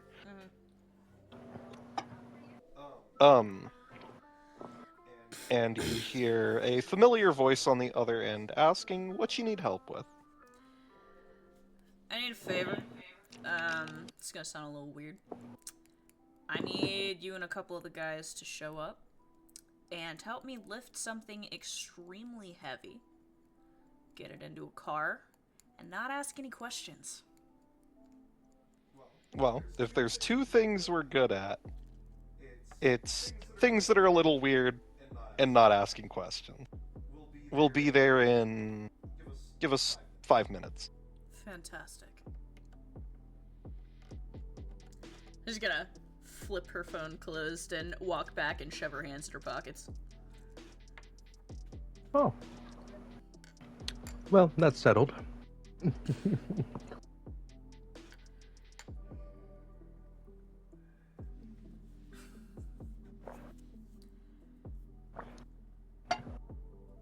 Is there anything else you guys would like to do? While you wait. Avery's gonna toss the keys to, Homeboy if he wants to look at the other storage units, since he's probably gonna show back up tomorrow and buy shit. Yeah, Vanitas, you have access to the keys to all the storage units. Oh, he's definitely going to start looking through all of them. Great. Mel's going to be Avery curious said. and just following. What was that? Mel's going to be curious and just following to see what kind of things are in the containers. Yep. All right. What ones have been opened already? So I will tell you, because I'm imagining that either Avery or Mel would tell you the ones that they know the contents of. Mm-hmm. So, numbers 1, 2, and 3 are miscellaneous objects. Mm-hmm. Number 5 is a collection of Garfield clocks. Mm-hmm. Number 7 is assorted cowboy hats. Oh. Number 10 is a large supply of Crystal Pepsi. 11 is a collection of Ghostbusters paraphernalia. Number 12 is a unsettlingly large collection of troll dolls. Number 13 is the dominoes. Number 14 is the coffin. And that is all the ones you have knowledge of the contents of. Okay. I'll open... Which one is the coffin again? 14. 14. I'll open 17. Okay. You go down to the bottom and you open 17 and you find a whole bunch of Disneyland paraphernalia. Oh my god, the millennials are gonna love this. It is I feel like my Mickey nostalgia is Mouse being hit. everything. There's so much.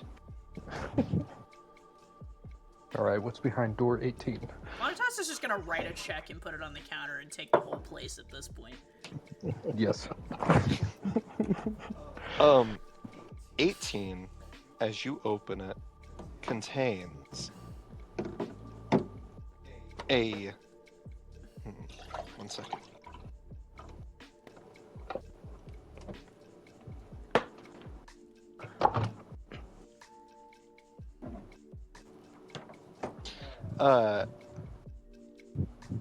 As you open it, you find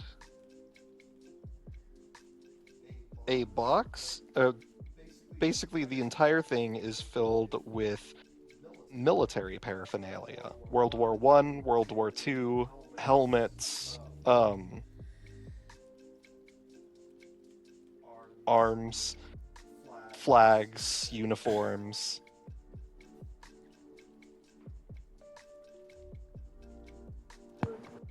Mm-hmm. Wait, I'm sorry. What was that last part? You find a whole bunch of military paraphernalia. You Oh. find pretty much everything, ranging from old weapons, uniforms, helmets, empty ammunition cases. There's like a whole bunch of medals. Mm-hmm. Expended bullet casings. Mm-hmm.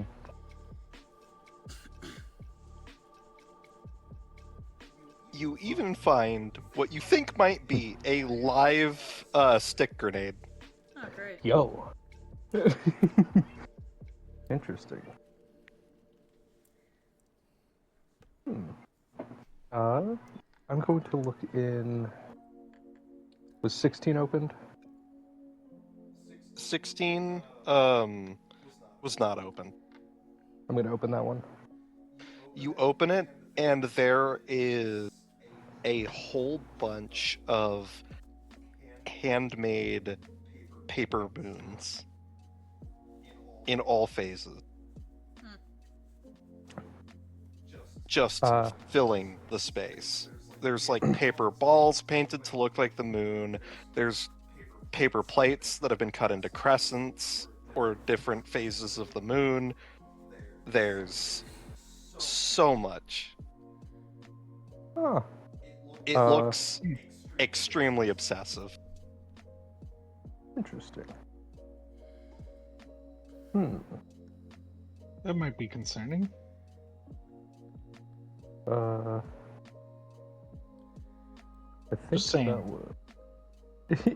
Wait. You wait, what? Wait. I know vampires are real. Are werewolves real? Does Avery hear this? I would say yeah. You don't want the answer to that question. Avery's gonna say standing outside the gate waiting on the guys to show up. Oh god. You see Vanitas hyper fixated by all of the artistic renditions of the moon in this room. Great, here They we are go. gorgeous. The craftsmanship is just fine. You can see each cut line of the scissors, each haphazard stroke of the brush. You see the long strings, like the paper, like streams of people that you can cut, like if you cut a piece of paper, right? Or like snowflakes and stuff. Oh yeah. There's like that, but it's just phases of the moon. And they just line the wall. All of it is... You gotta admire the dedication. Mm-hmm. He's something of an obsessive himself. Oh yeah, you feel a kinship with the content, the owner of this this specific container. It's beautiful.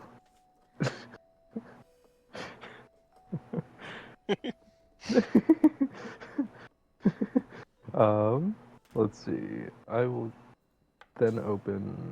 I'm pretty sure 15 hasn't been opened. You are correct. As you open it, you find a massive collection of children's toys. There are propeller hats, there are plastic slides.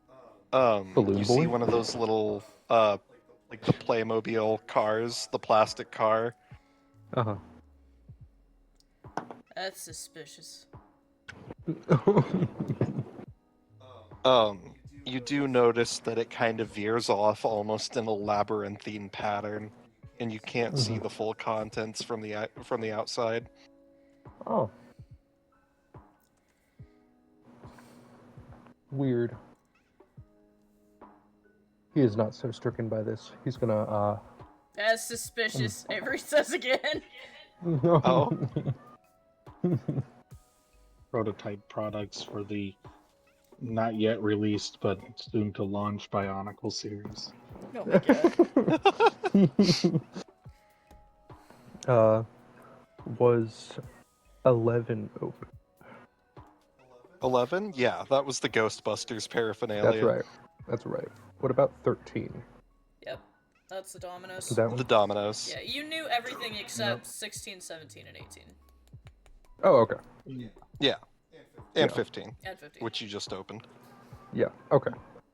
Then, he is satisfied. I'll close up all of the other ones except for the coffin. All right. And as you do, you hear the squealing of tires, or more specifically, the squealing of brakes, out at the side. And as you look through the fence, you can see a nondescript truck stop right outside. And you can see a group of 4 individuals dressed in tactical gear hopping out of the truck, making their way towards the main entrance. I'm imagining there was some sort of, like, sign or something that they had among themselves as a team, Yeah. which Avery will probably greet them with. Yeah, you give them your salute, and they respond in kind. Well, boys, this might be the weirdest transport mission I've ever given us. And she's gonna walk them to 14. They walk around the corner and look inside, and one of them goes, "You, collecting antiques?" Listen, I thought I said you didn't need to ask any questions. And she's gonna walk over and gesture to the coffin. Fair enough, fair enough. And they'll walk over and they will begin the process of lifting the coffin. Avery is going to assist because she does not want anything to happen. Yeah, with the number of people who are currently lifting it, it's not difficult enough for a check. And you guys manage to carry it out towards the exit. Okay. And I'm assuming you guys loaded into the hearse. Uh-huh. Yeah. Upon doing so, your friends look over to you and say, "That's it?" Hey, you wanna tag along just to make sure we get where we're going? Yeah, we can tail you. Thanks, boys. Avery is going to turn around and make sure that 14 gets locked up and the keys get put back. Yeah, if any of us will do that. And then she's going to tell him to write a little note saying thank you to the guy. Just like, thanks for the tour or something like that. Mr. Rosfield will be back tomorrow. Yeah. Yeah, he'll write that out. You lock up the locker. You go into the office, you write the note and leave it next to the desk. And then you slip the key ring back onto the guy's belt. He is still snoring so loud that it drowns out all other noises in the office. Outstanding. And you guys load up into the hearse and drive off into the night. Did we remember to turn on the cameras again? No, I left them off and made it look like they malfunctioned. Ah, okay. Works for me.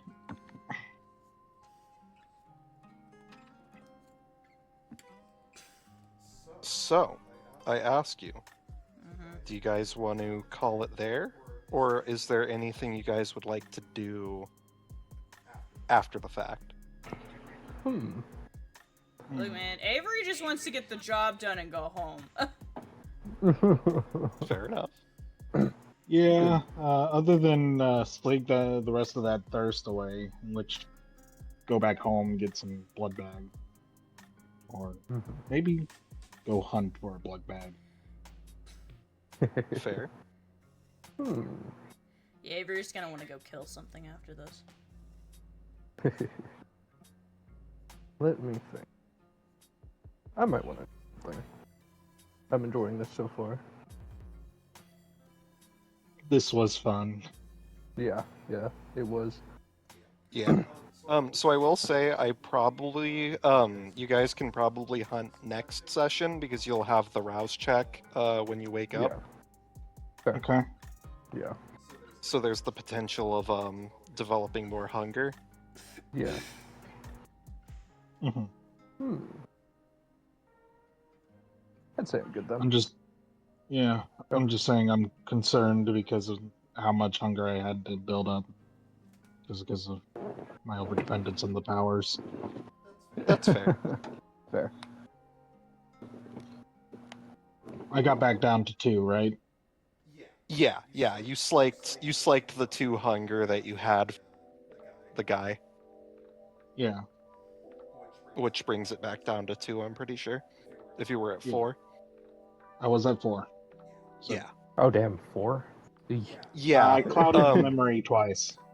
Oh. Yeah. He activated 4 separate abilities, and I'm pretty sure failed 3 of them Yes. Damn. on the rouse checks.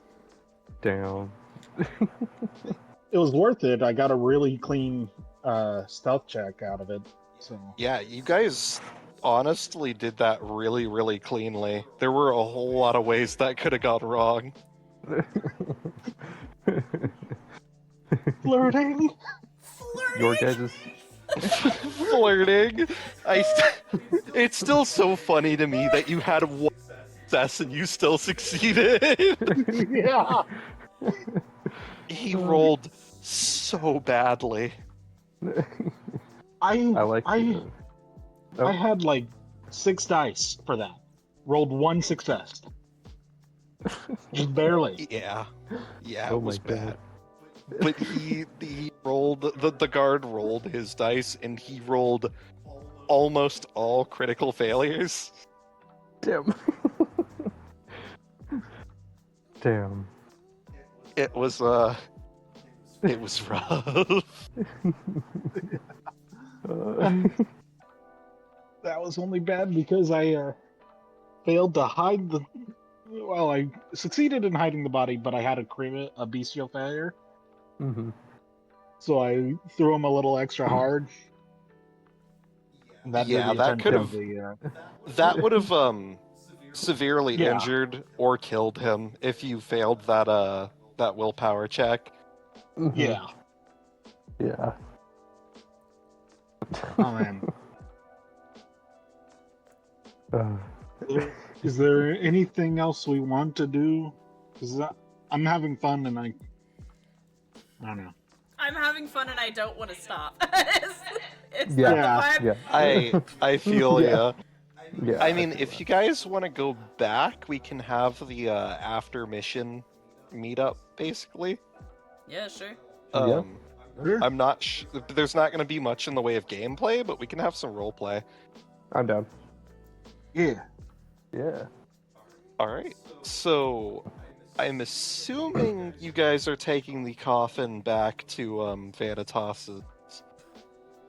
Yeah. Well, I'm assuming Eleanor would have given us a location on where we were supposed to fucking take it. Yeah, Yeah, she it's would part of want the you to bring it paperwork. to discreetly to as above, so below, since it's neutral territory and also where you met up last time. And it has good security. Please tell me you have some sort of a lift, because I do not want to have to carry this thing through the club. I would imagine, considering your the needs of cleanup crews, you would have a special Yeah. Cargo lift. main Because lift. he also Like a special cargo lift to bring stuff up and down. Yeah, he also collects a lot of stuff, so you guys get to see his treasury. Oh god. Oh yeah. So yeah, he'll guide you guys with the help of Sebastian to bring it down.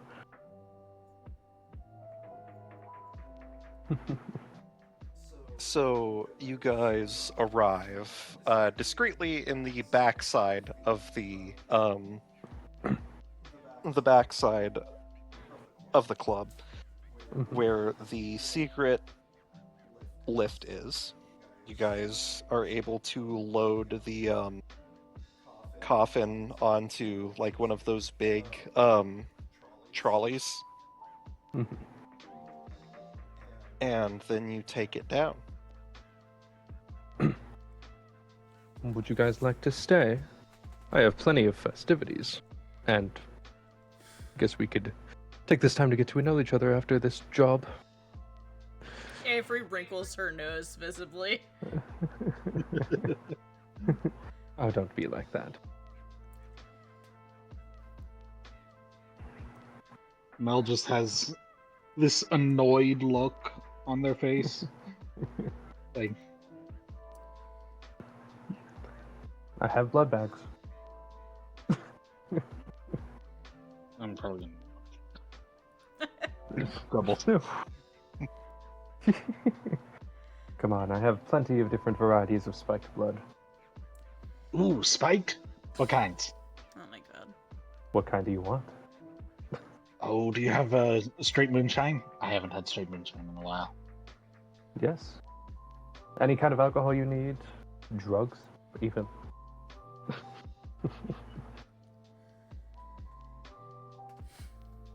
I mean, that's I'm what gonna 4 get or 5 me is some for. moonshine. He'll lead them down to the lower levels. As you guys reach the lower level, specifically layer 8, larceny, Mm-hmm. you bring the coffin in, and as you guys arrive in the main meeting room, you can see all of your sires sitting awkwardly, the silence between them palpable. Ah, I feel like I'm back in high school. Yeah. And as they notice that you're coming in, Avery, you see Aradia immediately light up at your presence. Avery looks slightly less annoyed than she was a minute ago.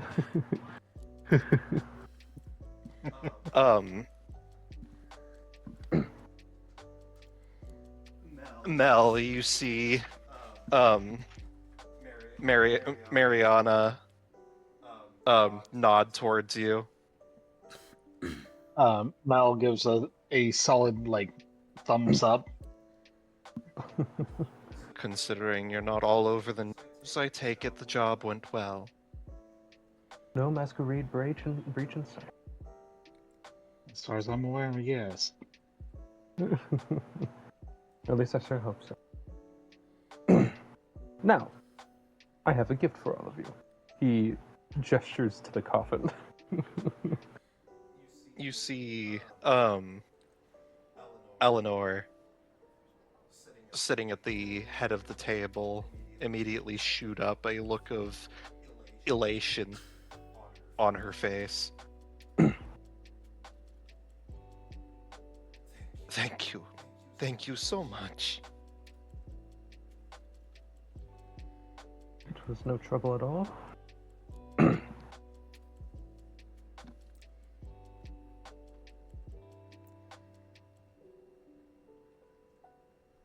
I No. cannot express my gratitude. I will make sure that I make good on my promises. Excellent. We'll talk about that later. For now, let's enjoy our New Year's together.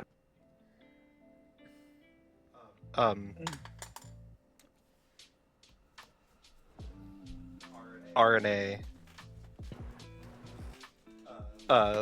leans back and she says, "Yes, we need some festivities. I am so tired of all of these dull old women." Hey now. I'm not going to say anything just yet, but I'd be extremely offended if I were Mariana. Yeah, Mariana and Aradia both glower at her. Avery is also very upset by that comment. No, don't be a poor sport. Sebastian, go get the festivities for me. You got a boss. He points to everybody kind of generally and he says, "Should I get a menu?" Yes. He pulls out a notepad, takes out a pen, clicks it. So, preferences?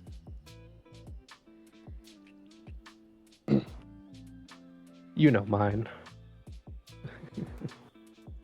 Course. He points over towards Mel. Boss? Oh, are they asking Free for of like charge. what? What? What would you want? Yeah, I know you guys are vampires. You know that, right?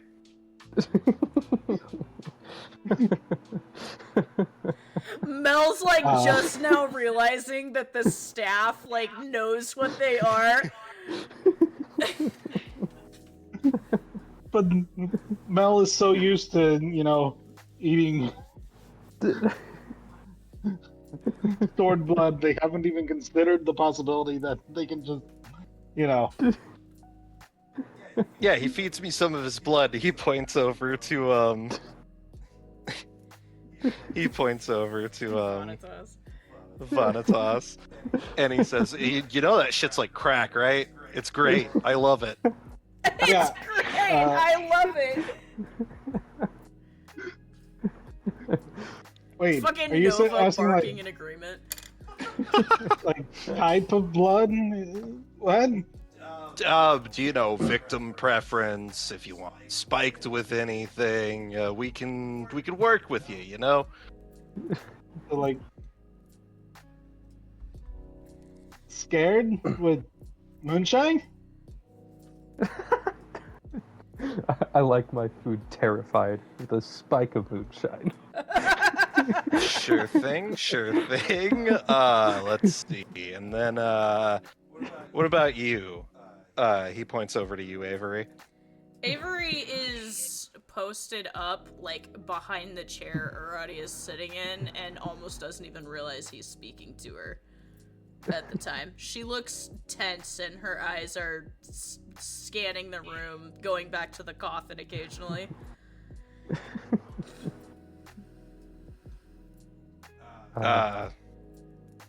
Miss, the military? Avery's eyes will snap towards him in a predatory manner. God damn, that's scary. Preference. I prefer to be left alone, she says, and takes like an inch step closer to Aradia. Ooh, okay. Just a water for you.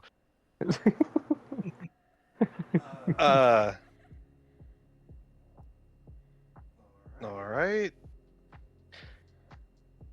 And, do we have any, let's just say, are there gonna be leftovers?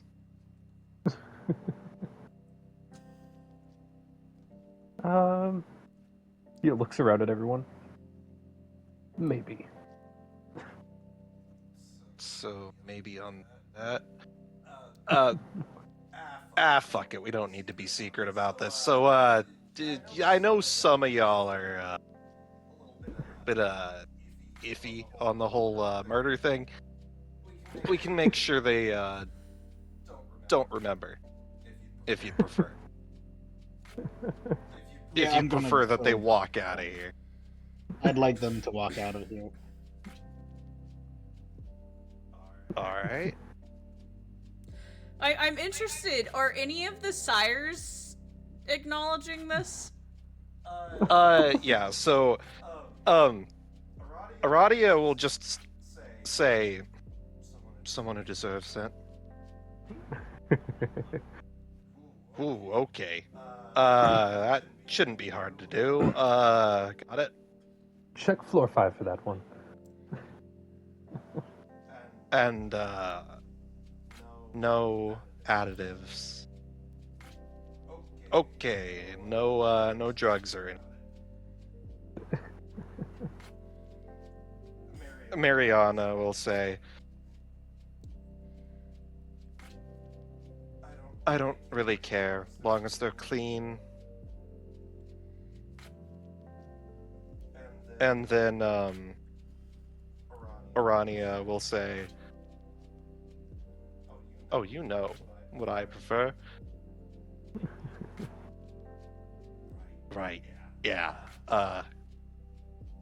I'll make sure you have your.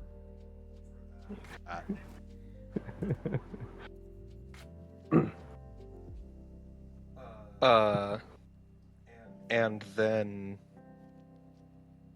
Eleanor says, "Nothing for me, not tonight." Got it. So that's everybody.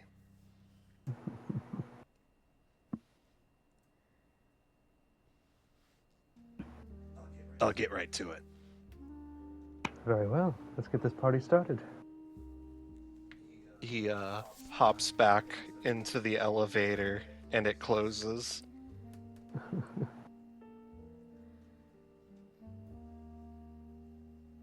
Now, I didn't get much proper introductions from you.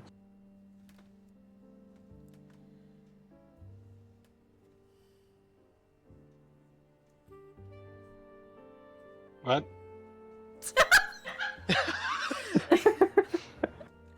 I didn't give many proper introductions from the two of you. I'm Dr. Mel. Doctor, okay. And you. Avery looks at you for a long moment as if contemplating how to answer. And then she straightens a bit and says, Sergeant Atchison. A pleasure to make your acquaintance.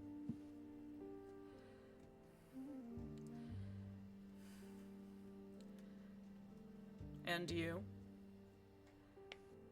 I, as stated before. Oh. Go ahead. I, as stated before, am Vanitas Laveau Rossfield, purveyor of the arts and owner of this nightclub.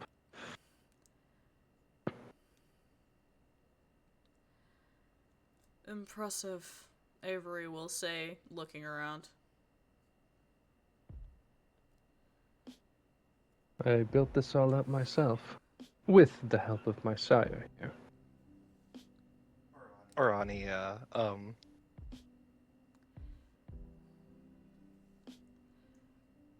gestures with her hand like an "oh you." Avery, trying to have a hint of humor, is going to put her hand on Aradia's shoulder and say, "You didn't tell me there was a nightclub option."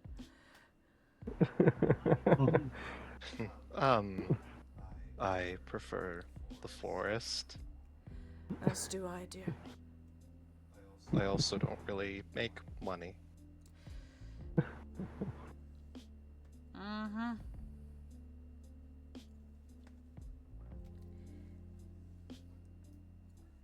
Well, there's always ways to make lots of money with people of your skills. With the right connections, you can do anything. Well, most things. I'm sure it's not easy to extort people when you she gestures towards her head like horns.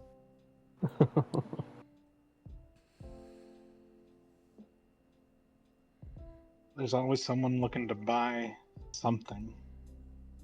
Often poisons. Just need to know who. I. Oh. Nope. No, Go you ahead. go. You go. Mariana chimes in. Well, there is always more supernatural clientele. Hard as they are to find, they do pay well.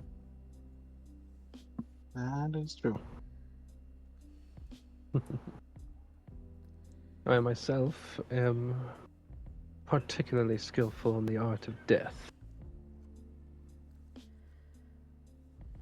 Many people line up to see such art, and pay big costs for it too.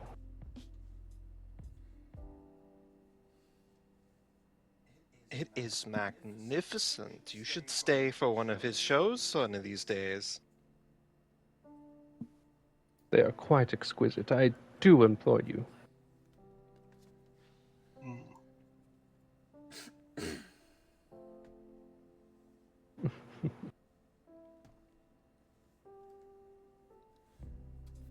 Oh, where are my manners? I suppose while we wait, I can show you a tour around? All of the sires just look to each other. Come on, let's have a tour. I'll show you my treasury. Oh, great. It'll be fun. Aurelia, say the There'll word be and we something can good to leave. do. Perhaps we should just dine and then go. As you wish.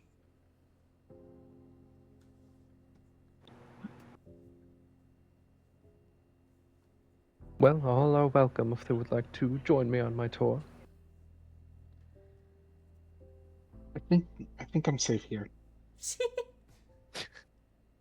Well, it's right below our feet. You'll be okay. No, I think I'm good. Are you sure? I suppose we'll have to pass. All right. Then I suppose we'll wait for our meals to come in. RNA chimes in. Oh, we could always do it some other time. I'm sure that we'll be fast friends. Avery is trying not to give her a wary look.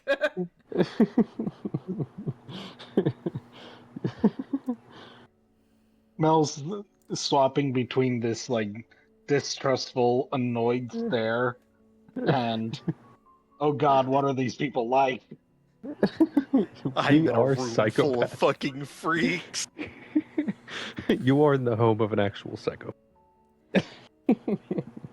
Yes. You are literally Aware. inside the Bates Motel right now. Yeah.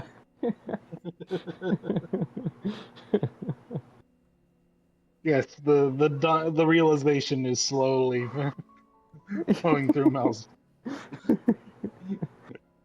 thoughts. You see a lot of. Oh wait, what? Oh no, you're good. You're good. Oh, you see a lot of the art in the room, and some of the pieces kind of stick out. They're as very abstract, brutal pieces that showcase death. And you start to wonder if this is just art or if it imitates life. It's like the fucking Pikmin gallery from fucking Oh, Fallout 4. God. Yeah. Yeah.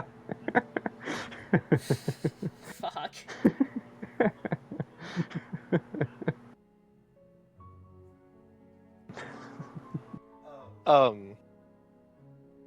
After a little bit, you hear the elevator open again, and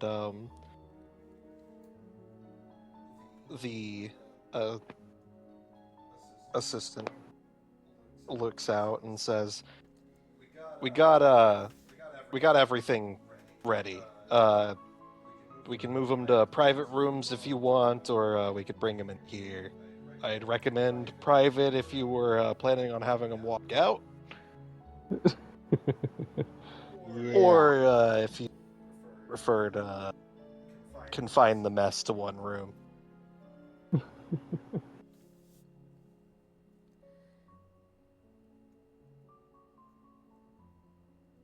Your choice. There's plenty of private rooms in this establishment.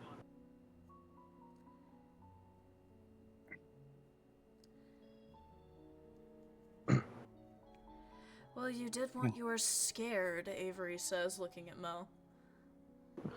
Oh yes, that was true. Each room equipped for vampires comes well equipped with many of the tools necessary to elicit much fear in your victims. Oh, it won't take much. Oh boy, that was a good line. That was a line. Oh my That God. That was pretty fucking raw. Somebody put that in the quotes section. Fuck. Yeah, good lord. Somebody type it. Oh my god. You know what? I'm trying to. I want to give you Is inspiration a for thing? that. Like, So I think because you can use willpower to re-roll things. So you know what? I'm gonna give you, say, like a temporary willpower. Fair. So I'm gonna, as in the form of inspiration, I am going to give you guys temporary willpower, which is a willpower point that will exist until the end of a session. And it'll be good for next session, since Oh, you're not awesome. gonna be rolling. nice. Sweet. Yeah. I am going to do that. I'm going to indicate the temporary willpower with the sort of diamond Mhm. appearance.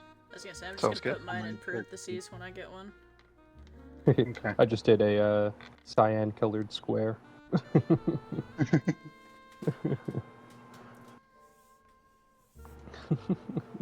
How's your guys' humanity? Because mine is already lowered. Mine's probably the highest of the group. Yeah, probably. Oh yeah, you took a stain, but I don't know if it ate into your humanity. It did not eat into my humanity. Yeah, not yours, but Dylan, yours. Yeah. You know how the stains work, right? Not truly. I just did a different colored dot on the one I already had. Okay. So. So the way it works is you have a bar of 10 humanity. Uh-huh. You started off with 7. Yeah. So the other dots are going to be blank. Mhm. So you have 3 blank dots. Yeah.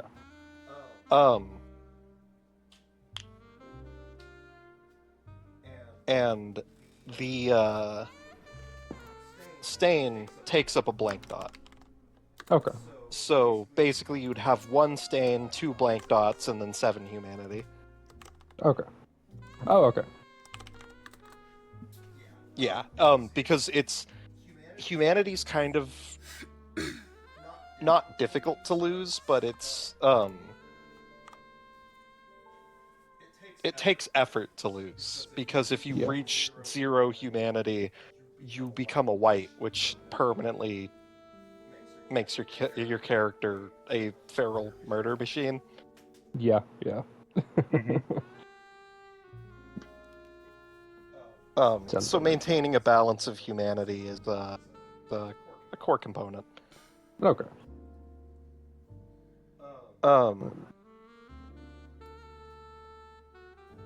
Sorry, I'm trying to type the quote in.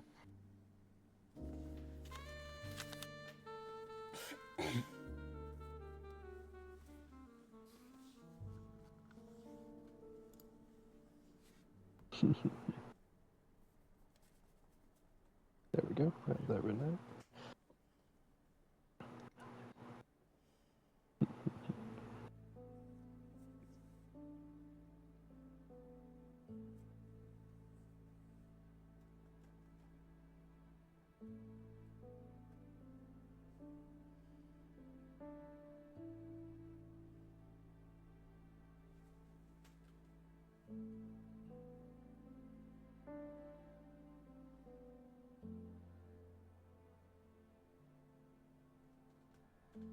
Am I the Sorry, only you one guys. without... Oh, Wait, what? Am I the only one Go ahead. without hunger right now? Yeah. I mean, you are the only one who killed somebody to remove it, so yeah. Yeah. I didn't even have it to begin with. I Right? Yeah, surprisingly you just well. murdered a dude. Yeah. Yeah, you just murdered it. Oh, yeah. So, what are your guys' hobbies? I drug myself. Understandable. Me See too. what the consequences are, Oh, I don't do that. and then analyze more and more of what the adverse side effects are. I experiment as much as possible. It's fun. Oh, interesting.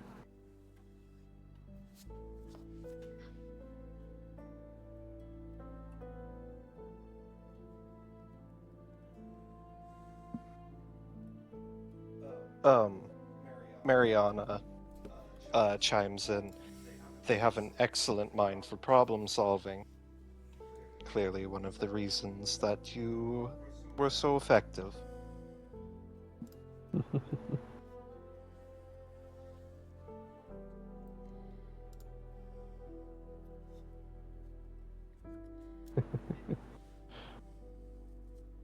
And Miss... haven't told me your name yet, really. Avery, I think. What do you do? Avery looks uncomfortable at being called by her first name. Atchison. She eyes you. What do I you believe she would prefer sergeant. do? Right. Sergeant. What are your hobbies? She stands there for a minute, processes, looks at Nova, looks back at you. I like dogs. I see. Aradia pats you on the shoulder like, good job. You socialized. You did it!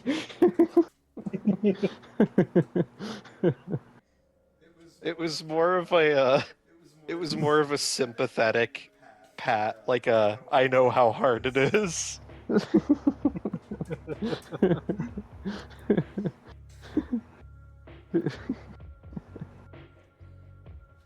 Introverts in a room of socialites.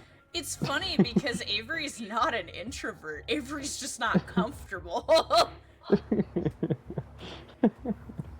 Mel is clearly not comfortable, but trying their best to fit in because they want to get out of there without causing a scene. I You know feel what, that's like fair. I feel like I'm somehow failing at helping make you guys comfortable. Not for lack of trying. Listen, I've been this way for about I can't count. But it's only been months, if that counts for anything. All of this is strange to me, and Wait, how long have you been a vampire? like I said, months. Oh, that's why you're antsy. Mariana says, it was a, sudden decision. I see. Yes. Well, welcome to our brood. I hope you're finding yourself mostly comfortable. Thanks.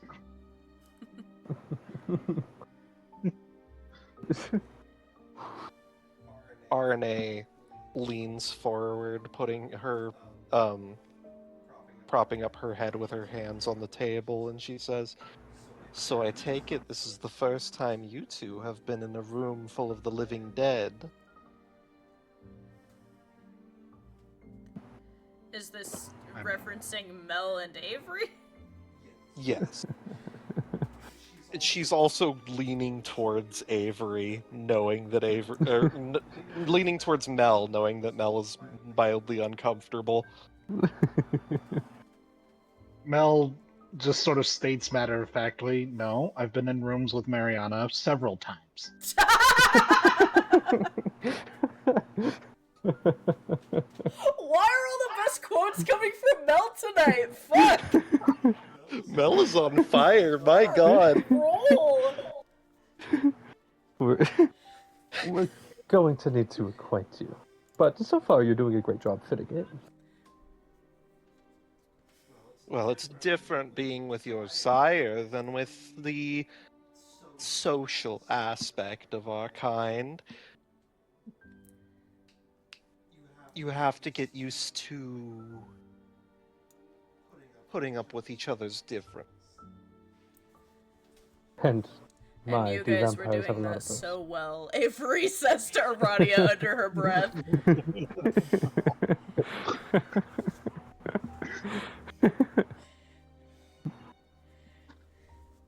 See, that's the unique perspective our kind has. Being from all different walks of life, but being gifted with all of the same traits. With minor differences, of course. Looking at Mel.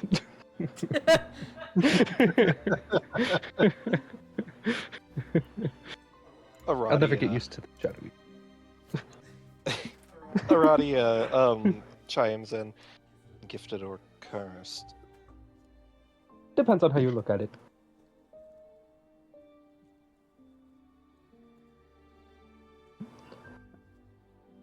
Like humans, our own condition can be seen from a matter of perspective.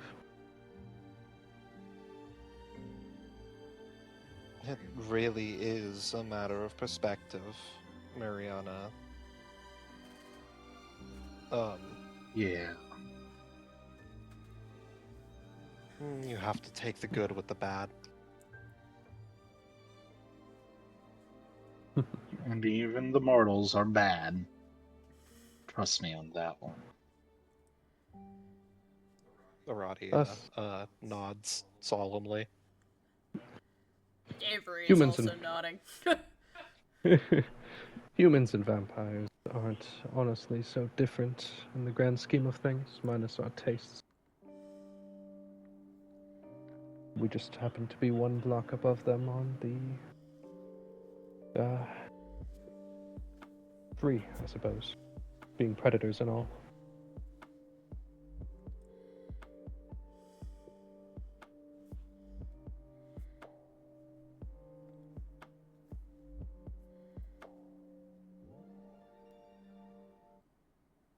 Now, what have you, Sergeant? How long have you been about? Avery seems hesitant to answer. This is not a room for judgment. Clearly. Avery will recite the exact day that she was turned, except I don't know what the day was because we didn't specify. Yeah, so we could say anywhere from a few weeks ago to like a month ago. You would have been pretty recently turned. Like November 29th.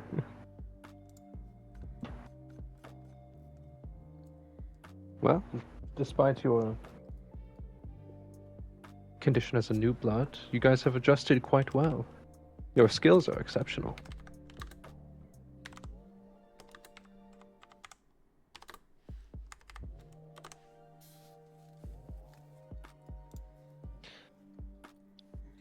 Considering, Eleanor speaks up and says, considering the favor you've done for me, you've all shown exemplary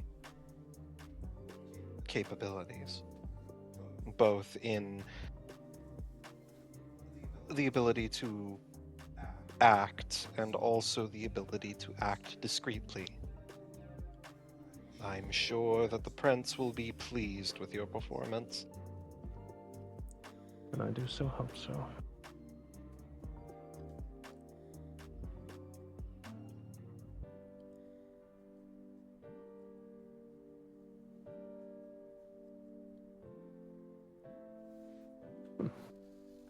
Well, I suppose I should not be rude. My day of embrace was exactly 16 years ago today. This is why I hold such parties. So you're not new. Avery says, squinting. Of the same generation, just a little bit longer. But what's 16 years in the face of eternity?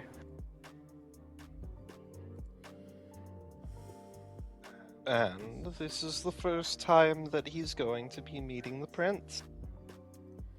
He's very exclusive, you know. He does like to induct new bloods, but it can take a very long time. Hmm. Feel like a private in a room full of drills, Avery says, crossing her arms uncomfortably.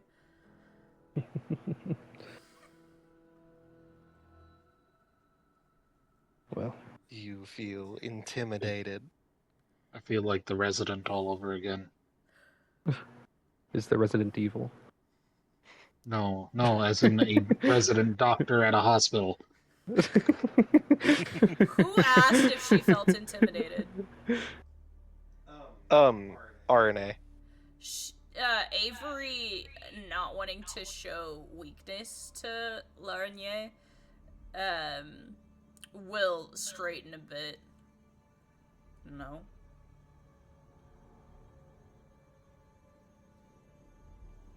Well, it's only natural. When you're faced with those who are a higher rank than you, I certainly know to shut my mouth when in the presence of my superiors. But this is a casual affair. And there's no need to feel afraid. Avery is watching her warily.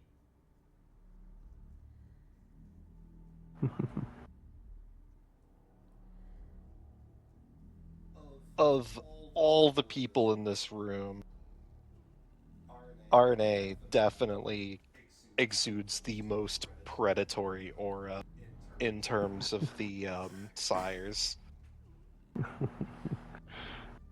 Avery has been subconsciously positioning herself as much between Aradia and her as possible.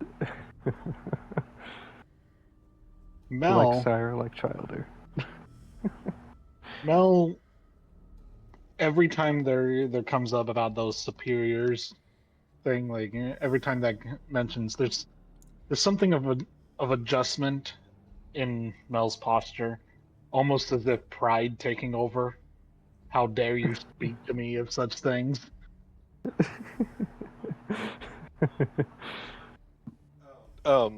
You will feel Mariana put a hand on your shoulder and say, "There's always plenty of room for upward movement." Yeah. I'm just getting started. And I look forward to see how you set yourself apart.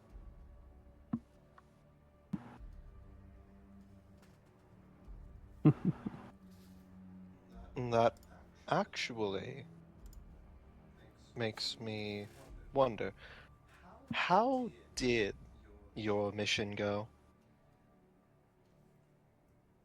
Smoothly. Pretty smoothly, actually.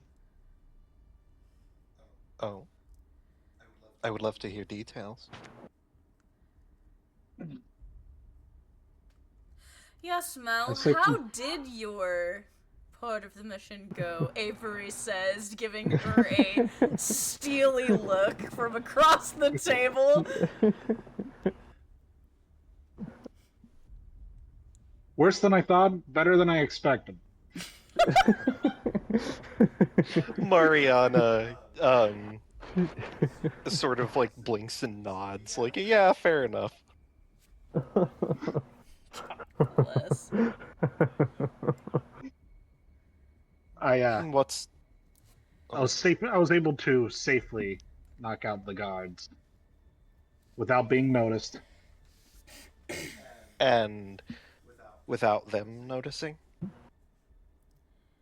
They don't notice anymore. Well played. I certainly don't fault you for making a few mistakes. What's the term again? No plan, no matter how well laid out, survives contact with the enemy. Best laid plans of mice and men. off go awry. And she nods. That's why I tend to try to rig the game in my favor. Speaking of you, Avery says, looking at him, Disappearing Yes. unexpectedly through the thing. just drove a hearse up, got out, and then left for the majority of the mission. I was going on a very enthusiastic walk. He does love Fair. his enthusiastic walks. Not many can see the beauty of nature like I can. Right.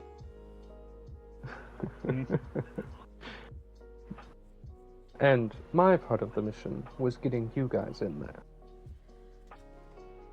I know that this is a mechanical thing, so I'm not certain how this works. But if Mel were to pull out like a basil leaf and just start munching on it, not eating it, but just Just chewing chewing. it like it were gum, Chewing on it, yeah. Mel's just gonna do that at the mention of appreciating the beauty of nature. That's Yeah, one you way just to see, do it.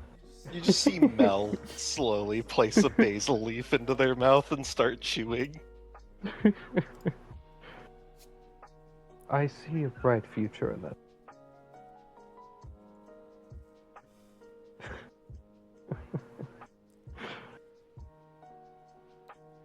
Weren't we supposed to be getting food at some point? Avery says, yes. watching the room warily. Vanitas claps his hands and he says, Sebastian, if you don't mind. I can lead each of you to your rooms if you'd like. We got beds, coffins, whatever you want. If you'd like to stay the night, or you could head back before sunrise. It's Mel only glances over at Mariana, but basically assumes before anything is confirmed, yeah, we're probably going to depart once we're done. I'll meet you at the entrance. We can depart as soon as you're done. Very well. Time to have fun.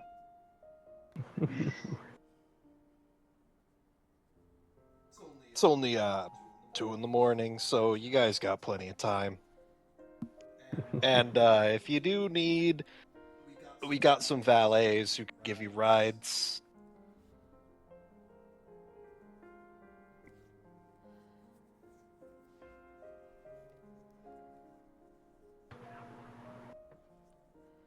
Well, I suppose I'll leave you to your devices.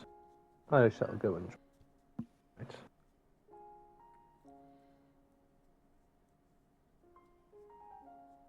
Alright, come with me.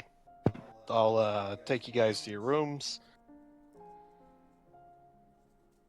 If any of you eat together, that's totally fine. Just, you know, let the cleanup staff waiting outside know, you know. Me, the player, is terribly interested in how this is gonna go for several people in the room. You haven't even seen the worst of Vanitas yet. I know, that's why I'm like, I want to see this go down, come on! I'll let you guys do your interesting feedings first. I'm interested.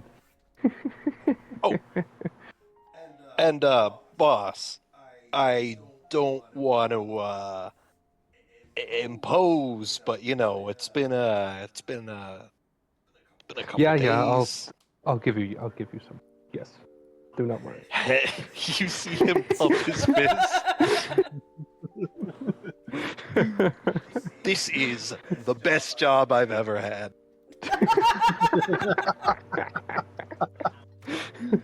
If anything happens to this man, I'm raising the world asunder. Sebastian is my favorite right now!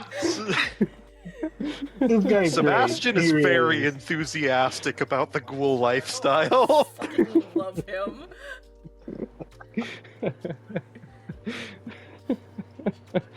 That's why you gotta have points and retainers, guys. Sebastian Oh, I dies, did. the game is over. I don't care anymore. I don't want it. If Sebastian dies, all of you just immediately go into a blood frenzy. Yep, 100%. That would happen. Yup, That would happen. definitely. Avery Seattle actually will burn. is comfortable around Sebastian. No. There will be an apocalypse that like makes what Kane did look like a slumber party. Yep. Oh yeah. Kane Understand trembles that, at the thought. That if Mel ever loses their moral codes, their convictions, they are likely to spread a plague to murder all of mankind, so that vampires starve to death. Oh man. Jesus Christ. If No, anything Mel is happens to psychotic if they Sebastian, I ever will break kill their everyone and then myself. Yes, Mel Mel is psychotic if they ever break their moral code. Just saying. Great. If Vanitas ever goes into if ever gets taken control of by the beast, his ultimate art piece is going to be the eclipse from Berserk. Oh yeah.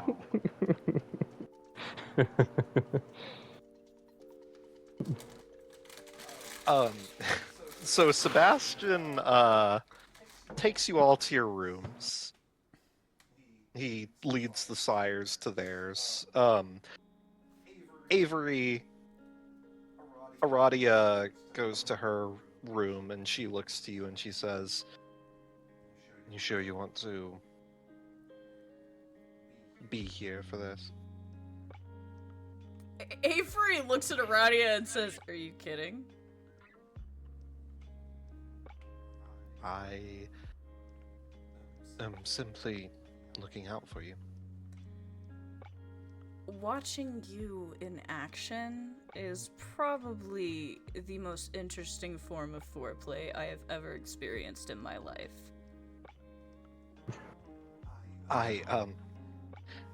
You get the sense if there was any blood in her body that she would be blushing.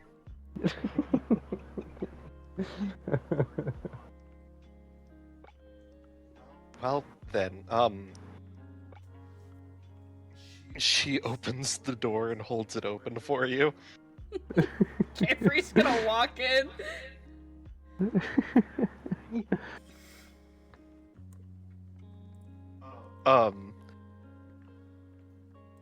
Mel, you are led to a room, which contains an individual who is lucid enough. Enough. They Oh, are good. heavily You're inebriated. awake. Oh no. Huh? Oh, you, hi, I didn't see you there. You, Oh, that's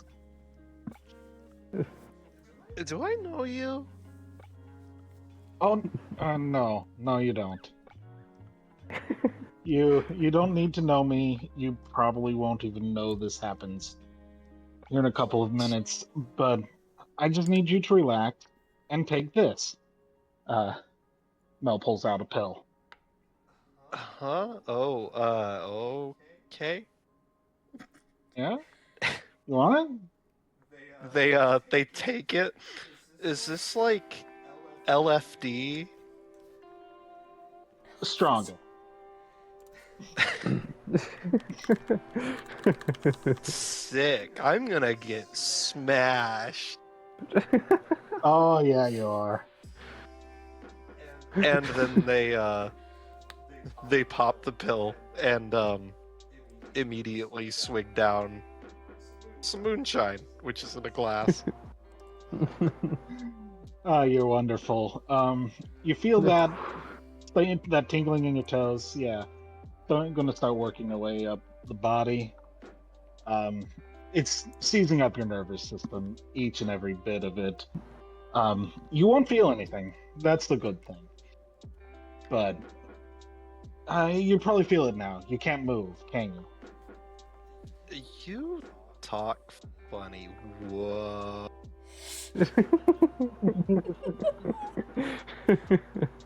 Oh, you're harder than I want this to be. They their eyes begin to dilate as the drug takes effect.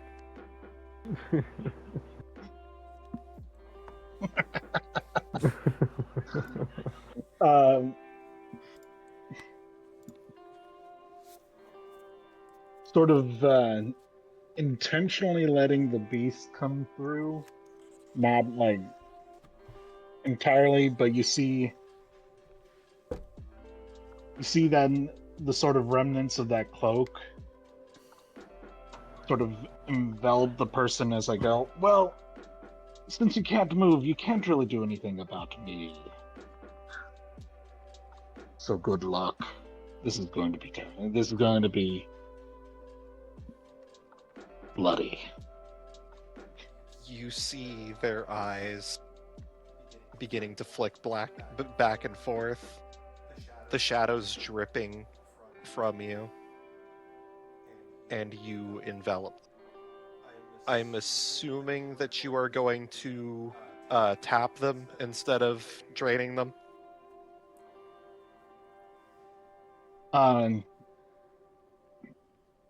Instead of draining them completely, only enough.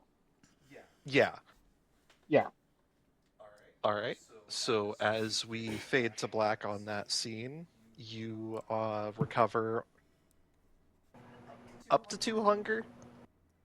I think you only have 2, so it'll be just 1. Yeah. And the funny thing is that I'm going to risk gaining that hunger back by wiping his memory. Unless they're going to do that for me. Right? They're going to do that for me. Yeah, they're gonna do that for you, so you don't have to worry about the price. Mm-hmm. Yeah. And we will jump back over to Avery. You will see that there is a person who is tied up, along with what appears to be a rap sheet at the side. Avery's going to watching Aradia pick up the rap sheet.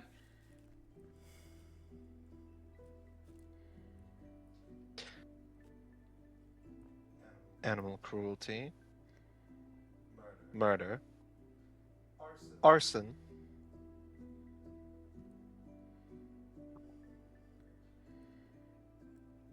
Oh, this is quite the list. He gets around. Certainly.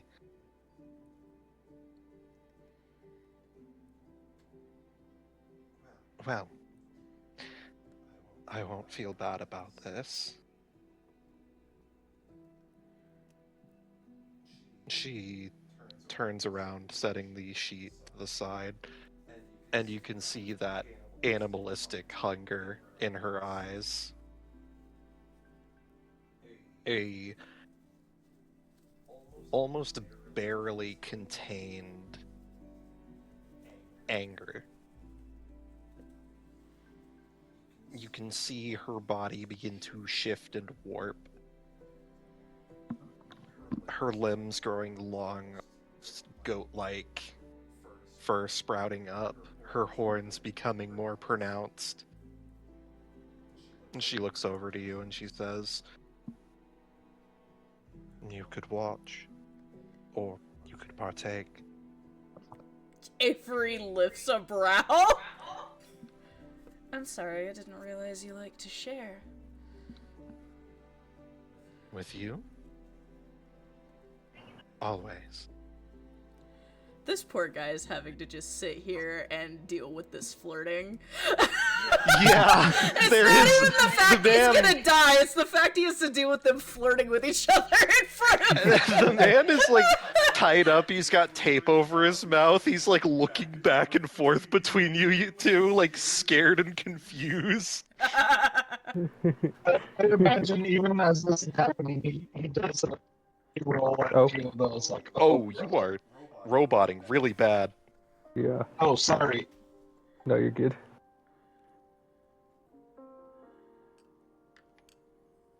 How about now? Am I good? Better. Way better. Okay. I just imagine that every now and then, he hears a line from them, and he just has this, "Oh, brother, I know I'm about to die, but come on." Yeah, you see his eyes roll. Like, oh, God, please just kill me. Would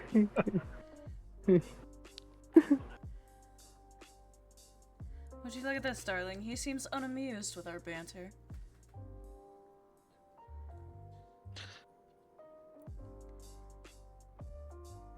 What do you want to do about them? Avery walks over and grabs the edge of the tape on his mouth and smirks before ripping it off as hard as possible. Holy mother of fuck! Ah! Jesus, what the fuck are you people? Holy shit! What the? Am I having a nightmare? What? No, in nightmares, you typically don't actually feel the pain, just experience it. Fuck! Ah! What? Holy. Avery's gonna dangle the rap sheet in front of his face. Oh, are you guys working for fucking you mob guys? Are you pissed off about the embezzlement or Embezzlement? That's the one he jumps to. She looks at Aradia. I was more interested in the arson, the murder. Flipping What? through the page. Just how many people have you killed, Mr.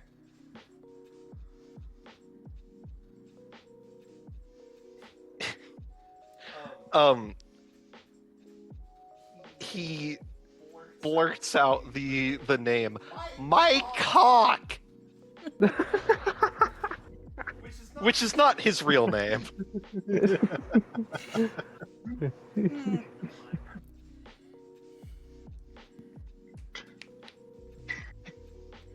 You see, this is why I hate men, she says, looking to Aradia again. She shakes her head, loud and obnoxious. What the fuck are you two, anyways? Are you just vigilante skinwalker?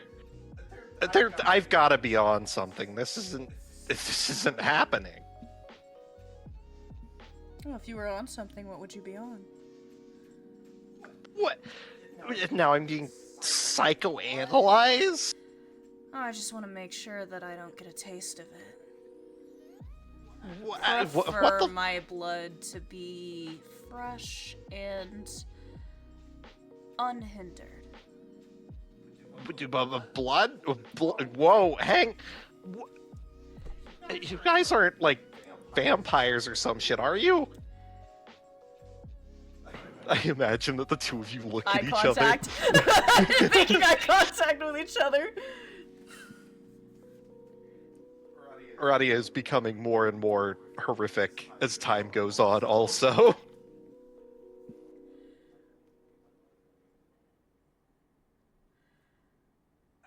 Look.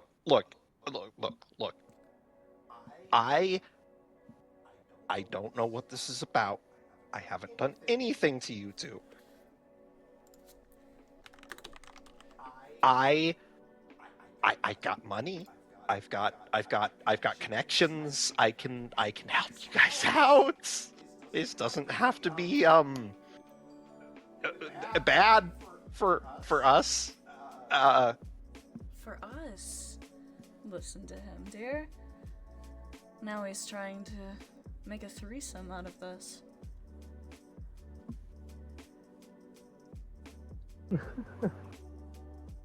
Too bad for him. I don't share. Me either. Avery says, and she's going to produce a bit of her... Actually, what she's gonna do is she's gonna smile and show off her fangs. I forgot I had that feature. Yeah, the extra long fangs. I think I was supposed to be rolling for that this session. I apologize. Yeah, Oh, I you're have good. the distressing fangs, so yeah, she's gonna just slowly smile to reveal the very long canine-like fangs. Holy shit! Look, let's not be rash. I've got. I said I got connections. If you let me go, I can out. You talk too much, Avery's gonna say, and grab him by the throat. I would like to keep talking, but I can get up if you'd like. Avery is going to, like, in grabbing him by the throat, like, pick him up out of the chair and toss him down so that his restraints break. You pick him up and slam him onto the floor, the tape around his arms and legs ripping. He begins scrambling, trying to get to his feet. Avery's gonna trip him. He stumbles over, and you see his Aradia, now being much larger to the point where she has to stoop, reaches down and grabs his arm with long, almost talon-like claws.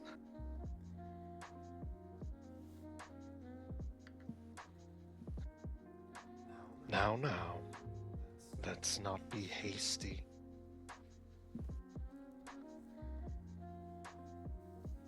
Yeah, where do you think you're going? I thought you said this could work out for us.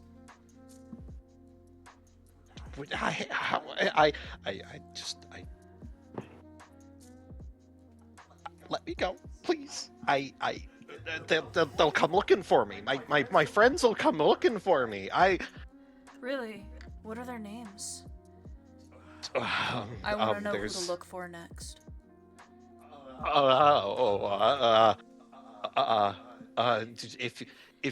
If I tell you their names, will you let me go? No.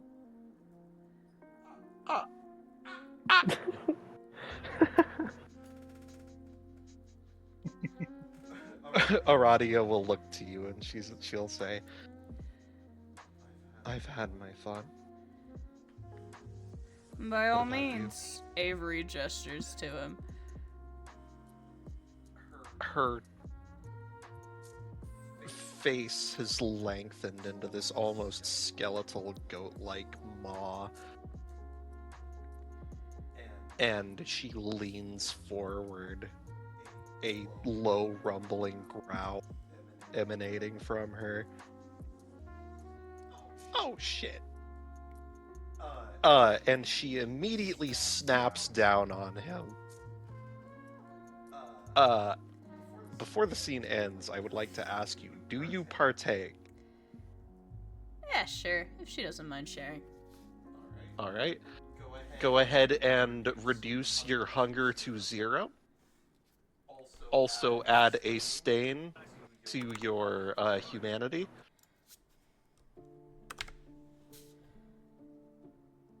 Okay. Alright. And that leads us finally to Vanitas.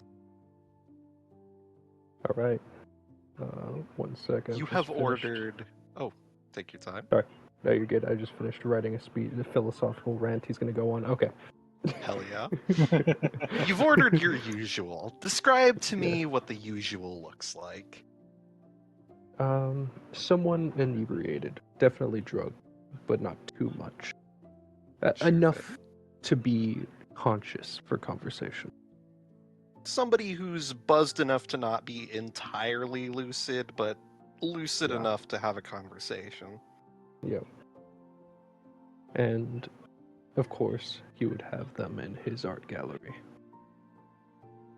Alright. He So- walks them down pointing at each art piece, awaiting for their reactions. They look at each art piece with awe. The intoxicant's definitely seeming to amplify their experience a little bit, but it doesn't sully it. There is raw emotion in response to each piece, the more unsettling ones garnering more reactions, while the more beautiful ones garner genuine awe. Oh, that is a great opener to his rant. He looks at them and he says, "Do you know what art is?" It's a lot of things. I mean, it's so many different subjects and concepts. It can be anything, really. Anything that says something. What speaks to you within art? The emotions, I guess. The feeling you get when you experience it. The music, the paintings, the movies. What does this piece elicit out of you? He points to a beautiful painting. It's incredible. Serene. I almost wish that I could be there. Kind of feel like I am there. Now, what of this one? He points to a more morbid painting, one of death and decay. Freaky. It's kind of makes my spine tingle. And then he points curiously to a wilted dying flower inside of a glass case. What does this make you feel? I don't know. Kinda Nostalgic. Or the beauty of the Kinda- beast. sad, I guess. Hmm. Is this like a preserved flower, or is it like just left to die? Left to die. It's just a shadow of what it used to be. A husk Hmm. that's going to be dust before long, I guess. Let me ask again. Do you know what art is? Everything and nothing at the same time.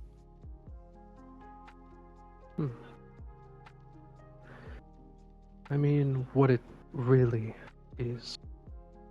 Not the framed, sterile canvases hanging in galleries, but the truth that festers beneath them. Art is not creation. Art is transformation. The world gasps in awe at the birth of an invention, but what about death? What about decay? I mean, guess you could say that that's just another form of creation. Is the flower only beautiful when it's blooming? What vanity. It withers, and in that withering speaks of time, of fragility, inevitability, of entropy. Why do you flinch at rot, recoil from mold, when those are the brushstrokes of entropy, painting its grand finale?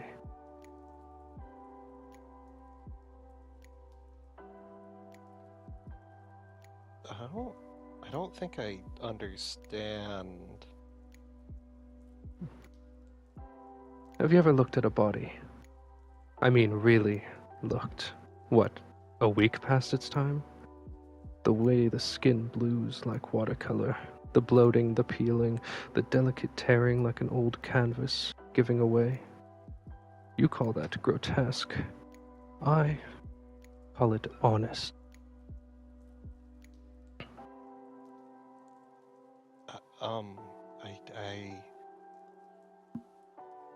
I don't know, man. I think I want to get out of here. Isn't it strange that we embalm the dead to freeze a moment, to lie about their state of being? They preserve the lie of life, not the truth of death. Why? Are we cowards? The illusion of permanence more comforting than the certainty of change? Why do we obsess over the creation of beauty when the unmaking of it says so much more about us? What is sculpture, if not a frozen scream against erosion? What is music, if not a desperate plea to outlive silence? Tell me, if a painting were to rot, if its oils dripped down like blood and its frame collapsed into mulch, would you still call it art? Or must it stay frozen, protected, sacred, to remain worthy? I don't know, man. I mean, it's kind of just junk once it falls apart, right? Look, can I get a ride home? He walks up to him, pulling out his personal knife, very ornamental, and he's going to stab him, but not lethally. He'll pull the knife out. He reacts with dread and fear, confusion, He's going to a then choked gasp. he'll then push him down into the ground. He begins trying to back away. See, I collect moments of death, not out of madness, but reverence. Each one a relic of a journey, each fracture a story, each burial a performance. So why shouldn't that be art? He's going to stab the man in the leg. As you do, there's a panicked scream that echoes through the halls. Is And as it we fade still... to black... Ooh, I still have a little bit more in my rant. Yeah, I was gonna say, as we fade to black, would you like to finish that rant? Yeah. Is it still art if it frightens you? If it disgusts you? If it lingers like a stain on your conscience? Maybe that's the real reason you look away. Not because it's meaningless, but because it's too true. And that'll be the end. And as that ends, I would like you to... You aren't hungry, so you don't have to worry about that. But Uh-huh. I would like you to add another stain All to right. your G. Yeah. And with that, we have one thing to do before we end. The mechanic of stains. Yes. At the end of the night, as the sun begins to rise, as you lay in your resting place, preparing to go into the quiet slumber of death once more, thoughts and feelings about the events of the night will cross your minds, and we will go into the concept of regret. So, let's see.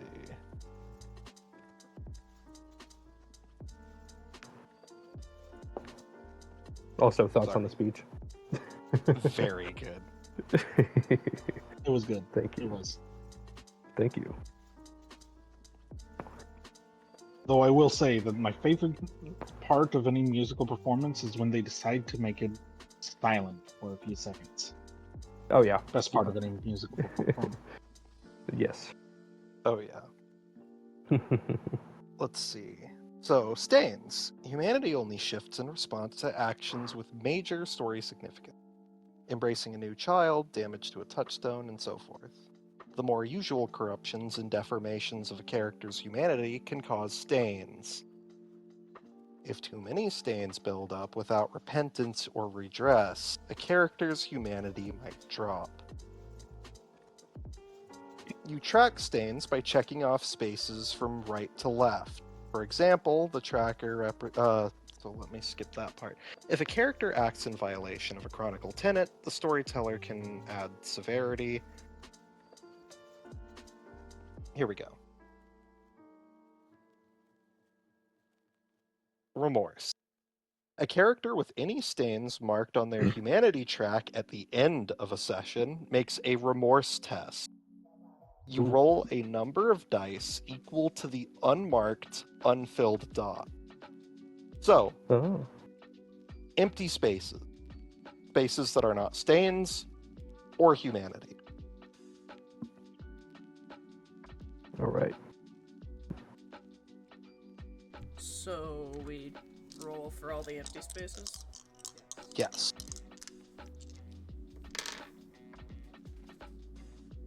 I rolled 1 success. All right. I only had 1 space, so only 1 dice. I'm going to ignore this 10 because the stain is a bit more permanent. Yeah. Than others. So I will say it counts as a success, but it's going to stick to you still. You just don't Yeah. lose humanity. What about I've you, also got a Kieran? 9, so Nice. I got a 2, a 3, and a 10. All right. So,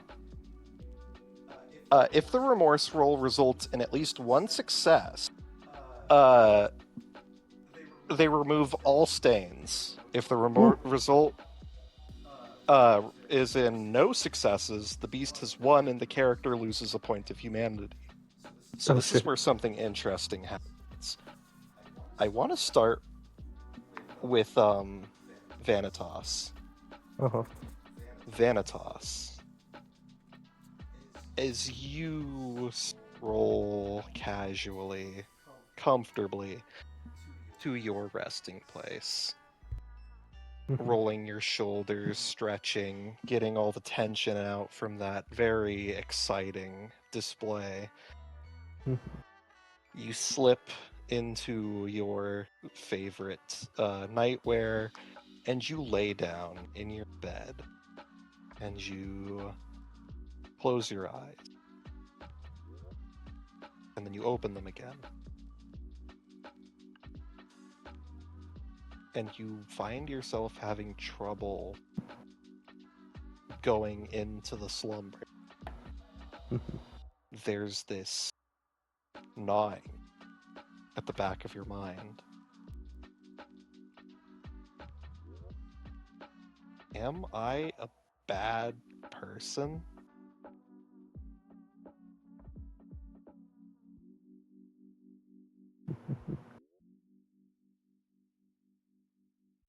It troubles you. Stings a little bit in a weird way. You're not entirely sure what to make of it. What did you do wrong? Did you draw the moment out too long, or did you end it too quickly? Did you do something wrong? Was there something off? Did you not set the display correctly? Did you miss a beat or something? But every single logical conclusion you try to come to just doesn't make sense. A part of you just feels bad. A part of you just feels human. Eventually, you're able to allow these feelings to subside, and as the sun finally raises over the horizon, you can feel the long grip of sleep, of death, finally washing over. a reprieve from these emotions, a reprieve from the night. Now, we move on to Mel. Mel, you lay down. Finally back in your home, your safe place. You think about your efforts. You think about all of the events of the night. Sitting in a room full of monsters. Having to feed not just once, but twice. 3 times, actually.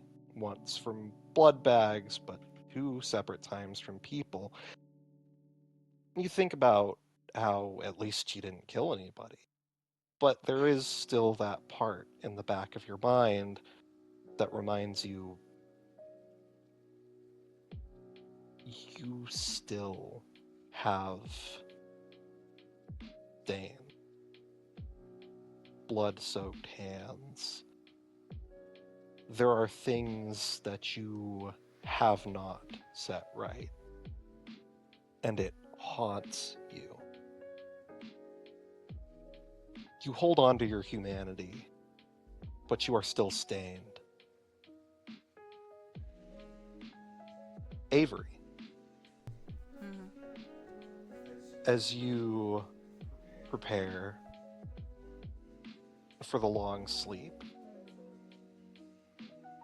lay down, you mull over the events of the night, thinking about all the strange people you've met, thinking about all the interesting things that occurred, thinking about your meal. You don't regret what you did, necessarily. He was a monster. And monsters are plenty deserving of a fate made by monsters, but something in you still feels off. You toyed with that man. You tortured him. And much as he might have deserved it, there's still a part of you that feels guilty? A part of you that feels empathetic towards this human, this breathing creature. You don't regret what you've done, but you still feel bad about it. You remove all stains and hold on to your humanity. And with that, we conclude the first session of Vampire the Masquerade Y2K. Yeah. Hell yeah. So, how do you guys feel? Wait, oh, I was muted. I enjoyed that. Yeah. That was a lot That of was fun. Yeah, that was a lot of fun. I did not expect to have some banger lines. Yeah. That I'm was yeah. that was some incredible role playing from all. I just want to say you guys did amazingly. Thank you. Oh, thank you. I love all of your characters. I really hope that I managed to provide you with a good experience. Yeah, it was fun. Yes. Yeah. Uh, I'm very happy with that speech I put up. Oh yeah, I that was think- really well done. I think my favorite line, even though I had other really good ones, and it won't take much is a great one. I think flirting and the nervous awkwardness of it was the best. That That was was a good one. that was honestly probably one of the funniest scenes in the entire session. Just Yeah. the terrible failure followed by an even worse failure from the guy who was the guy who had you dead to rights. Yes. That was amazing. I absolutely I had a blast. I Yes. love the duality of all being the awkward vampire, the vigilante, and then the serial killer. Yeah. Yeah. You guys have a an interesting dynamic. Yeah. I can't wait to see what Colt adds to the mix. Oh Yeah. Oh yeah. yeah. Yeah, Colt's gonna wake up next session, Oh, which yeah. is gonna Ooh. be Fucking wild. you guys are gonna see Yeah. the consequences of torpor. Oh, God. Can't wait. yeah. I can't wait to give more philosophical rants. Oh yeah. So, how do you guys feel about the system so far? I've fun with it. It's actually kind of fun. Kind of weird. The Um, dice are kind of confusing. But Yeah. There's a like lot it. of mechanics that you need to know in order to make them gameplay smooth. Mm-hmm. And Yeah. other than the fact that you need a lot of dice, I do find it intuitive. Yeah. Oh, yeah. You have a It's- skill point. You got a dice. Yep. Oh yeah, I will not be giving you guys XP for this session just because Colt isn't here, but I will be giving all of you extra XP for the next session. Hell yeah. Ah, Sweet. awesome. Hell yeah.